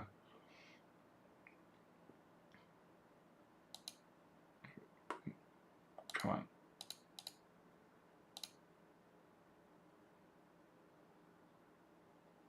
This one is the first one that it does.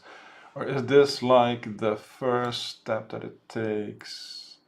No, because... Interesting.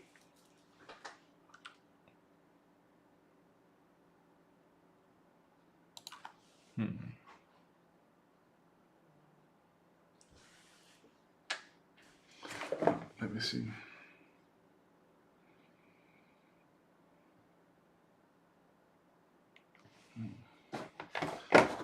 I forgot to order something for tomorrow.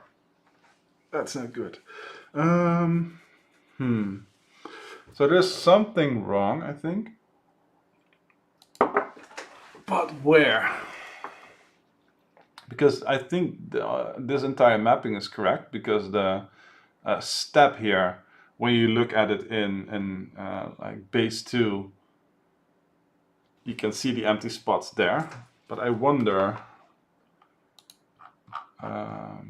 for the solve thing here, how come it doesn't have the initial state? It has the first step. Ah, wait, I get what's going on. Like, this is the initial state, but that's not there. The first step it does is it takes both of these up. And my logic thing, since there is... Would that cause an issue? Maybe that's the issue that I have. That I don't detect the failure state of what would happen if I bring these two up. Because that would give a single generator. No, that is not an issue, right?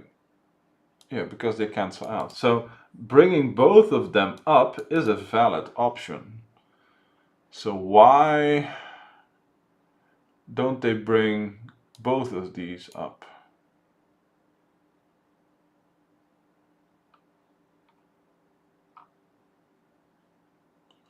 Okay, let's see what it does. This one is also just like the first validator thing is just wrong.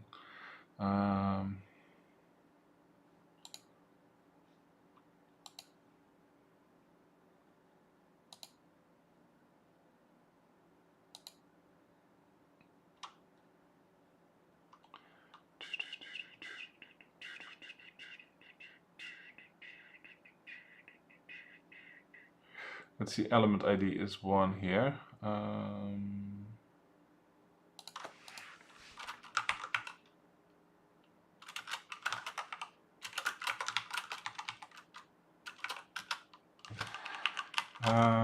That's 4 and 1.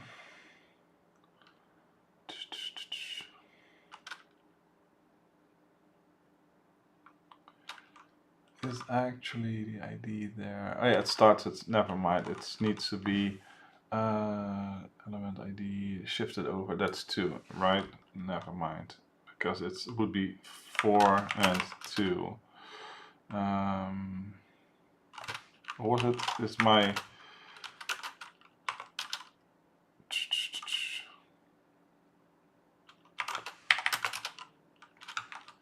Wait.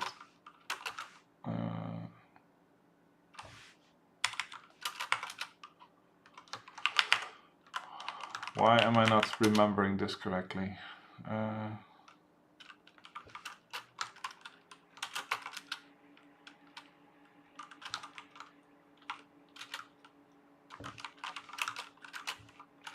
Oh, this is ending. No, but this is, never mind. Like it would be 6 and 2 is 2. Yeah, never mind. I'm never mind. It's getting late. I think that's the issue. Let's see.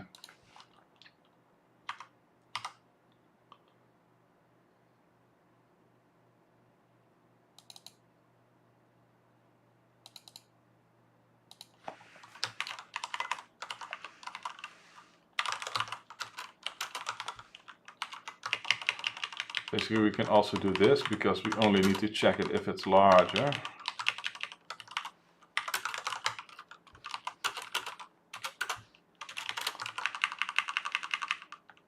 So let's set a breakpoint here and run. So now we are at call stack here. Which floor is this? Floor list, floor 2-4. So there's one of either on this floor, and there's only one here. So we're actually missing an element here. So this is like an invalid state, at least, because you can't even get to this because there's an element missing. So there's certainly something wrong with that state that it generates there. So let me look at the state generation there. So it seems that like the state that it generates, it can't be actually true, but even then,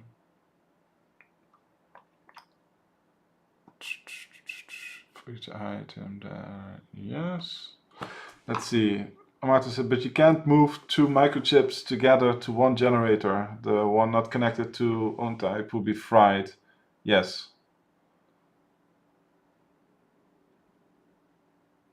Can be as many generators as you want, but no chips that do not have the corresponding generator on the same floor. Yeah. So the is valid floor state, like if there is a microchip without a generator, or a generator without a microchip, is that the issue? That it doesn't, like if there's at least one generator, it doesn't cancel out?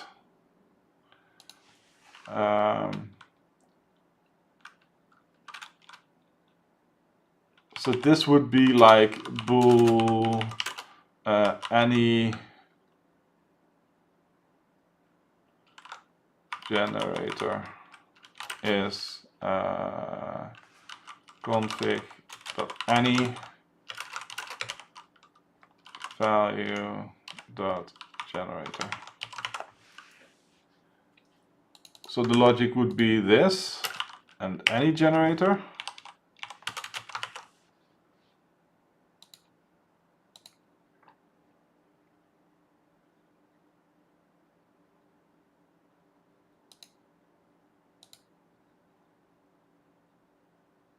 Now it's 31, so no.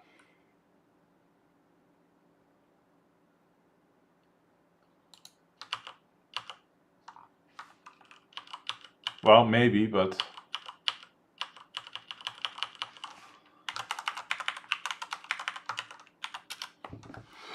no, the other way around. I mean, you check for microchips only. Yeah, so like I check,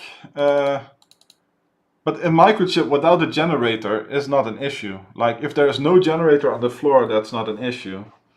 So what I did was I check if there is a generator there that doesn't belong to one of the microchips on the floor, but maybe if there's like, so in this case, if there will be two microchips and one generator where the generator belongs to one of the microchips, it wouldn't do a problem because they cancel out, but maybe that's wrong of me. And it just needs to be like the thing that I said with the any generator, but then it means that the path generator is correct. To do this need to be any generator existing with an unpaired microchip.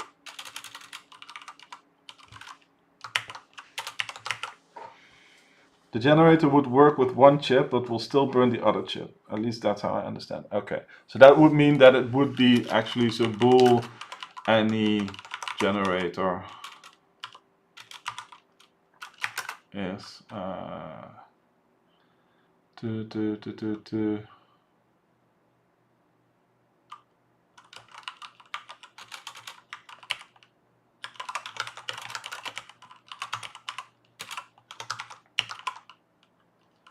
okay.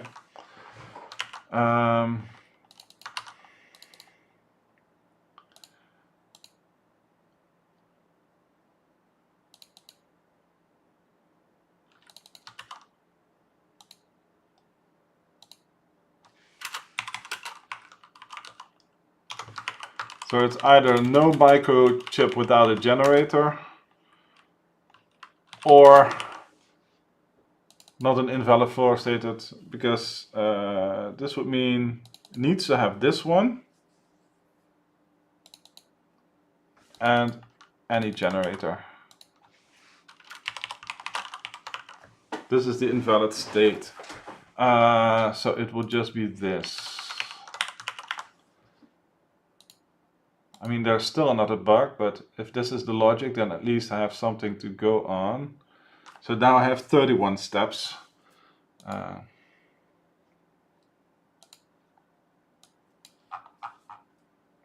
So it's pretty cool that it got to an end state, being that there's still a bug in my thing, but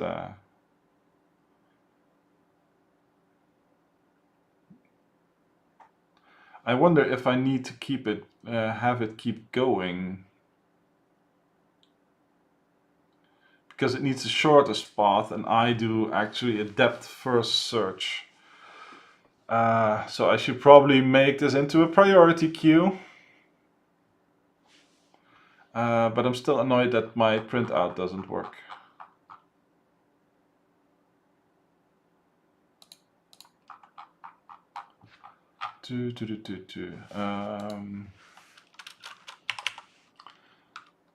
Currently bugged, does not print out correct.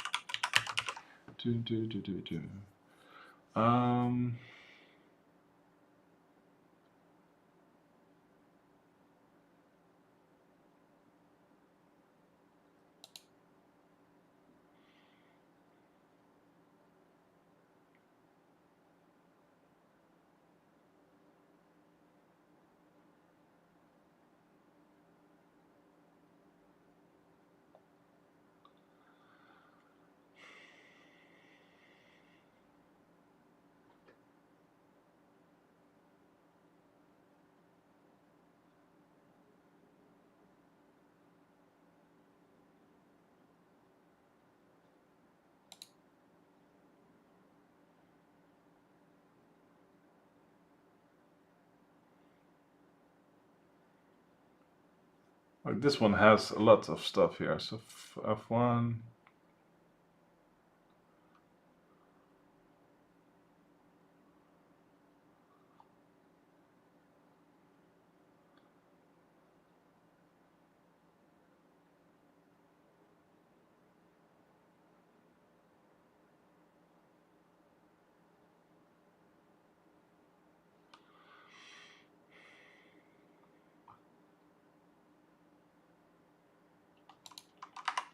So what did it make from this one? So it only showed two things here, and I think that's wrong, because it has like floor 1, 2, and 3, but my logic only shows this here, so there's a bug here.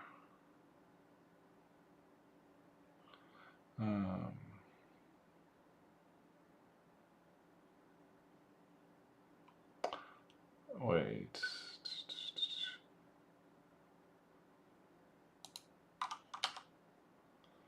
My lookup here is wrong. Let's see, element name lookup.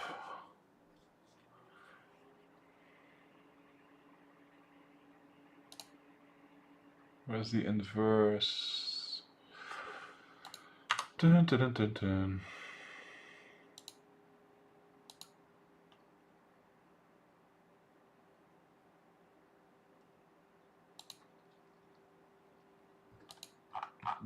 Okay.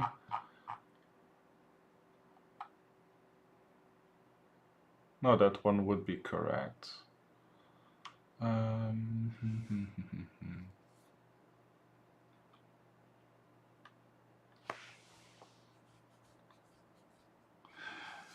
9bear says, I think the past weeks have shown that using bit fields to represent data is often not the best idea. Well, I like it.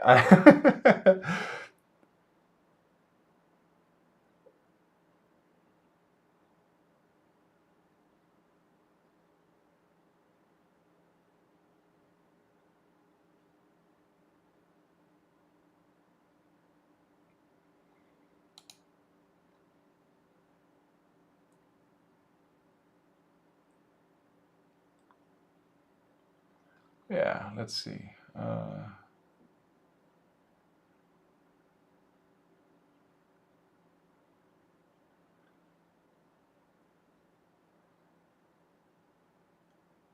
There's something on each floor here, so I'm doing something wrong here. Let's see.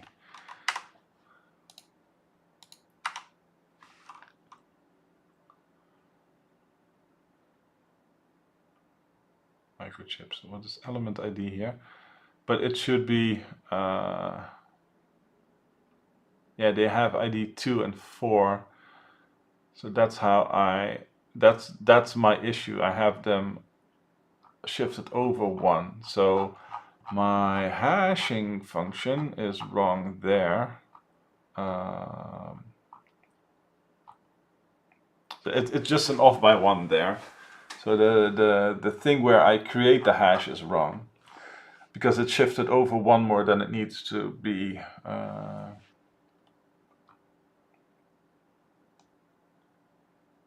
Yes.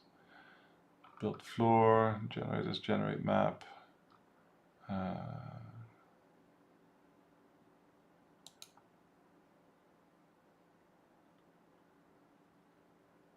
Oh yeah, I could actually just do this.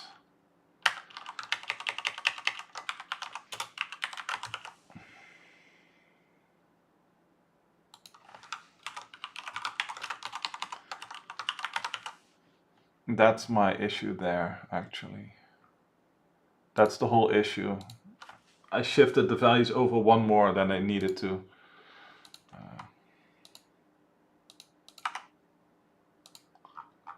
See, now it works.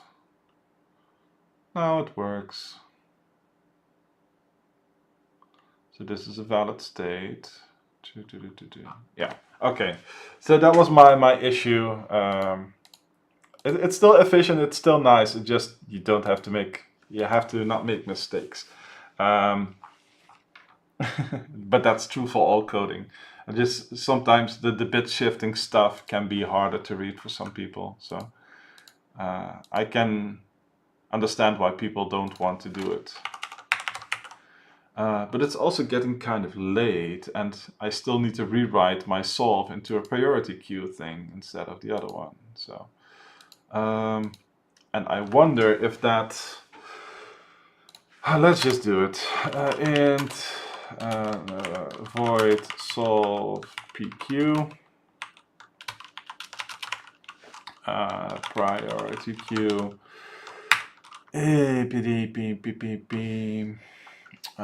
Byte floor. I don't know about other fields, but in game dev we often say it's not a bug, it's a feature. Yeah. Yeah, that's a common phrase.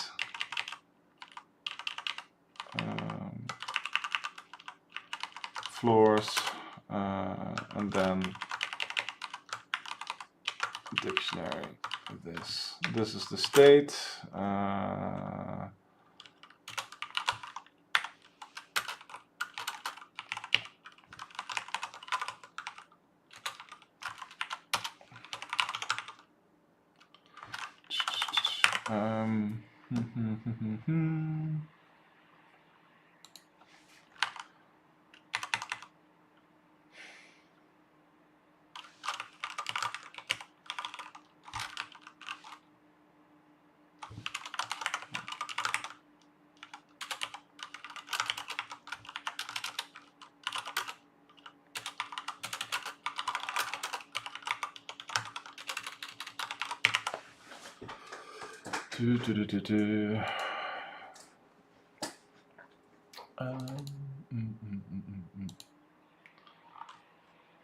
Basically this whole thing here.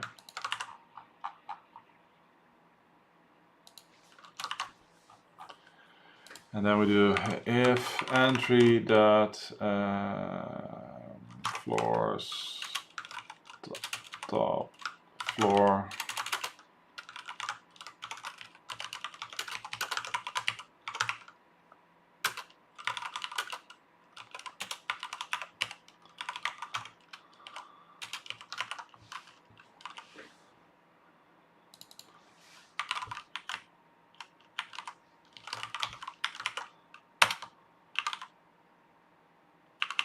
should probably do that somewhere else as well, but it's fine.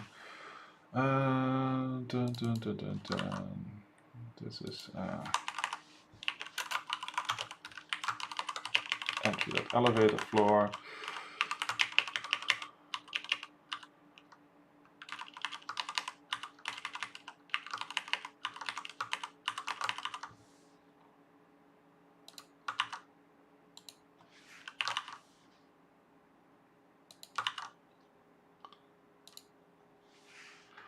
We don't care about move count. We do q.enqueue.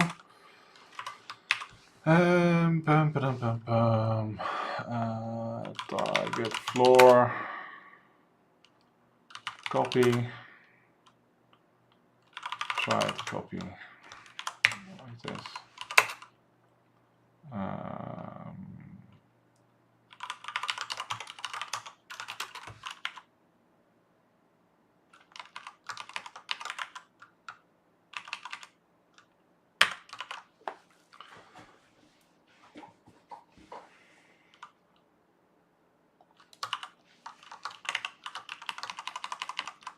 Same thing here.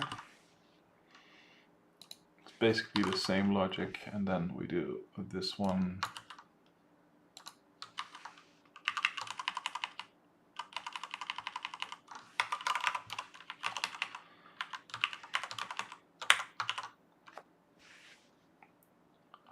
Dun, dun, dun, dun, dun, dun, dun, dun. Yes.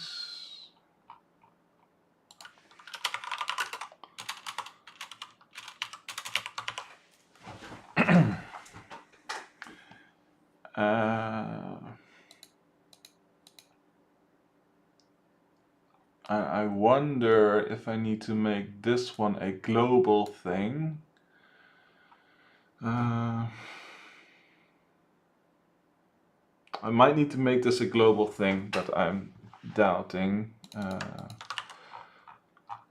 I need to set up the initial queue here.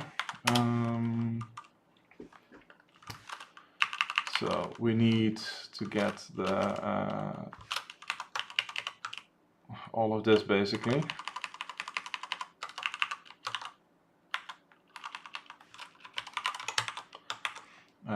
Elevator floor,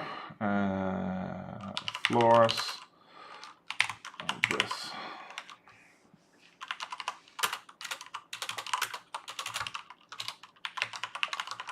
Okay. So now part 1 becomes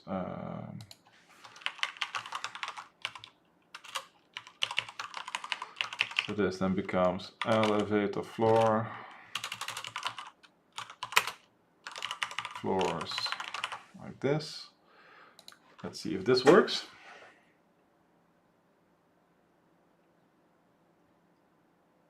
P1 is 15.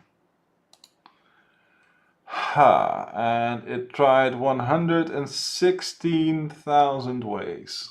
Okay. Getting there, but not quite yet.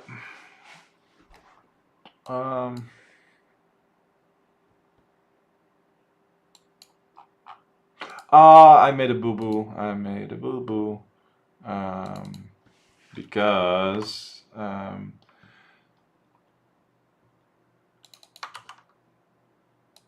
I didn't add 2 for this one.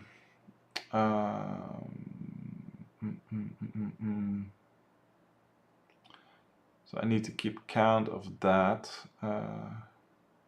as well in the state. So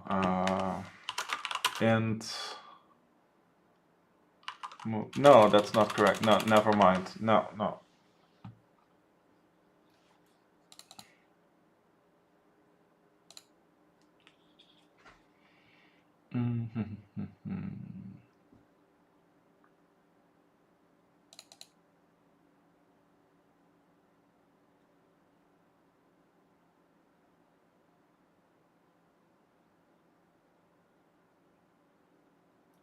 Yes.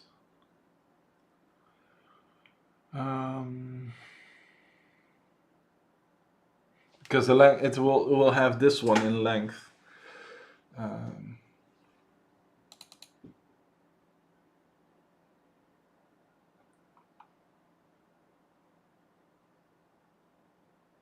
Because this one keeps track of all the moves that it tried, and I don't need to assign a different weight here just because it tried 2 instead of 1. I could maybe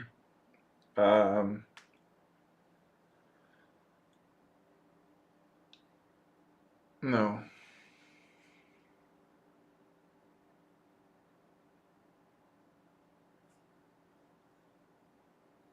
I was like, I could make this like 11 or like 10,001 versus a weight of actually this 10,000, this 10,001, just so that it tries the more optimal ones that moves 2 first.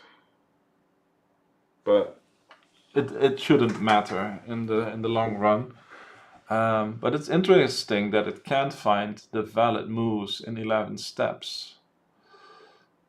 So that would be something that I would have to debug, I'm afraid. And it's getting quite late, so I'll leave it here for today, I think, because another long day tomorrow. So yeah, I hope you guys still, and gals maybe, still had fun. I had fun. Finished day 10. Day 11 is a bit of a challenge. Wrote a lot of code. I wish I could validate more use cases, but I think there might be something that I'm missing with my validation state. But I think everything looks fine so far. Yeah. It's too late for me to keep going now. I'm getting really tired. It's way past midnight now, so. Yeah, Nineberry says, have a nice Christmas celebrations, everybody. I agree. I hope everybody has a very nice Christmas. I'm gonna quickly see if somebody is doing something that we can rate and say hi. It's always nice to say hi. Somebody still has their Advent of Code tag in here, but let's see. Software development. Any suggestions? It's always good to take suggestions. Otherwise, I'll just look if something tickles my fancy.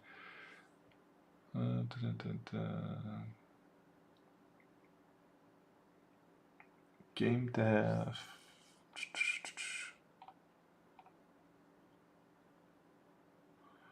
MMO game dev. Data science learns to code and random chatting.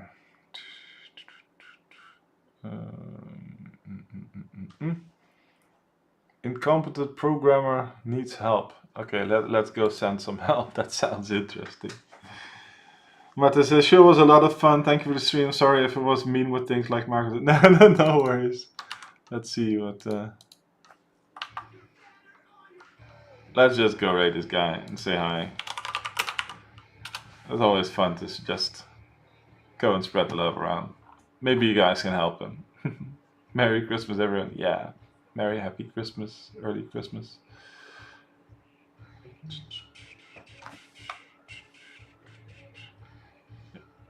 Okay. Bye-bye. That's crazy.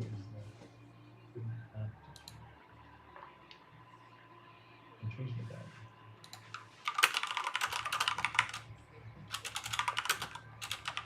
Oh gosh. Who did it? I can CSS. Come on, everybody.